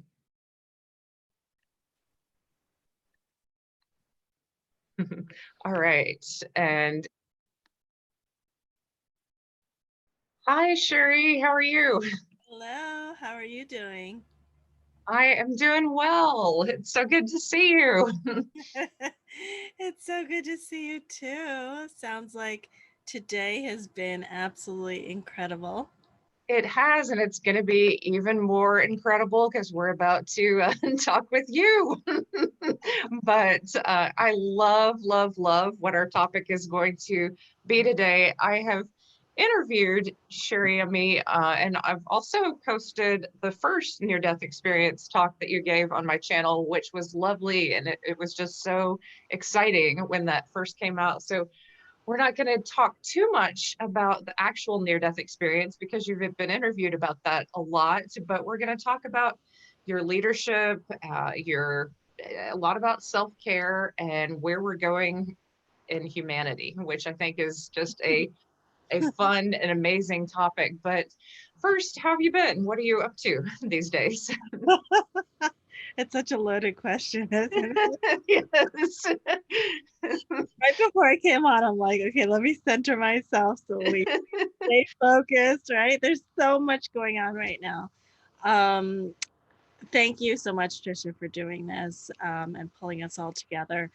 And the beautiful ladies and men that have come before me. It's always an honor to come together with all of you. And I know this is such a difficult time right now for so many, including us, you know. We're near-death survivors, but we're still human. And we still have to go through, you know, serving our own medicine to ourselves, right? To get through these tough times. So I just want to make sure that, you know, everybody on here understands that.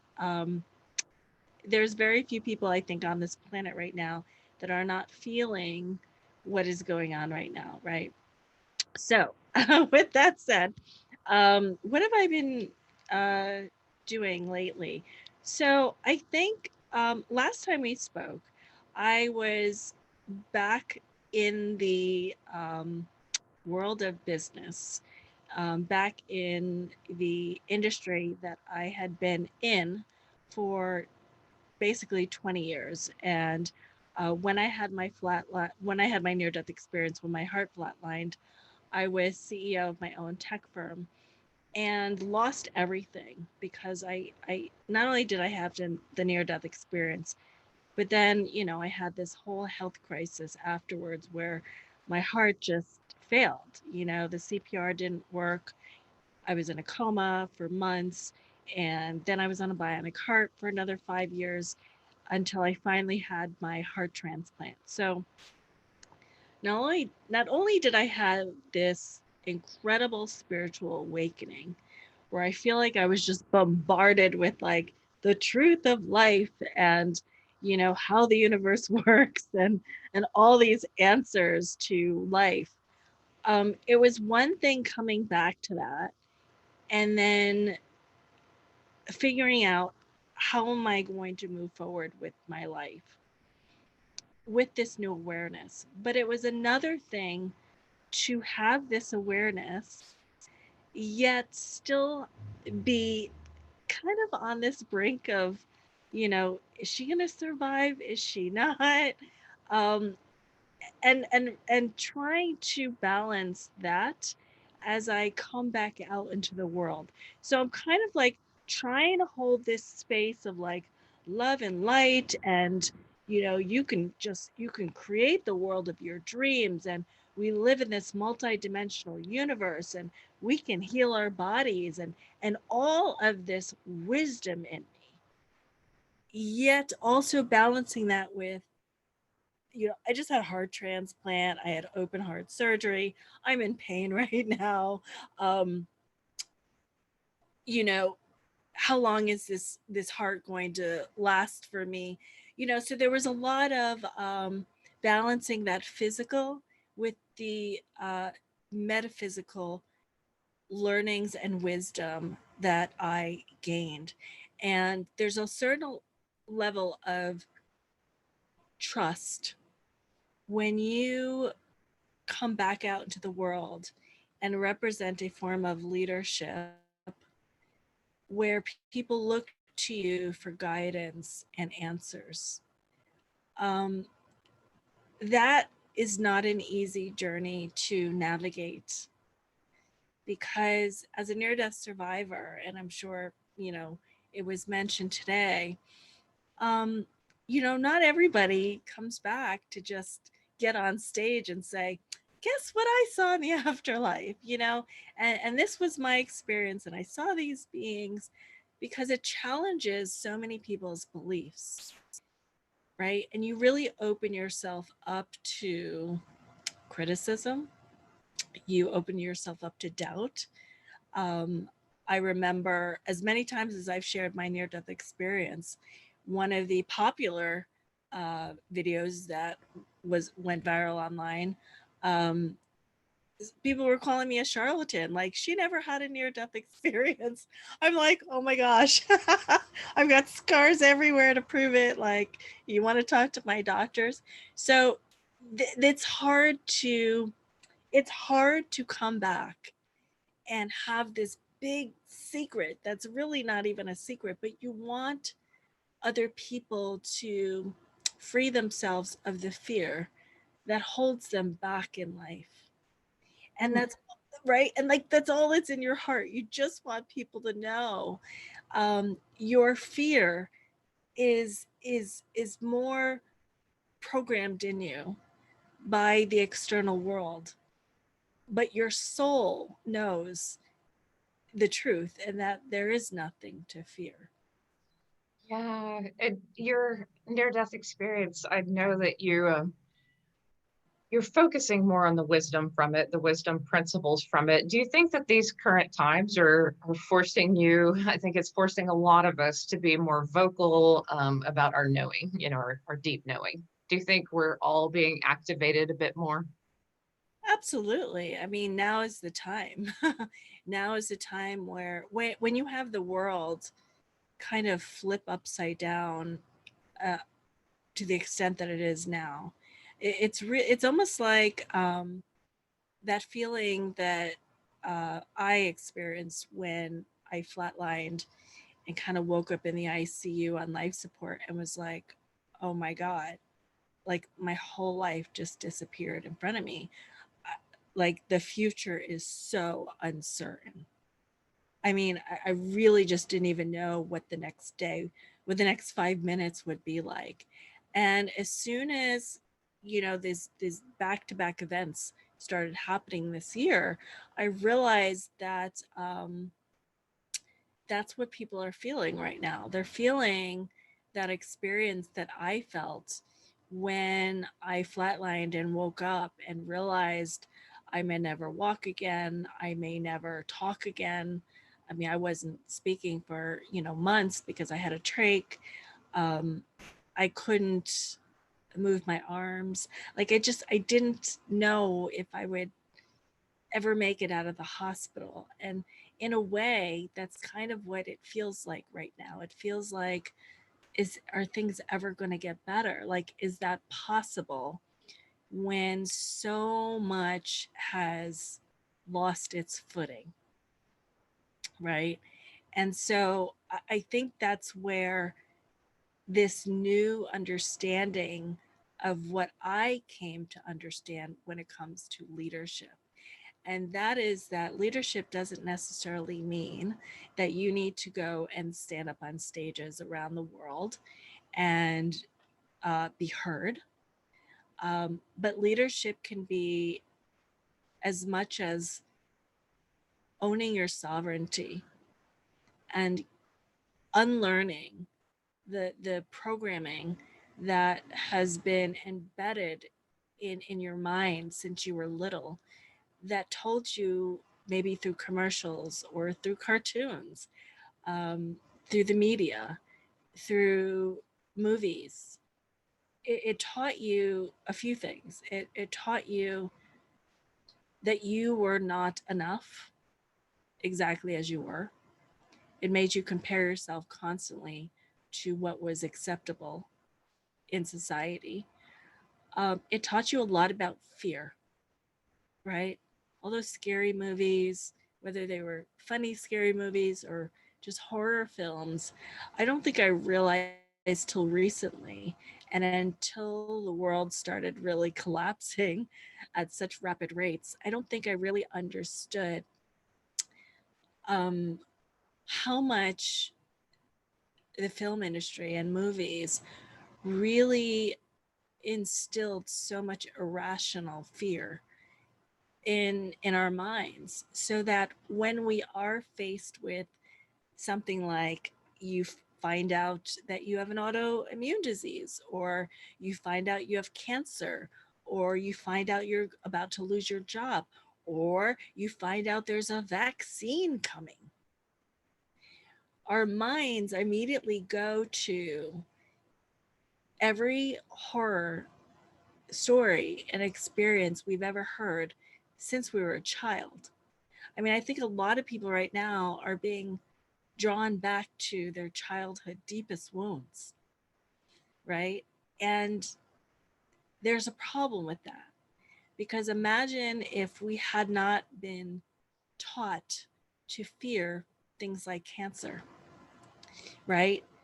And I've had cancer, right? I had cancer prior to my cardiac arrest. And when I was diagnosed, I immediately thought of every horror film that depicted cancer and how the person didn't survive, and the horrific journey that the person went through. I didn't have anything positive to associate with the healing journey and awakening I was about to undergo.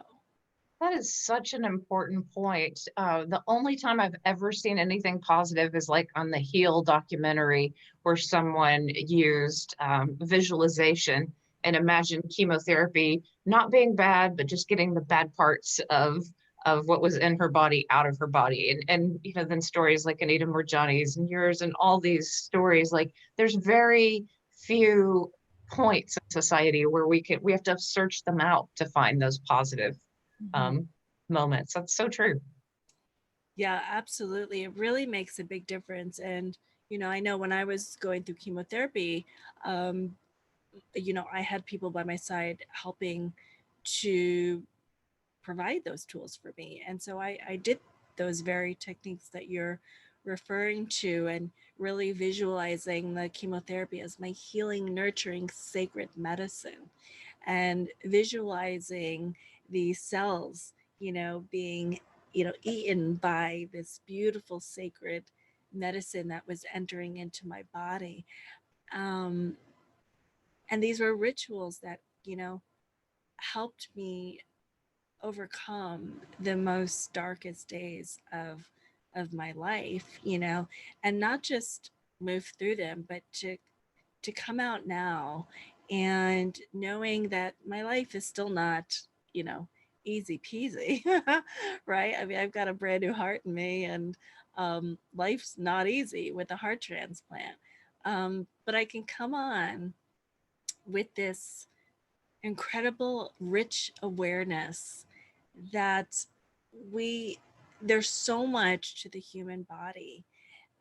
There's so much to our energy bodies that surround our physical body and connects us to the universe and these invisible frequencies that we can't see. But I do know that they healed me along the way and that I felt them when I crossed over into the afterlife. Right. And so,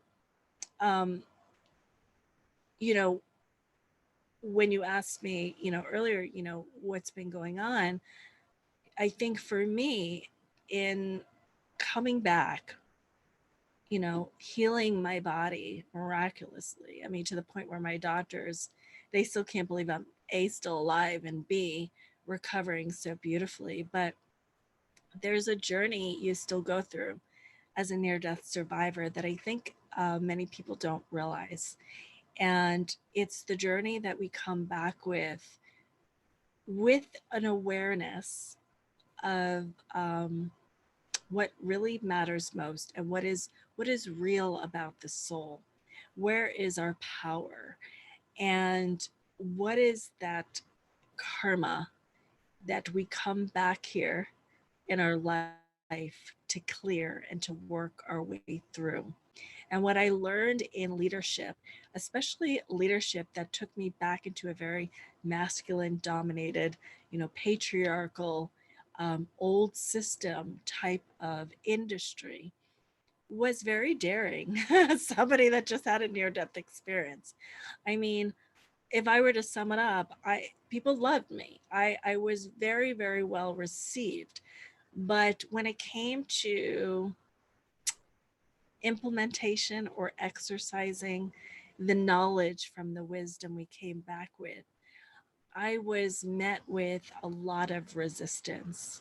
What was some of this knowledge, and what were some of the wisdom principles that you're bringing into the business world, and what was the resistance like around that?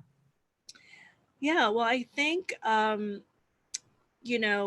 number one, I think coming back and having more of an awareness of the divine feminine and those softer skills that are so necessary in business, but often get overlooked, right? And so when I speak of in business, right, I have to use more business terms and terms that, isn't going to be like, whoa, like that's a little too out there for us. And so I try to share about the softer skills, which is, empathy, compassion, and understanding that intuitive gift that especially many of us women in leadership have, but gets suppressed.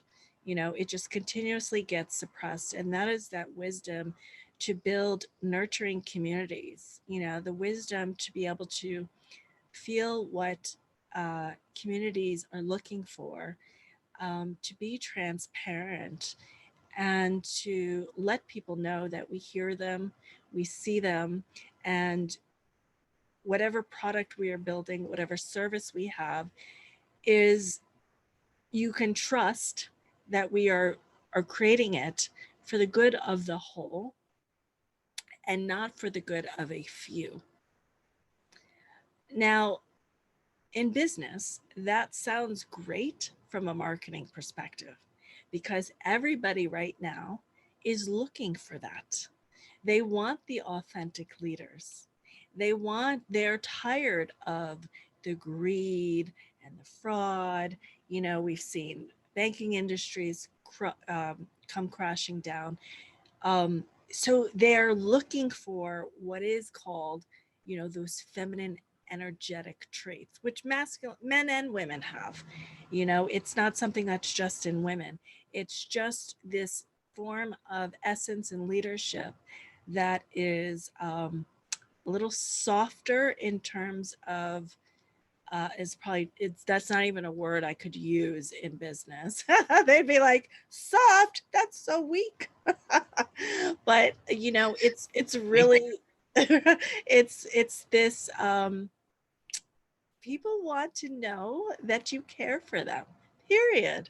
Yeah, that makes a lot of sense. I mean, students want to know it, employees, employer, everyone wants to know that. Yeah. Absolutely. And I think because we're aware of this, companies have to work a little bit harder at embodying it. So they can't just get away with saying our product is better than yours because A, B, C, and D. People really are, they're very smart now. They know all the little tricks, you know, that you can do in marketing. So they don't want words. They want to see you. They want to see the leadership behind whatever service is being offered. And they want to know that you will stick to your word and that they can trust you. And so the difficulties that I was speaking about is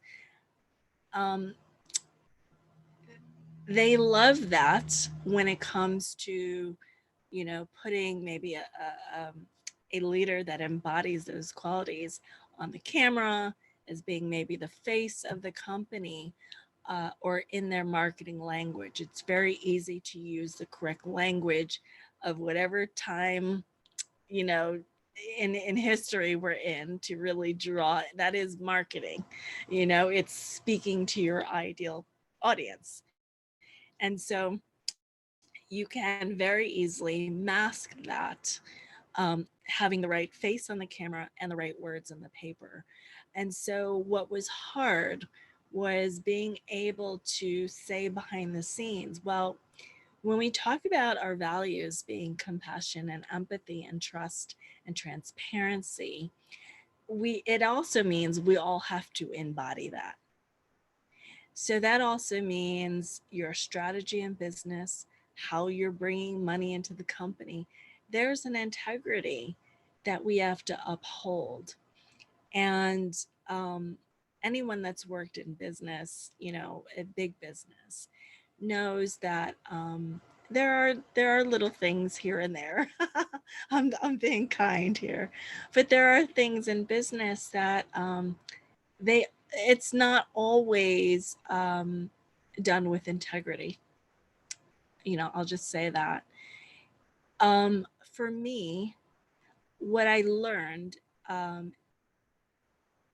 was the difficulty in pointing out these discords within companies with, you know, kindness and love and a willingness to have these companies thrive, right?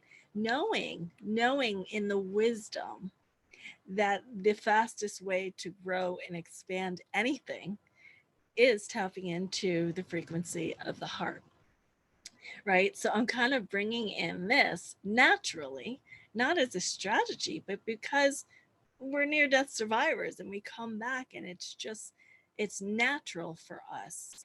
And our some of the challenges are trying to explain that to other people in a way that is you can implement in practical ways, right? So I always talk about, you know, I love sharing practical you know, solutions inspired by universal wisdom. And I think we need so much more of that. But the difficulties can be, you know what, everything you're sharing sounds great, but, you know, and then there's always a but, and they tend to go back to what's always been done before. So how do you keep centered when you're faced with adversity like that in business? That's what one of the readers and one of the listeners is wanting to know. Yeah, it's challenging for sure. You know, that has been my journey really since the first online near-death experience summit you did, Tricia. It was really walking that fine line of, do I give up?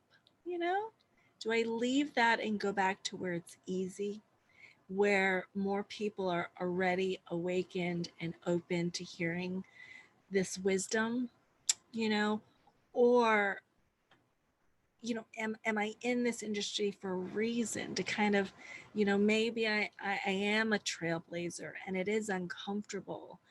But can I keep going to be that light? Even if it just means it may take a lot longer. So it's a great question of, you know, yeah, how do I do that? Well, number one, I'm always implementing my own wisdom tools. So a lot of the things you've discussed on the summit already, meditation, you know, I do a lot of deep breathing. I do vocal alchemy, which is a way of toning. And it's actually something that I do to connect with my ancestors. So when I feel like I need help, you know, higher wisdom, I will ask my ancestors or I will connect to my guides on the other side and I'll be like, hey, look, you know, you guys send me back here. Can I get a little help? Right. I love it. And, you know, and I'm joking around, but there is plenty of tears in there too, just so you know. But what I've really come to learn, and this is going to answer your question, what I've really come to learn is the full value that I have to offer the world. And it's not going to look like anybody else's life. Okay, so that's hands down number one. One of my biggest awakenings, I can say now, 10 years after my near-death experience, journeying the difficulty of how do I walk through this world knowing what I know and yet somehow fit in. Okay, so going through there and then making it through an even more difficult area of life, which is the very patriarchal old system, and realizing, well, I still love technology. I still love all of these things, but there's got to be another way where it doesn't have to destroy us. We don't have to fear it. We don't have to use it to harm people. And I fully believe that. And so where I landed, right, where I landed was we each have our unique soul's genius in the world. So what I have to offer is very different from Tricia, very different from Sylvia, very different from Robin. We have stories that bring us together, right? But we each have our own unique light to bring to different areas of the world that need that love, that need that truth, and that that frequency. Okay, this is all energy frequency. Whether I'm talking to people that are working through cancer, people that have just lost a loved one, or I'm talking to a multimillionaire tech CEO. I want you to know it's always about energy. It's always about our frequency. And so I realized that I have a unique frequency, but I have to create my own version of what success would look like for me, given my unique blueprint. And so for me, what I came to learn is hands down, I cannot work 9 to 5 in a tech company, right? I can advise from afar. I can speak on your stages, no problem. You want me to talk about blockchain? You want me to talk about AI? You want me to talk about 5G? No problem. But it will be under terms that allow my frequency to maintain its integrity and allows me to not have to constantly defend myself in an environment that is determined not to hear me. Fascinating. You know, like as you're talking, I talk about this type of stuff with Sylvia sometimes too. So I want her to pop in if she has a question, because you both think a lot alike in many ways. This is really great. I'm Oh just, my I'm goodness. loving it. I'm absolutely loving it. I'm just listening to you, wanting to chomp at the bit. Go, Cherie, go. Bring it. Like, I just love the fact that you're bringing spirituality, if you, for lack of better words, into the business world. And the thing I love the most is when you said about integrity, doing business so you can maintain your integrity, maintain your energy, not burn yourself out, and also just show the feminine and show that there's another way to do this. Yeah, absolutely. Absolutely. There's another way. And you know what's so beautiful? Thank you, ladies. I really appreciate that, because it's not easy. It's not easy. I know it's not easy for you guys either. It's not easy. And that's why I'm so grateful that there's so many of us that understand, you know, it can feel lonely at times coming back as a near-death survivor, and you know, trying to just bring this really, really rich wisdom so people don't have to suffer anymore. What I love is that the more I stay in this integrity that I'm talking about and allowing myself, you know, and of course, this came through a lot of trials, right? So what I'm really sharing with you is that it's taken till now, 10 years after my near-death experience, to finally understand how my body works, what feels good, what doesn't feel good. It doesn't mean because the world it can be scary that I need to hide. It just means that I can go out, try things. When it doesn't feel good, I get to come back to the table and design a new way for me to come back out with this wisdom. It's a lot of the feminine principles is tapping into our instinctual nature of resilience, and to be able to come out in the world in that masculine energy of taking action, right? And you know, that kind of push, but also allowing ourselves to pull back, knowing when to pull back, receive the wisdom, the guidance of our soul, of our bodies. There's so much wisdom in our bodies. You know, that's where that wisdom is. You don't have to have a near-death experience. What it did for us is kind of like fast track us. So we came back, and it's like, we get it. We get that we have to come back into the body. Okay. So everything I'm talking about, the reason I'm able to show up is because I've learned how my body functions. I've learned when it's ready to go out in the world and speak and be heard and be seen. And then I know when to pull back and take care of my energy, my frequency, tap into the wisdom of the earth, of nature, of the feminine energies, which are going to care for me. They're going to nurture me.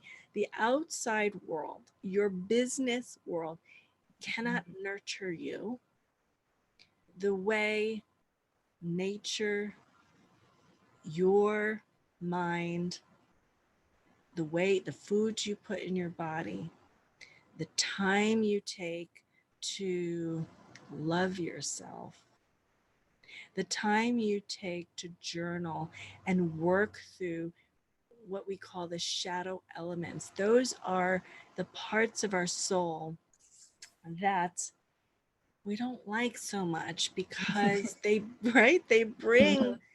bring so much pain.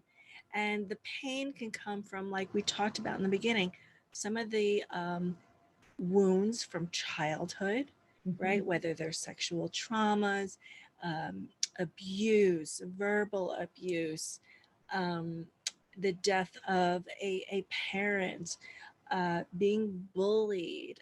I mean, there's endless things that just being born is a trauma, you guys. Mm-hmm. It's a trauma. It's a separateness from source. So we all come in with a level of trauma, and then it's compounded with Right. other people's wounds, right? Right. So you're speaking my language. I'm loving it. The chat room's loving it. I'm monitoring. And one of the people in the chat room have asked a question, which is just a little bit off topic, but interesting. And they said, Cherie, has your heart transplant affected your heart center in any way? Not at all. I mean, if anything, yeah. If anything, first of all, I just want to let you guys know about my heart transplant. I am so blessed. I literally received an athletic heart. It's very rare. Most transplanted hearts beat at over 100 beats a minute. Mine beats like 65, 67. Ooh, For good. the first time in my life, I have a healthy, athletic heart. This is not even something I was born with, meaning I always had an arrhythmia, a faster heart rate when I was little, even before everything happened. So my heart rate now is like gold for me. It is like I was just gifted with this amazing, beautiful aura of gold in my body that is so fully resonant with the rest of my soul that I feel like I can, for the first time, be the full expression of myself. So I hope that answers your question, but Oh my gosh, I absolutely love that. I'm excited. I'm excited to see you here. I'm excited to hear what you're talking about. Thanks so much. My pleasure. Tricia, did you want to read some more questions or? Yeah, one of the questions that interests me from someone who is writing in, he says, would you start a model business where you can implement these principles that have endured the test of time and practice? Would you like to do that? Oh yeah, all the wisdom principles. Is that what? Yeah. Well, I love that you asked that question because I am working on that right now. I actually just finally hired someone to help me, and that's been the delay with my book is because I wanted to share my story, but there was so much more I wanted to give the world, and I didn't really know what that looked like a few years ago.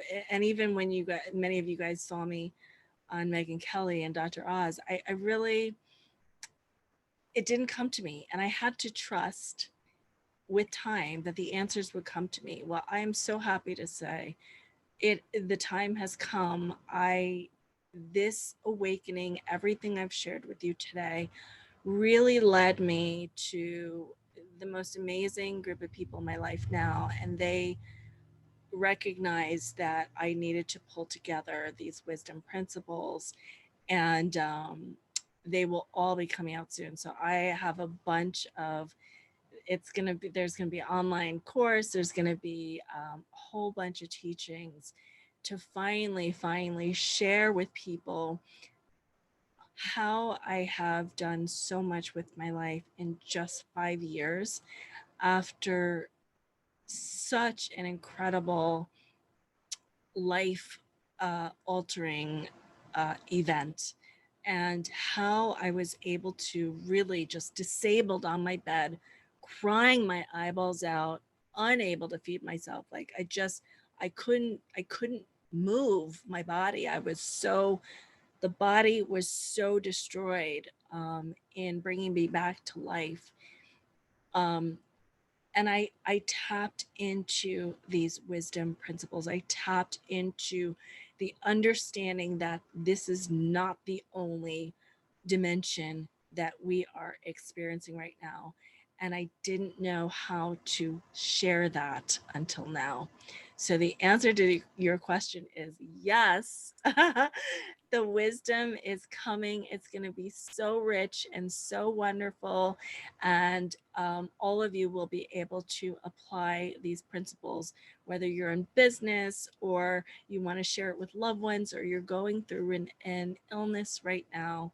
This has been my dream for a long time. That is awesome. I'm excited about that. I have a personal question that we talked a little bit about, and where do you think with some of these wisdom principles and your knowing, where do you think we're going as humanity? What is the trajectory? And this can be like politics, technology, medicine, any education, anywhere that you want to pop into with this. But what do you think are some of the trends or the trajectory or the highest possibility? Mm-hmm. Do you want more of a in 3D kind of what's happening right now, or would you like more of a, because I can answer two different ways. Oh, I like the less 3D answer myself, but other people might want the 3D.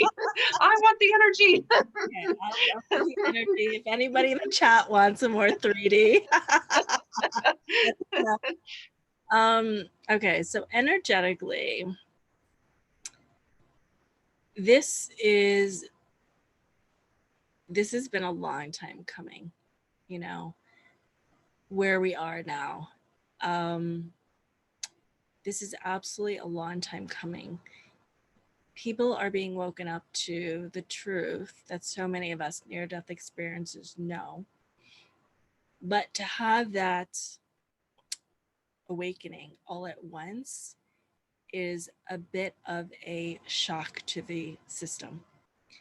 So what's unfolding is a lot of this truth and awareness coming to the light, but it's very similar to what I discussed when I talked about our shadows.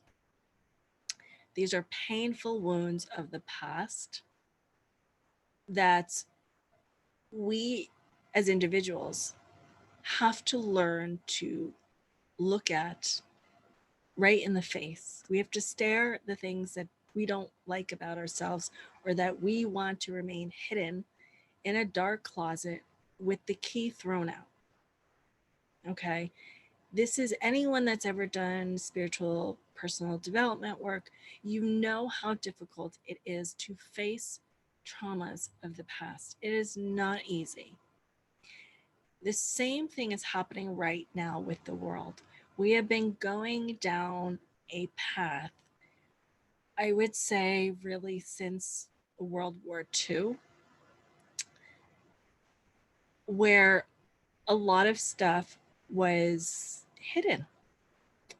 Okay. And you can only hide, and I'm sure you know this within your own life, you can only hide your shadow for so long before something comes around and either triggers the wound and it busts wide open and you are forced to deal with it, or it can eat away at you and take you down. And this is the importance of shadow work in personal and spiritual development. When it happens on a global and national level,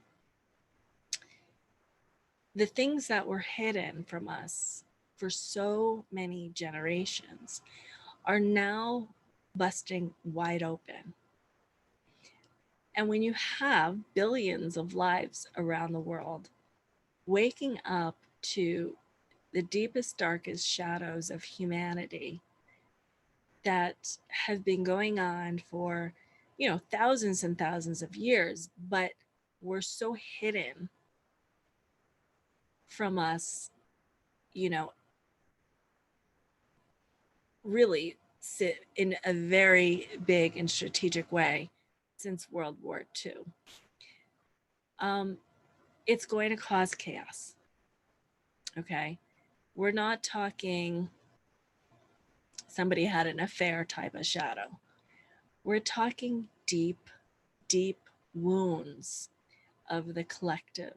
So when you think of yourself and what it's like for one of the wounds that came up to me recently was with the shooting here, or the murder here in the United States of George Floyd.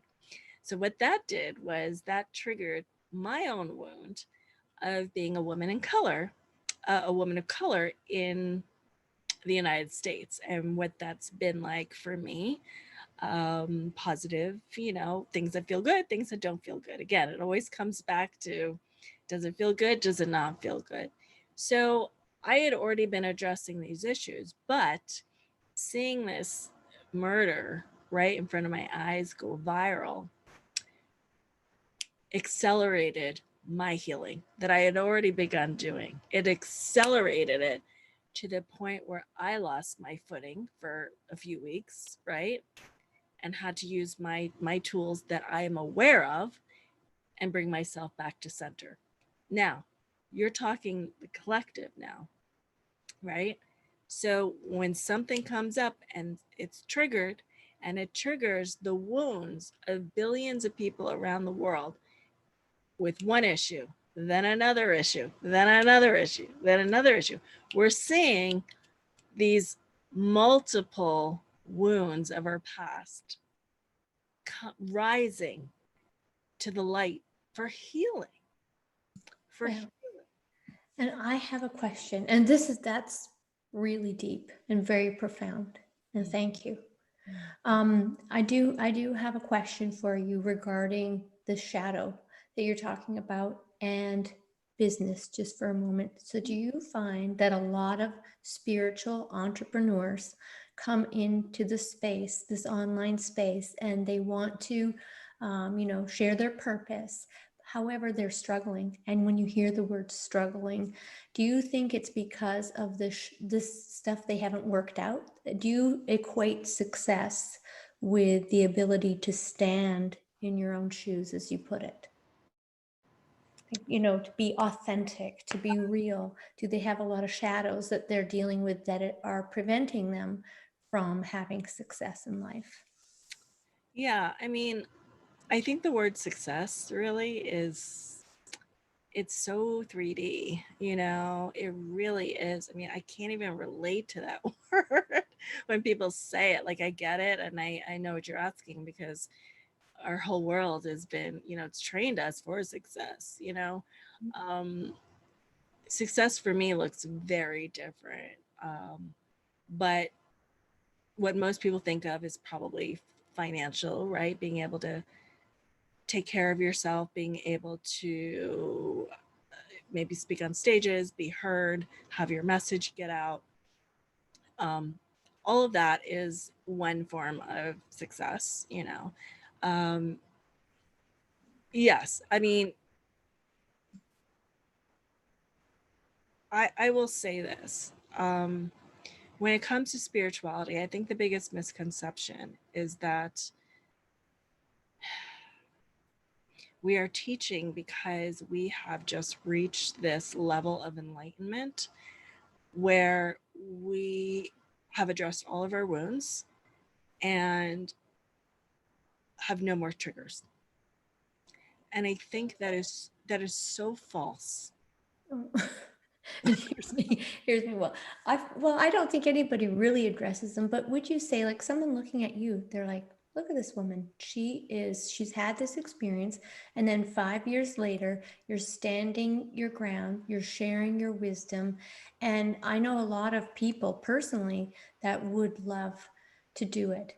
However, it's difficult to grow audiences, to communicate, to even start a YouTube channel, for example.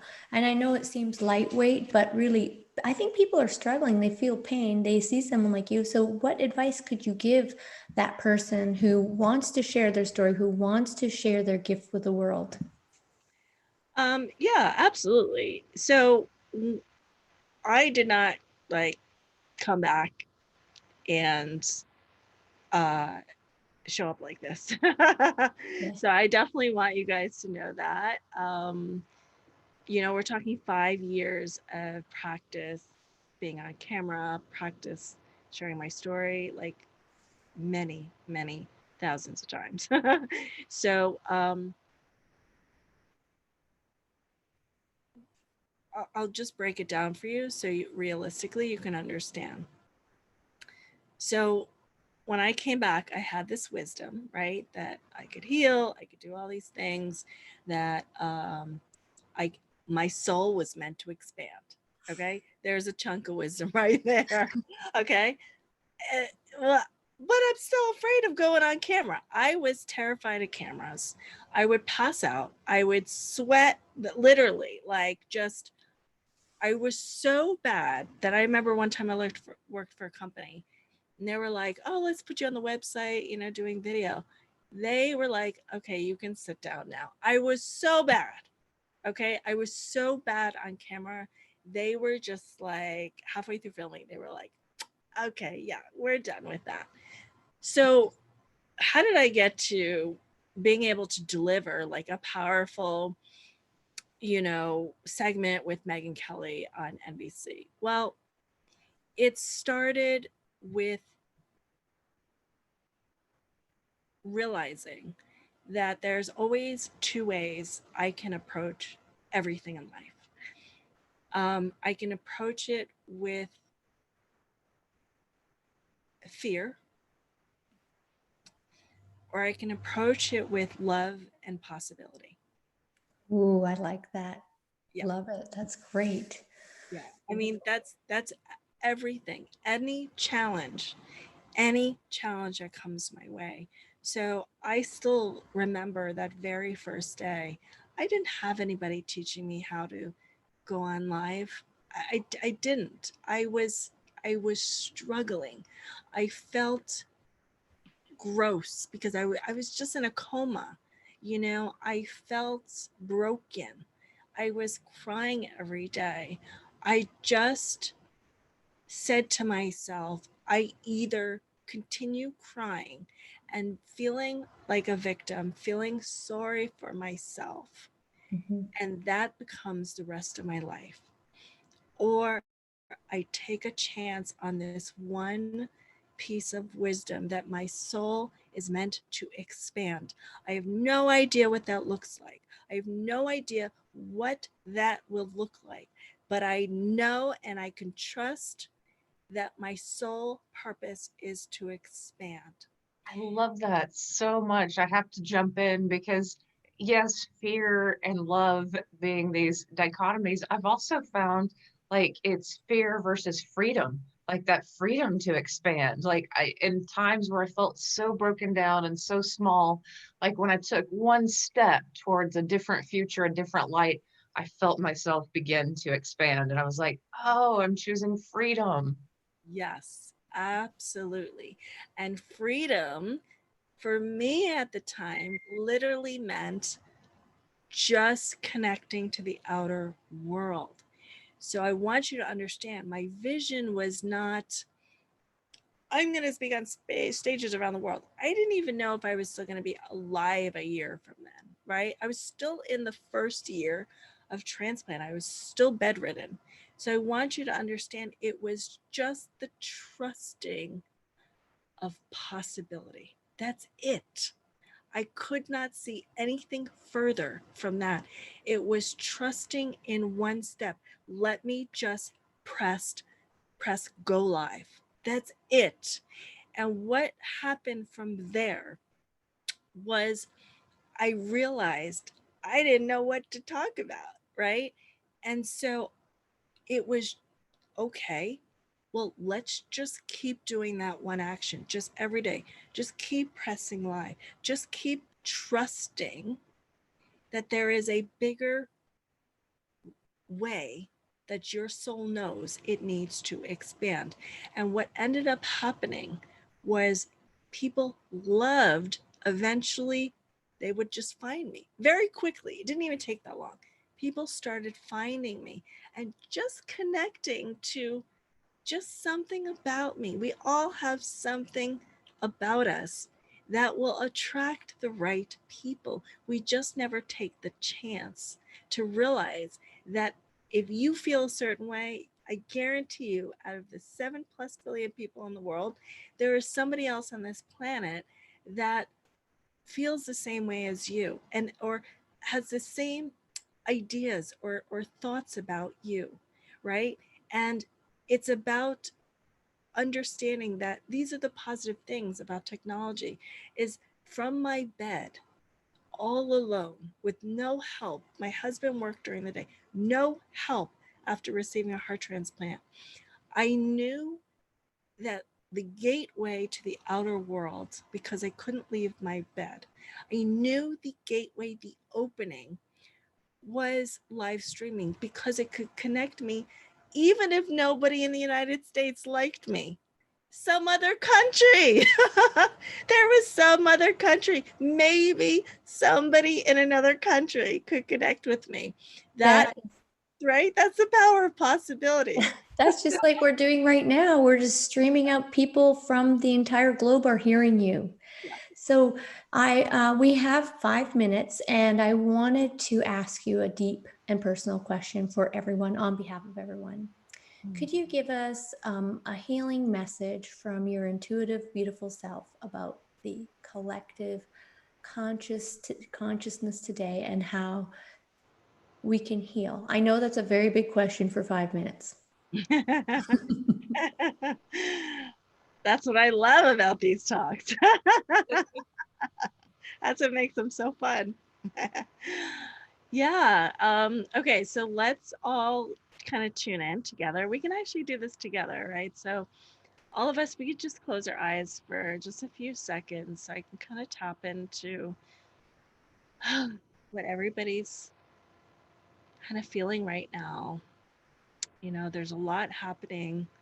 A lot of us have different wounds kind of coming to the surface, different fears about the unknown, and it can make it very difficult to know who to talk to, or to feel like, you know, do I want to burden somebody else? They're already going through something really tough. So I want you to just close your eyes, focus on your breath.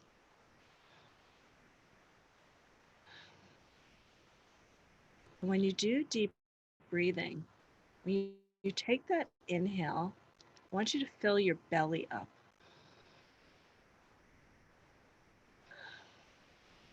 And then when you exhale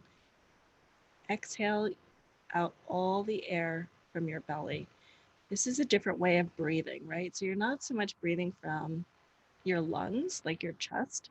You're breathing through your diaphragm, and it's going to expand your belly. And exhale, you just flatten your stomach out. And you push all the air out. Right now, for this time, it's really, really important for all of you to go back into your body. Your body is where you're going to find the safety that you're looking for. When you find the anxiety building up, when you read about the latest news, the number of cases of the virus, I want you to close your eyes, turn off the news, close your eyes, and come back to the breath. Come back into the body and breathe through this diaphragm using this practice. What I can tell you from our wisdom and the near-death experience is that this is where you're going to find the security that you're looking for. It is not outside of you. It is inside. It is the connection of your chakras, the energy centers in your body. It's remembering your heart. It's breathing in oxygen into all of your organs. And remembering that you are so much more than this physical body.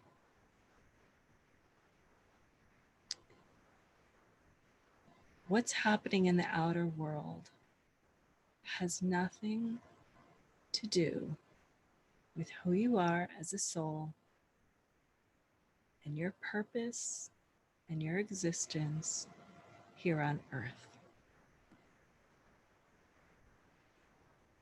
I want you to breathe in and breathe out.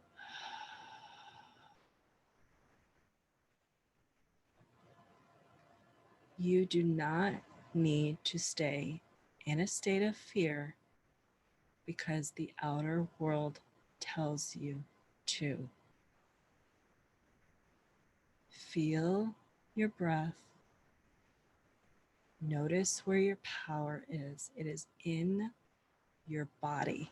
It is in your cells. You have control over how your body responds at all times. As the energy intensifies in the outer world, this is your focus. Bringing it back into the body and breathing deep.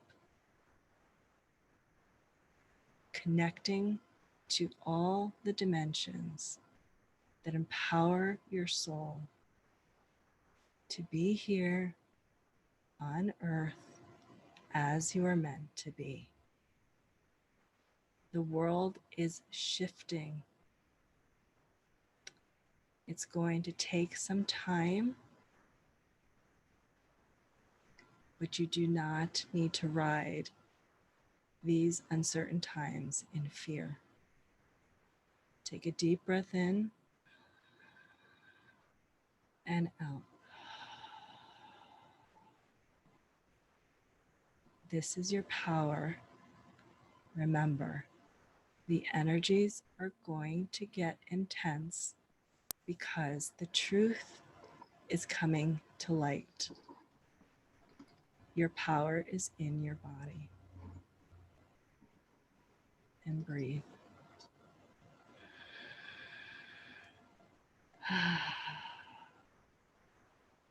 Thank you, everyone. Thank you, Cherie. That was beautiful. Thank you so much. I'm going to stop this recording, but remind people where they can find you. CherieAimee.com.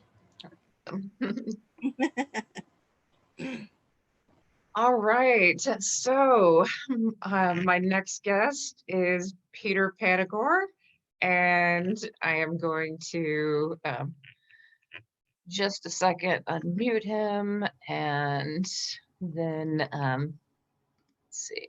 There. Awesome. Okay. So hi, Peter. Hi, Tricia.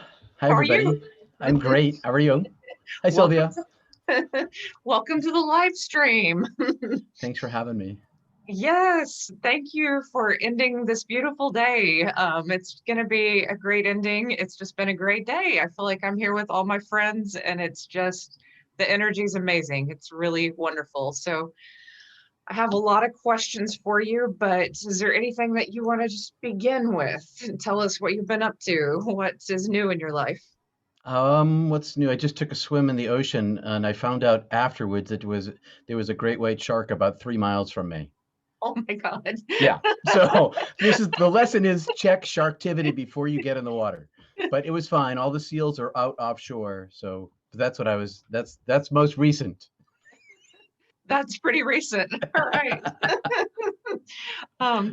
Well, everyone in this third annual Near-Death Experience Summit, I've interviewed before, and there's lots of interviews with Peter out there that you can check out. Buddha at the Gas Pump, mine, so many different ones. But we're just going to do this a little bit differently. I'm just going to ask you some questions. But last time we spoke, you chose to come back, and the lesson of suffering was shown to you about your parents. And I found that really interesting. Why is there suffering in the first place? This has come up a lot in almost every talk today.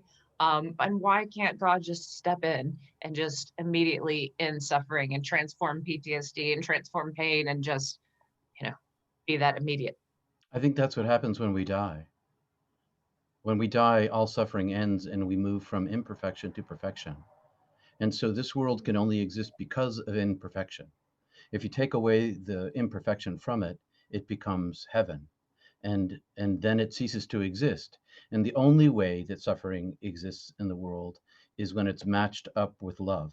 So love is the secret ingredient in the universe, and suffering is the experience of humanity, and not only just us and all animal life on Earth, but everything from a microbe to a black hole consumes something else in order to exist. And so the black hole consumes entire star systems, and the bacteria consumes us sometimes. And their energy is drawn from us, and it's always has a downside for the one from whom the energy is taken. And so suffering is part of that whole system. So not in my near-death experience. And here's something that I've kept some cards close to my chest. And I've done that purposefully because I came out of the closet as an NDEer, but I hid certain things because I thought it was safer to be an NDEer than a mystic. And so mystical experiences are global. They're trans-religious, meaning that all religions have mystics in them, and many of them have left books behind them. So with that a little bit of a background, in an experience where I was taken out of my body and carried by my angel to the edge of the universe where all creation is made, I saw the light pouring out itself into darkness. And the light is the light of God, and it's metaphor I'm using, okay? But the light of God was pouring out the darkness from it, creating the universe in the now. And it's always in the now. And so for us to exist at all in this world, there has to be a less than-ness to us. And that's what suffering is. Suffering is a less than-ness to us, because only in perfection is there divine union, where all these fragmented things about love and joy and beauty and hope and truth and understanding and intellect and knowledge become this oneness of being. In this world, if suffering were removed from this world, it would cease to exist. And I don't just mean Earth, I mean the whole universe, the whole thing. And I have a question along those lines. I think what people like kick and scream about is like, why does human trafficking exist and genocide and, you know, the really terrible things. Like, we all understand we're aging and we're going to have pains and we're not going to be, and then once we're in heaven, you know, we're beautiful again and everything is perfect, you know, like it's the really horrible things I think that people just like get angry about, that they have to exist. Or do Well, they? they exist because people exist. And all those things arise out of the human heart. All those things, what you have in your heart is how you live your life. That's what Cherie was talking about a minute ago. What you cultivate in your heart is what pours out from you. That's your treasure.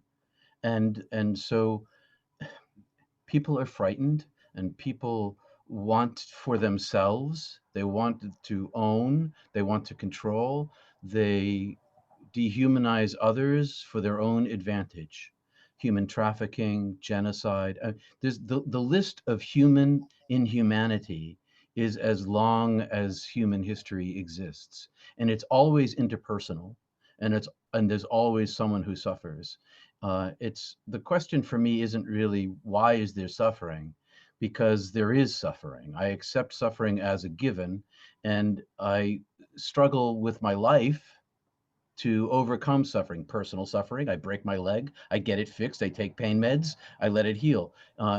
Interpersonal suffering, when there's homelessness or trafficking, we do what we can to help from where we are, but all of it comes out of our human heart. And the problem isn't so much that there's all these things to fix, it's that we're not connected to the divine.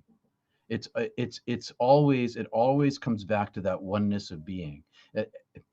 Yeah, that's it. It's always comes back to that.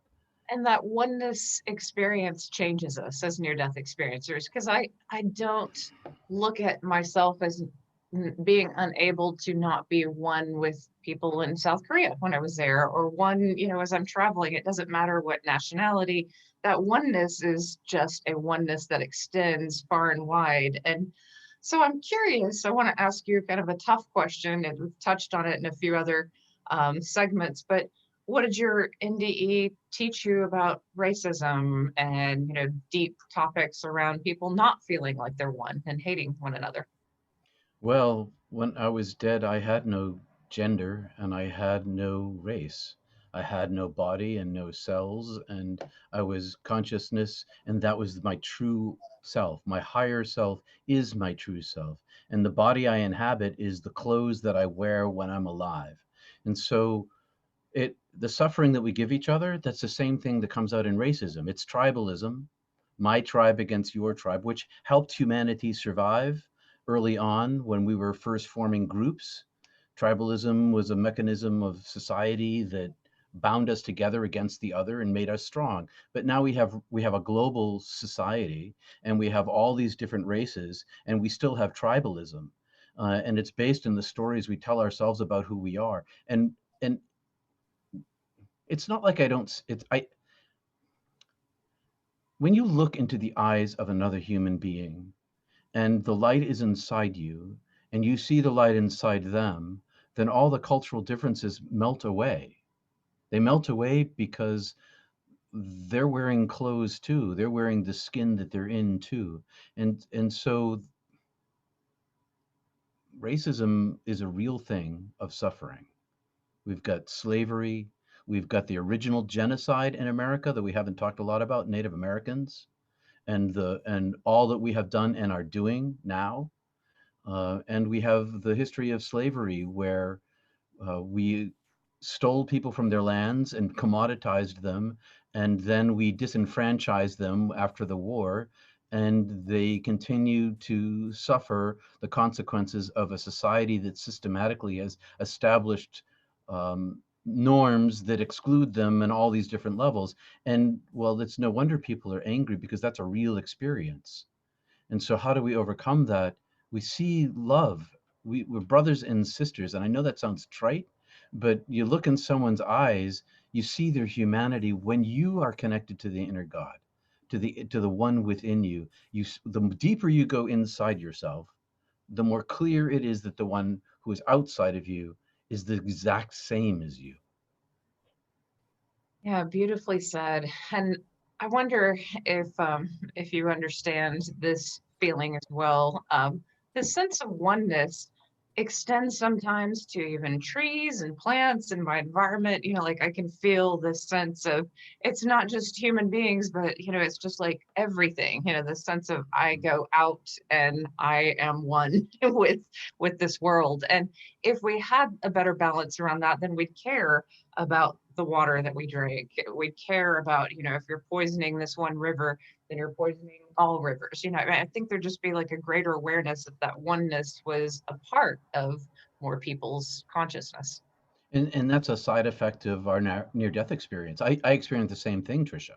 I was in my garden today thinking about what I did before my near-death experience. I was working in construction, going to college, aiming for an architecture life. After my near-death experience, I went to divinity school and I got a job working with plants. So I spent 3 years working in a plant company, because the plants they speak to me. They don't tell me, whisper in my ear as the leaves rustle in the leaves. It's more like Cherie was talking about, everything is this energy frequency. It's the energy frequency that, for lack of a term, okay, that's a metaphor. It's like if you looked on a frequency wave, you might not see it in the light spectrum, but it's this experience of the livingness inside the plant. It's the same livingness inside of me, is the same livingness inside of the political people who don't like me, or the it's all, I don't know how to say this. It's all the same everywhere, no matter who you are or what you are. Yeah. And there's a greater peace when you feel that. I mean, the more at peace I am, the more connected I am to everything. And so I think there's some fear that people have about it, but no, it actually gives you greater peace. And we know that we feel greater peace in community, whether it's church or whatever that community, school, whatever community you create, as you care about other people, you feel better about yourself. And at least that's how I experience greater peace, is knowing that the connection is real. The to others. connection's real, and I cultivate. So a few minutes ago, we talked about near-death experiencers feeling plants in this energy, and we all took a shortcut. You know, you and I, and we all took a shortcut. So how do we cultivate this thing in our lives when there's no shortcut available? Well, the same way that the mystics did it for centuries and centuries and centuries around the world, they went inward. The deeper you go in, the more that your false self is negated. You die the little death every day of the false self. The greater the capacity inside you is for peace, the more easily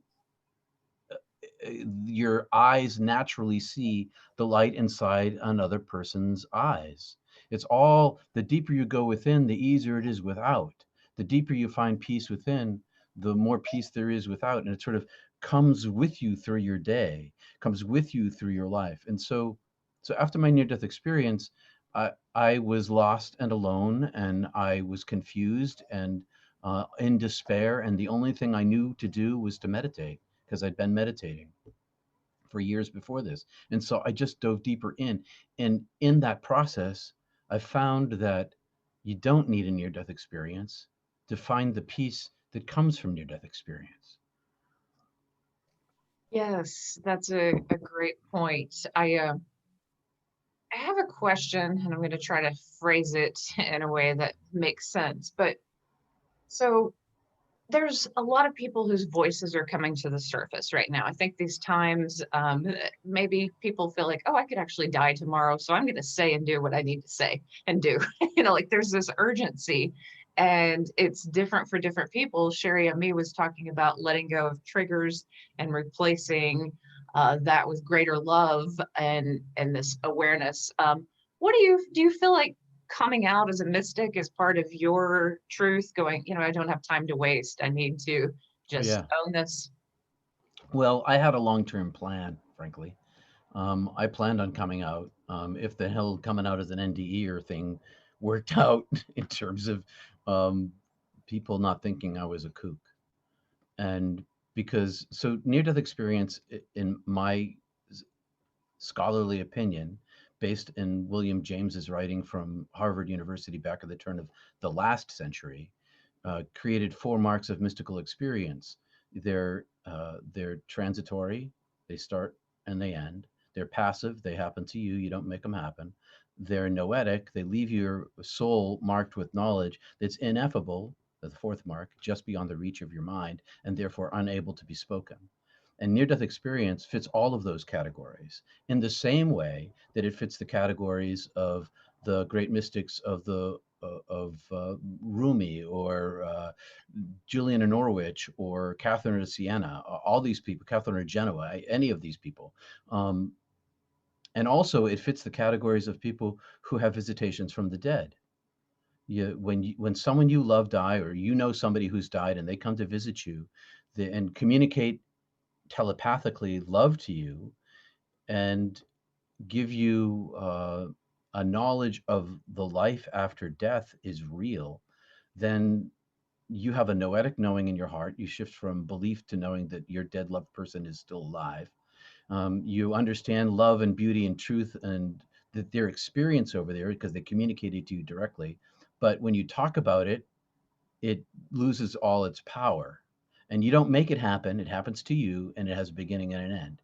And so that's also a mystical experience. I think that there's a very large group of people globally who've had mystical experiences and are afraid to talk about them. And so because I came out as a near-death experiencer and risked my reputation and my profession, which is oddly in religion. So I was afraid, I was taking a risk in religion because of the alienness of near-death experience, and it turned out to be a real risk, and it's caused me trouble, but it's good, it's fine. My point is this, is that there are more mystics in the world than there are near-death experiencers, and they're not talking about it. And the more that near-death experiencers talk about it, the more mystics are going to talk about it, and we're going to be a very large group. A very large group. I think we are a large group. So for the young people who are awakening, how would someone determine if they're a mystic or not? So, like if you're going to break that down for someone and they think, am I a mystic? I've had these experiences. Well, they could contact me and we could have a conversation about it, for one thing. That'd be a shortcut to do that. But if your experience fits these 4 categories, it was a passive, you didn't make it happen. It's transitory, it has a beginning and an end. It's noetic. And what I mean by noetic is that the communication occurs in such a way that it is always deep knowledge and always unspeakable to you. Like, for instance, the death of a dead person coming to you, or you have an out-of-body experience, not where you travel over the coast and look down at the sailboats, but where you get transported into the presence of the divine and have or an angel, and you have a direct experience of the presence of the holy, either outside of yourself or it infills inside of you, and you take a shift from that day forward. You are a little bit different than you were the day before, and you can't really go back. And maybe you think this experience was crazy enough that you don't want to talk about. You don't want to tell anybody about this because can't prove it. But so it's like this open, this public secret. Everybody. So I spent a year traveling around New England preaching in churches, and every time I talked into a new church, I would ask a series of questions about mystical experience and get people to raise their hands. Have you ever been visited by a dead person? Did Jesus come and, and knock on your door? Did you have any kind of angel experience? Did you ever meet the Buddha? Or any kind of long list of questions, and everybody raises their hands. And then I say, so who here has ever told anybody about it? They keep their hands up because everybody's told somebody. Now, who has ever told anybody in church or in public? All hands go down. And 50 to 70% of the hands in these churches went up because people have these experiences and they don't even feel safe to talk about them with the people that should feel safe to talk about them. So do you think the frequency that someone has them? So like I had this really special friend right after my near-death experience who was a Reiki worker, and he had a mystical experience almost every day. It almost got to be amusing.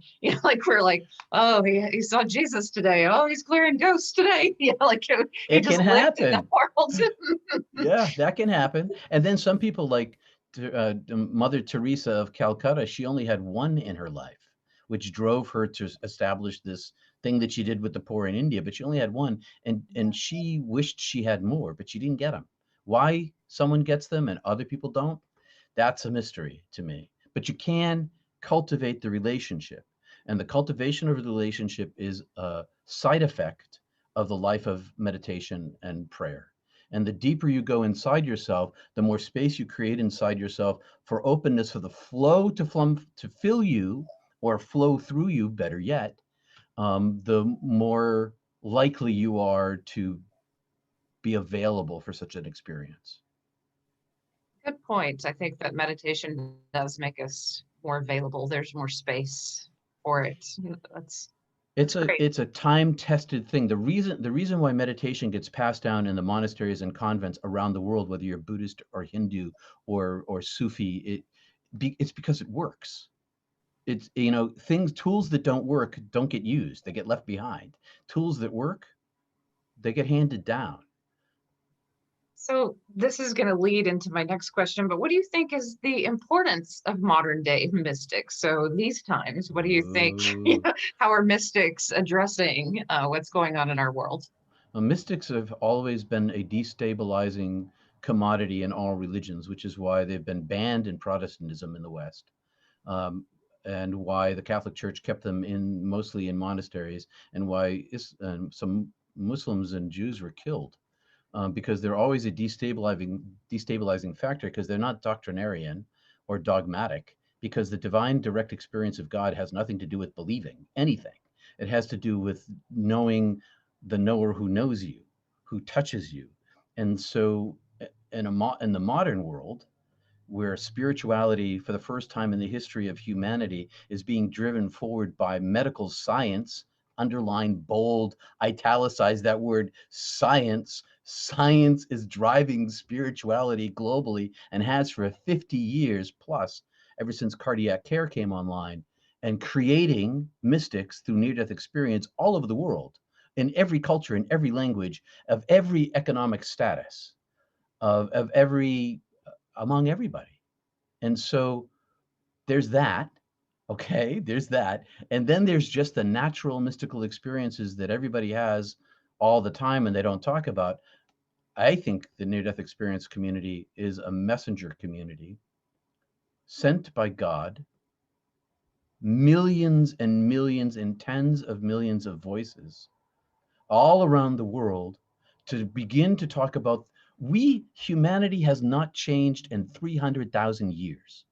We are tribal and we are violent. And we make beautiful art and beautiful music and we make beautiful love and we have beautiful this and beautiful that, but we are a violent species, and we misunderstand ourselves in relationship to nature. And now we've got global, the Anthropocene, the first time in the history of the world where humanity is interfering with geography and geology. We're changing geology. So we're near-death experiencers at this particular time in the history of the world have the capacity, I think, to open the conversation on a global scale among all mystics so that we can begin to discuss what we know is true and bring this truth forward. And to me, okay, I've worked a long time trying to summarize this. What's the one factor that all of us can agree on? I think it's love. We can all agree on the word love. And that's the salvation of humanity that I'm talking about.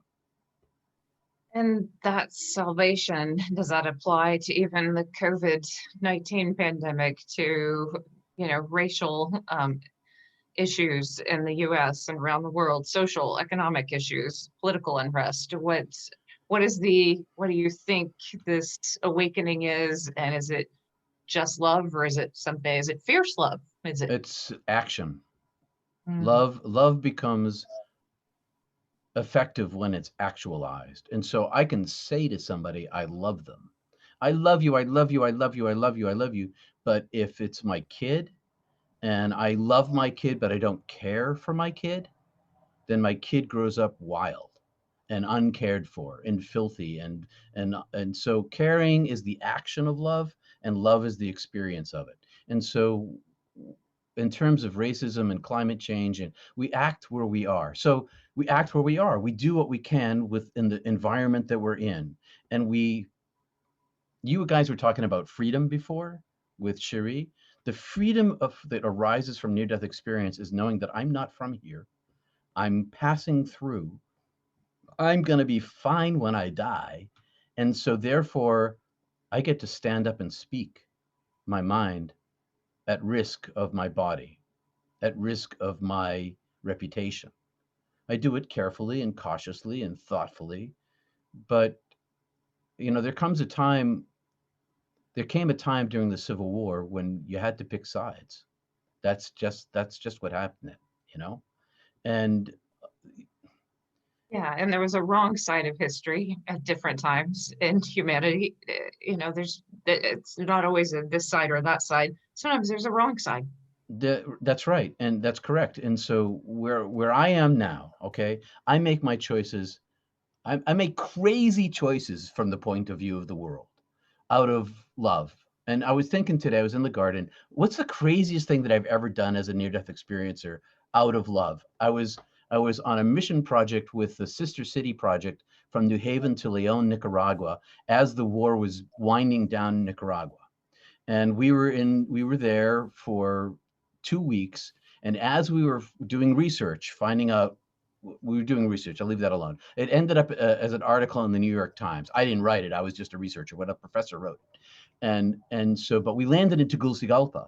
And this was during Ollie North's, do you remember Ollie North? Anybody Ollie North in the Iran-Contra affair? So the Iran-Contra affair is all over NPR. We land our plane. Ollie North says on NPR, there are no American planes in Tegucigalpa. I look out the window, there's a freaking there's a line of American jets. So we're on the tarmac. They open the door up to get some air in the plane. I get up, I go off, I walk down the stairs, I pull out my camera and I take a picture of these things. And I end up hearing a click, and I look over and there's a soldier, a Honduran soldier dressed in American uniform with an M16 this far from my heart, with his finger on the trigger and the safety off. And that's an extreme sort of reaction, but the action of love risks. It's a selfless risk. Do we collude? Do we choose to collude with the systematic racism, or do we choose not to collude with it? Do we choose when we're where we hear like, I live in a place where just this week in Maine, they changed the name of Negro Island. Negro Island is at the head of the bay that I live on. It's been Negro Island. There's debate. Was it a drop-off space for the Underground Railroad? It may have been. Ships coming from the town of Bath might have dropped them off there and helped them get to Canada, but it's a racist name. And it took until the 21st century to change it because people stood up in the state of Maine and said, you know, we got to change these names. It's that little thing. It's not a big thing. It's a little thing. But now all the fishermen who go around saying the nickname for Negro Island, and I will leave you that to your imagination, won't be able to say that anymore. And that's because a group of people made a decision to make a system, to make one change that has a ripple effect in the culture. And in 100 years, no one's going to remember that original name. So that piece of undercurrent racism will vanish. That takes courage. That's love. Sorry, Trish. You know, but Sylvia and I, Sylvia says this a lot. We talk about how 100 years from now, all the things that we're worrying about don't matter that much. What remains is love, you know, and so if there was love that was given to changing that name, there's love to, you know, like risk things in society. That's beautiful. The loss, we don't even look back and go, was it hard? Was it painful? Yeah, it was at the time, but it was a risk that was worth it because it was in the name of love. Yeah. And, you know, not only love lasts here, but love is all there is.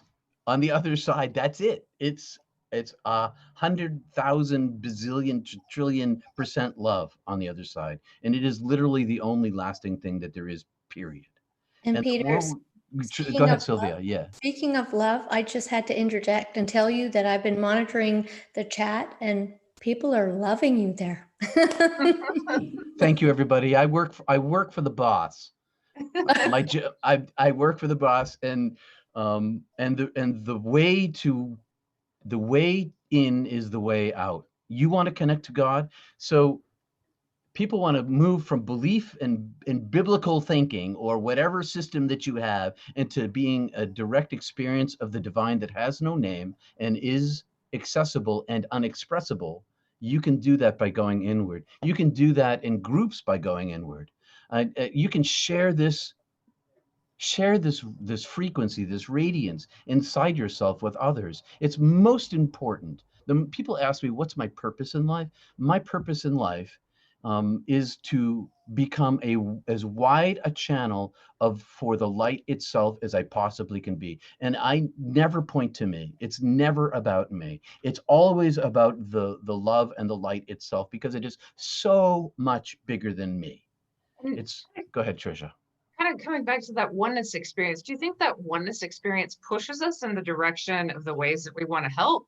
Because I know for myself, like 2008, I freaked out. I just felt everyone who was in human trafficking, you know, like children in Nepal and India and here in the States and everywhere. I just felt them for a moment and it terrified me. And I just started this new job and I was making a bit more money. So from that point forward, I just donated to that cause because I couldn't stand it. I literally And sometimes people would judge me and think, oh, you have, you know, old, ugly furniture. And I was like, but I have a different value system. I saved someone's life. You know, like, you know, there's like, when you're one with other people, there's this sense of, I'm just compelled. I can't help it. You know, like, it's just, I know it because of that oneness. Do you feel that you're moved because of that as well, that oneness? Driven by it, compelled by it. I tried to fight against it early on. I regretted that I chose to come back, and that I fought hard against it, but I couldn't resist it. And I decided to flow with it. And the more I flowed with it, the easier it all became. And I want to mention money for a minute, because you mentioned money. Money is simply a tool.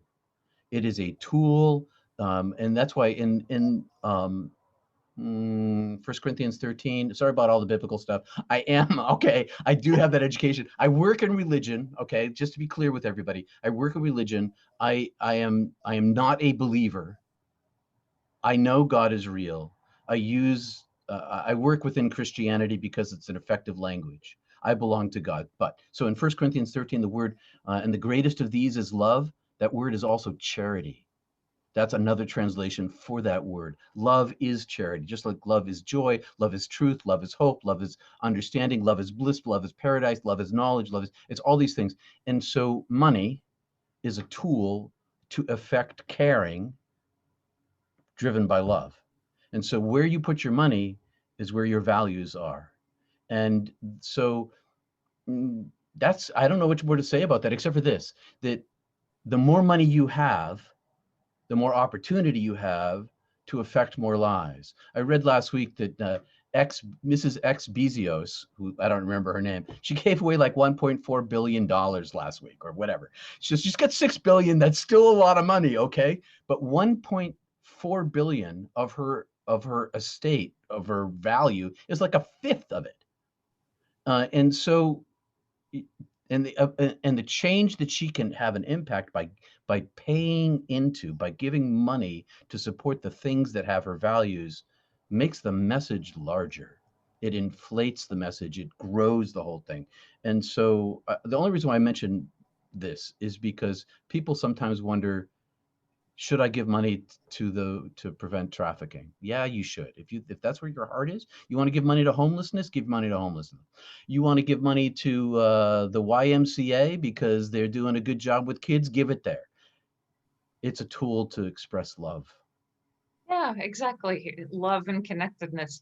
So we're going to switch gears just a little bit because I do want to take some questions from the chat. And this is from a listener. And she says, has Peter ever communicated with spirits? What are his thoughts on earthbound spirits or those that are not fully in the light? A lot of people have answered this throughout the day. So maybe someone else wanted to.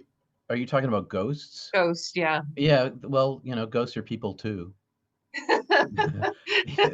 They just don't have a body, and their consciousness has escaped the world of matter, and maybe they're stuck here. And I've encountered them. You want my most exciting ghost encounter? I haven't heard this. Okay, so I have a shtick, and my shtick is stilt walking, and so I stilt walk in local parades. I have for decades. It's a blast. And I live, as you might have guessed, I live on the ocean. And there's a salt river near me. And up the salt river is a town called Damariscotta. And the river runs through the middle of town. And it's very tight at that spot. And there's a bridge. And I was having it was the Pumpkin Fest parade. And I was having the best parade ever of my life. The kids were loving me. I was having a blast. I made a mistake with my stilts that day, and I couldn't get the right size bolt. And so in the hardware store, I got the next size down, figuring that it would be okay for one parade. And as I walked across the bridge, it's a double yellow line, 2 lanes, sidewalk, guardrails. And as I walked down the middle of the road with this high speed, I saw some of my neighbors. I spun on my left stilt, and I was going to take a huge step toward them and do something scary because it was fun for me, like come up right to the edge and stop. And as I spun and stepped down, my right stilt broke. And at that same moment, okay, I have to stop the story here and back up a little bit. I didn't know where the beginning of the parade was. And so before I got in my car, I opened up my iPad and I typed in Pumpkin Fest Parade. And the first thing that came up was an article from 3 years before about the Shriner in the go-kart who flipped his cart on the bridge and cracked his skull open and died in front of everybody. So I spin. As I spin, I feel a push. I pop out of my body. I'm out of my body. I'm having this experience where I'm watching myself from the outside, and behind me, I see an amorphous gray mass. And I'm 9 feet up. My head is 9 feet off the ground. And so this amorphous mass is at my torso level, and it's right behind me. And I can see my body, and I can see, then I'm back inside my head, and I see myself catapulting over the edge of the railing. I see the water coming. I have stilts on. I'm going to drown in front of all these people.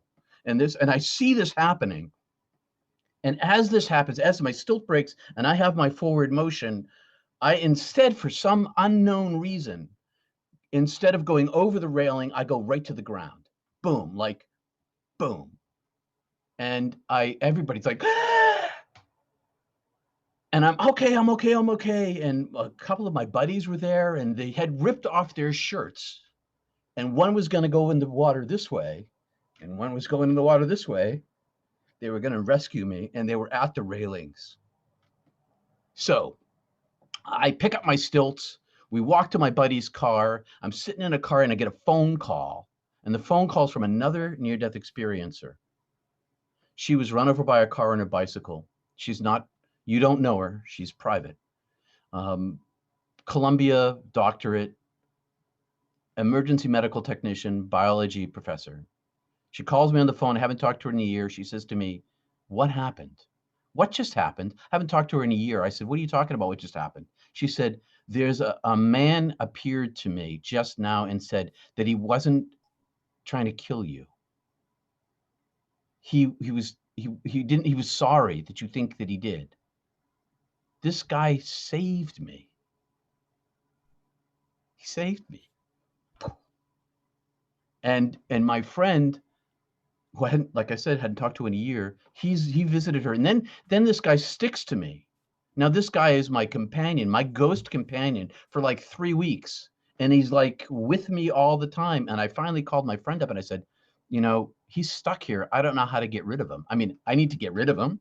Like he is like in my life, but also he needs to move on. How do I do that? She said, "Just tell him to go to the light. Tell him to turn around and face the light and go home. And all's well." And I did, and he was gone.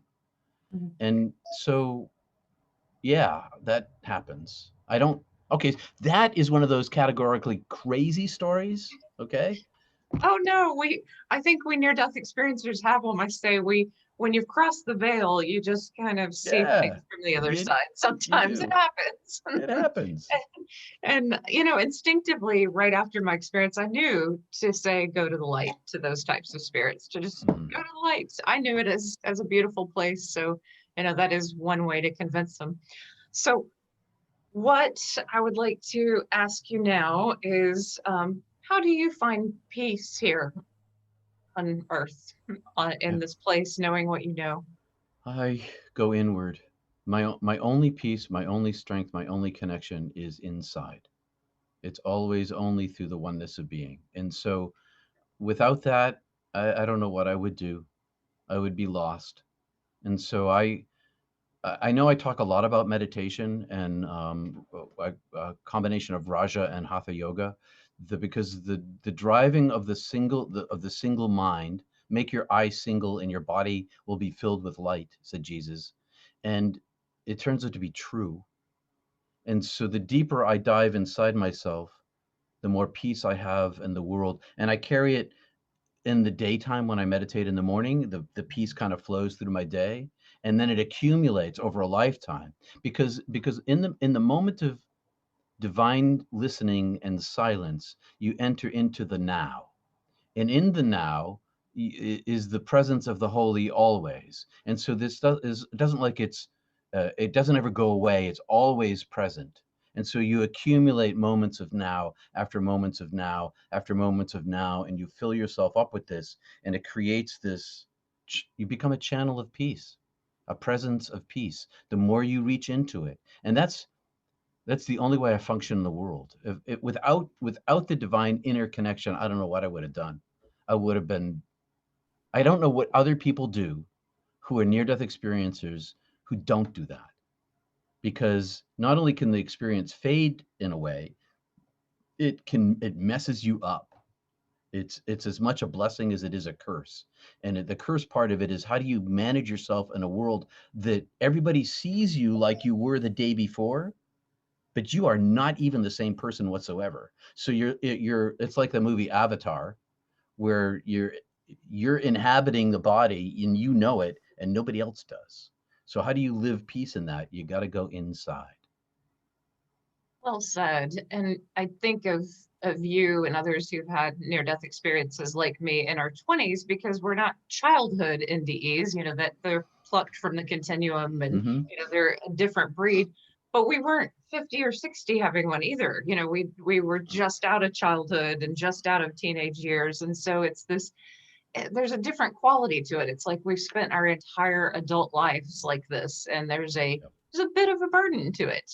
There's a bit of a, wow, there wasn't a huge before and after amount of time for us. But there was enough before and after that we know that we're never the same afterwards. Yeah. And so the struggle, it's not only the struggle in our own personal lives, it impacts all the people around us. And so by not going into architecture, it was the plan of my life with my father's work. And suddenly his plans had to change because I wasn't going to be there anymore. And so his whole life changed as a result. And then all the decisions I made from there on a daily basis, around always driven by the heart, always driven by being compelled, impacts everybody around me all the time, even if I don't talk about it. And I kept it a secret for 20 years, and it spilled out of my life all over the place. It was a mess, a messy flow of the divine presence making me live an eccentric life. So we have less than 15 minutes left. I thought maybe you'd lead a 10-minute meditation, and then we'll just say a few things to conclude and remind people where to find you. And Sure. Yeah. Well, before we lead the meditation, I need to let everybody know that I don't do led meditations. What I do, though, is help you learn to meditate without any other tools than yourself. And the reason for that is that if you rely on something outside yourself for your meditation, you have a crutch. And that can be a helpful crutch. I've been on crutches in my life quite a number of times. And crutches are really important. And you can eventually lay them aside. And you can do that with led meditations too. Okay, you don't always have to have them. But what I like to teach is a very, very simple practice. And because it's so simple, you get to carry it with you and use it wherever you are, anytime you want. I recommend 20 minutes a day to start out with, and continue your 20 minutes for a week, 2 weeks. Once you tap into the depth of the silence, you'll not want to stop. You'll want to continue on. And if you happen to have to stop, like maybe, for instance, you get sick, or there's something happens in your life and you stop, it's okay. Don't worry about it. Pick it back up where you were before, in a month, in a week, in a year, in 5 years. And that nowness that you accumulated, that I mentioned a few minutes ago, that nowness is still there, because nowness is timelessness, and timelessness has no future and past. It accumulates and accumulates and accumulates. So here's the super, super simple practice. You feet flat on the floor, right? That's it. I'm sitting in a chair. It's a straight back chair.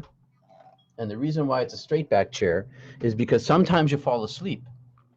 And if you fall asleep, it's okay, because you're tired and you need your rest. A straight back chair with arms will prevent you from falling over. Feet flat on the floor, hands on your lap. Diaphragmic breathing. If you've never breathed diaphragmically, put one hand on your belly and fill your belly. Notice my shoulders. They don't go up.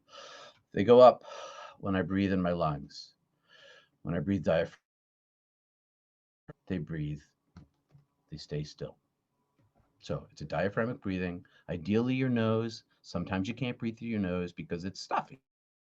Clean your nose if you can before you meditate. If you can't, you can still breathe through your mouth. Feet flat on the floor, hands on your lap, straight back chair, eyes shut, phone off or on airplane mode, room dark if you can. Eliminate all the sounds that you can. You want to cut back on all you can cut back on. I've been known to wear foam earplugs in my ears in really loud places. I've been known to wear blindfolds when it's really bright out because the sunlight or the light from a lamp can be distracting too. You don't need those accoutrements, but I let you know that the more your senses are shut down, the easier it is to control your mind. And that's what meditation is. Meditation is the practice of learning to control your own mind. And the way you do this is the way that people have done it for centuries around the world, across the globe. And it's the tool set that works. Okay. I use the Jesus prayer. Okay. It's a nod to my Eastern Orthodox, my Greek Orthodox side of my life and my upbringing.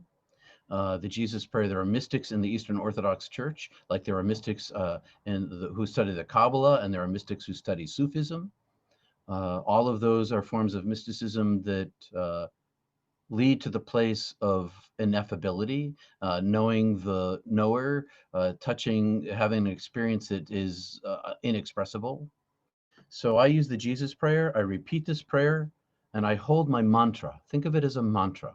I have one prayer for 40 years, single prayer, over and over and over again, 10,000 times, 10,000 times, because the prayer is the tool that you use to control your mind, not the thing itself. It controls the mind and it orients the heart. Controls the mind and orients the heart. And that's the difference between mindfulness meditation and prayerful meditation. Because mindfulness meditation totally works.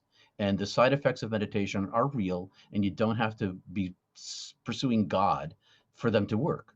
Because the biology of meditation and the way that we learn to control our minds, they just work, right? So you get the peace is a natural result of the practice of meditation, a more calm spirit, a more chilled person, a less stressed person, a more unanxious person. Natural side effects, okay? The prayer chant orients the heart to the divine. That's why I have the same prayer over and over again. And I repeat it on my breath. I write it. I begin here. I focus on my third eye with my mind and my diaphragmic breath. And I repeat half of my prayer down to my second chakra. And then I repeat the other half back up and down and up. And I hold my mantra, my prayer in the palm of my hand like I have a butterfly on my hand. I don't grasp it and kill it. I let it rest there. And I gently ride it down and I ride it back up. And when my mind wanders, which the mind does, because that's what the ego wants, I just come back to my prayer. I come back to my mantra 10,000 times, 10,000 times. Back to your prayer, back to your mantra, back to your prayer. And I don't chastise myself when my mind wanders. If I have a day when my mind is distracted because there's things going on in my life that need attention, urgent things, I don't beat myself up when my mind isn't controlled by my mantra. I go on and I pick it up again the next day. If you have a singular moment when the mantra disappears and all you're left with breath, that's the beginning of silence. That's the beginning of the peace. And from the breath point, if you drop inside the silent place and you look at it, you say, I'm in the silent place, you're out because you were thinking. And thinking is the thing we're trying to avoid. And how do we avoid thinking? By thinking. We use it against itself. We control the running monkey mind is a very common way of talking about it. The monkey mind, we control that by focusing on our prayer again and again. 10,000 times, 10,000 times. And a singular prayer burns it into the tape loop in our head. Over and over and over again it runs. So that over time, as the brain rewires itself as a result of meditation, it gets easier to enter into meditation. Brain is rewired, but also because the tape loop is running all the time. It can just come to the forefront. I mean, it runs all the time. It prays constantly in the back of my head and comes forward when I want it or need it. And I can meditate when I'm walking. I can meditate when I'm swimming. I can meditate gardening. I can meditate in the grocery line. I can meditate at a red light as long as my eyes are open and I'm paying attention to what's going on around me. Anywhere I am for a moment of my life, I can use my prayer that's burned into my mind. So enough about that. Pick a single prayer, a single word, love, beauty, peace. Pick a prayer from your childhood. Pick a number that has no meaning to you, the number one. It matters not a whole lot, provided you stay with the same prayer, meditation, mantra. And the reason for that is to burn it in your head. And it's easier to come back to it over and over again. In my yoga life, when I go to yoga studios, I have a different form of yoga that I practice than most people. It's an inward yoga. But when I go to yoga studios, everybody has an intention for the day. I have a singular intention all my life from my near-death experience. My singular intention is to reconnect with the divine, and that's what powers my heart.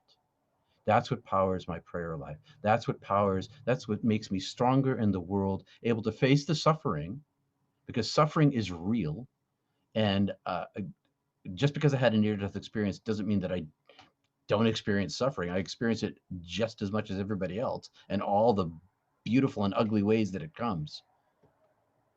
But this inner practice brings this layer of confidence, of peacefulness, of connectedness, even in the midst of great suffering.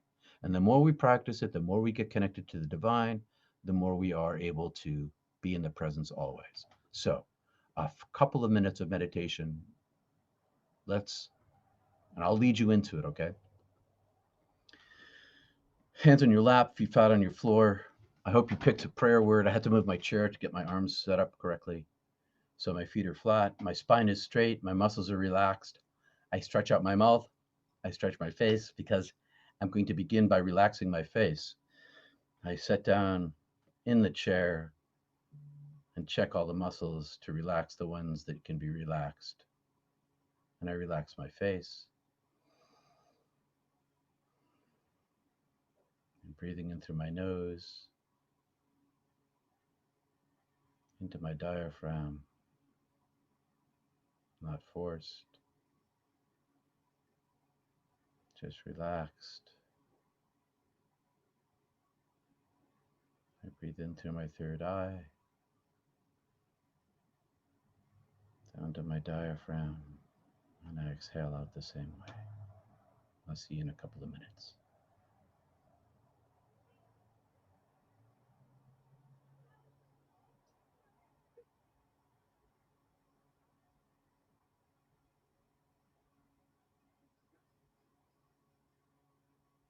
Return to your mantra.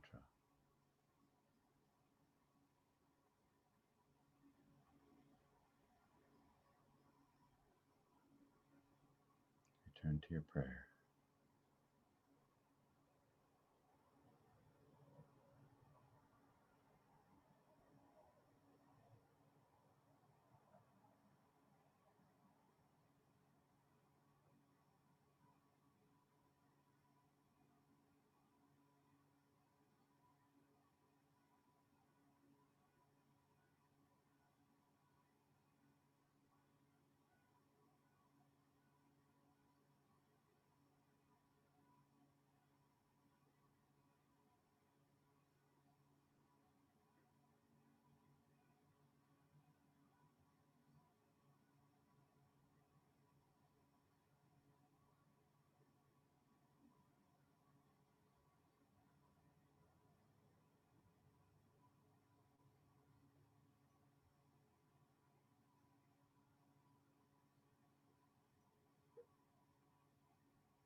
into your prayer.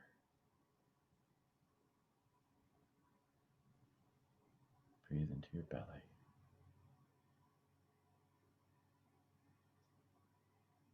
Hold your breath a moment to the bottom of your breath. Hold your breath at the very top of your breath for just a moment. Repeat.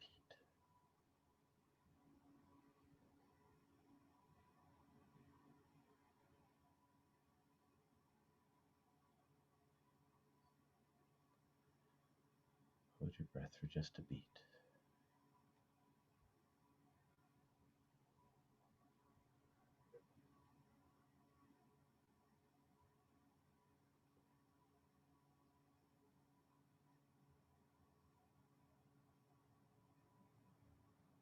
So the more you meditate with other people, the more the presence is between us.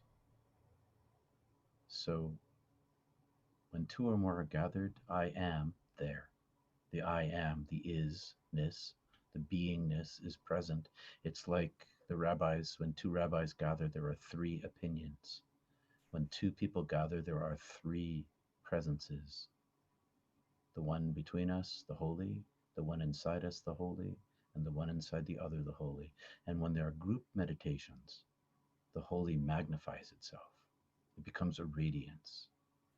And so when we gather together at our near-death experience groups, we radiate to each other just by nature. And when we gather together in meditation, we do the same. Thank you so much, Peter, for being the final speaker of this first day of the 3rd Annual Near-Death Experience Summit. Just remind people of your website's name so they can find you. peterpanagore.love. It's a nice name. Gotta love that. Well, thank you for that meditation. And thank you everyone who's been watching the live stream. We're starting again tomorrow at noon, and it has been fantastic. I've loved every moment. Thank you, Peter. Thank you. Thank Peace you, and love, Peter. everybody. Thank you, Tricia. Thank you, Sylvia. Thank you, everyone, for coming today. Peace to you all. Peter, Yes. Peter, Yes? 1 second. What about your not church? Oh, Not Church. Tomorrow morning, Not Church, live stream, YouTube and Facebook, 9:30 a.m. Eastern. It's a near-death experiencer's view of the Christian scriptures. Jesus talks like a near-death experiencer to me. And he's a code switcher. I can even tell you what that is another time. Awesome. Awesome. Thank you. Thank you so much. Thank you, Peace and Sylvia. love. Thanks, you, Sylvia. Peter. Bye, Thank Tricia. you, Tricia. Bye. Bye. All right. Well, we're still live streaming, but I'm going to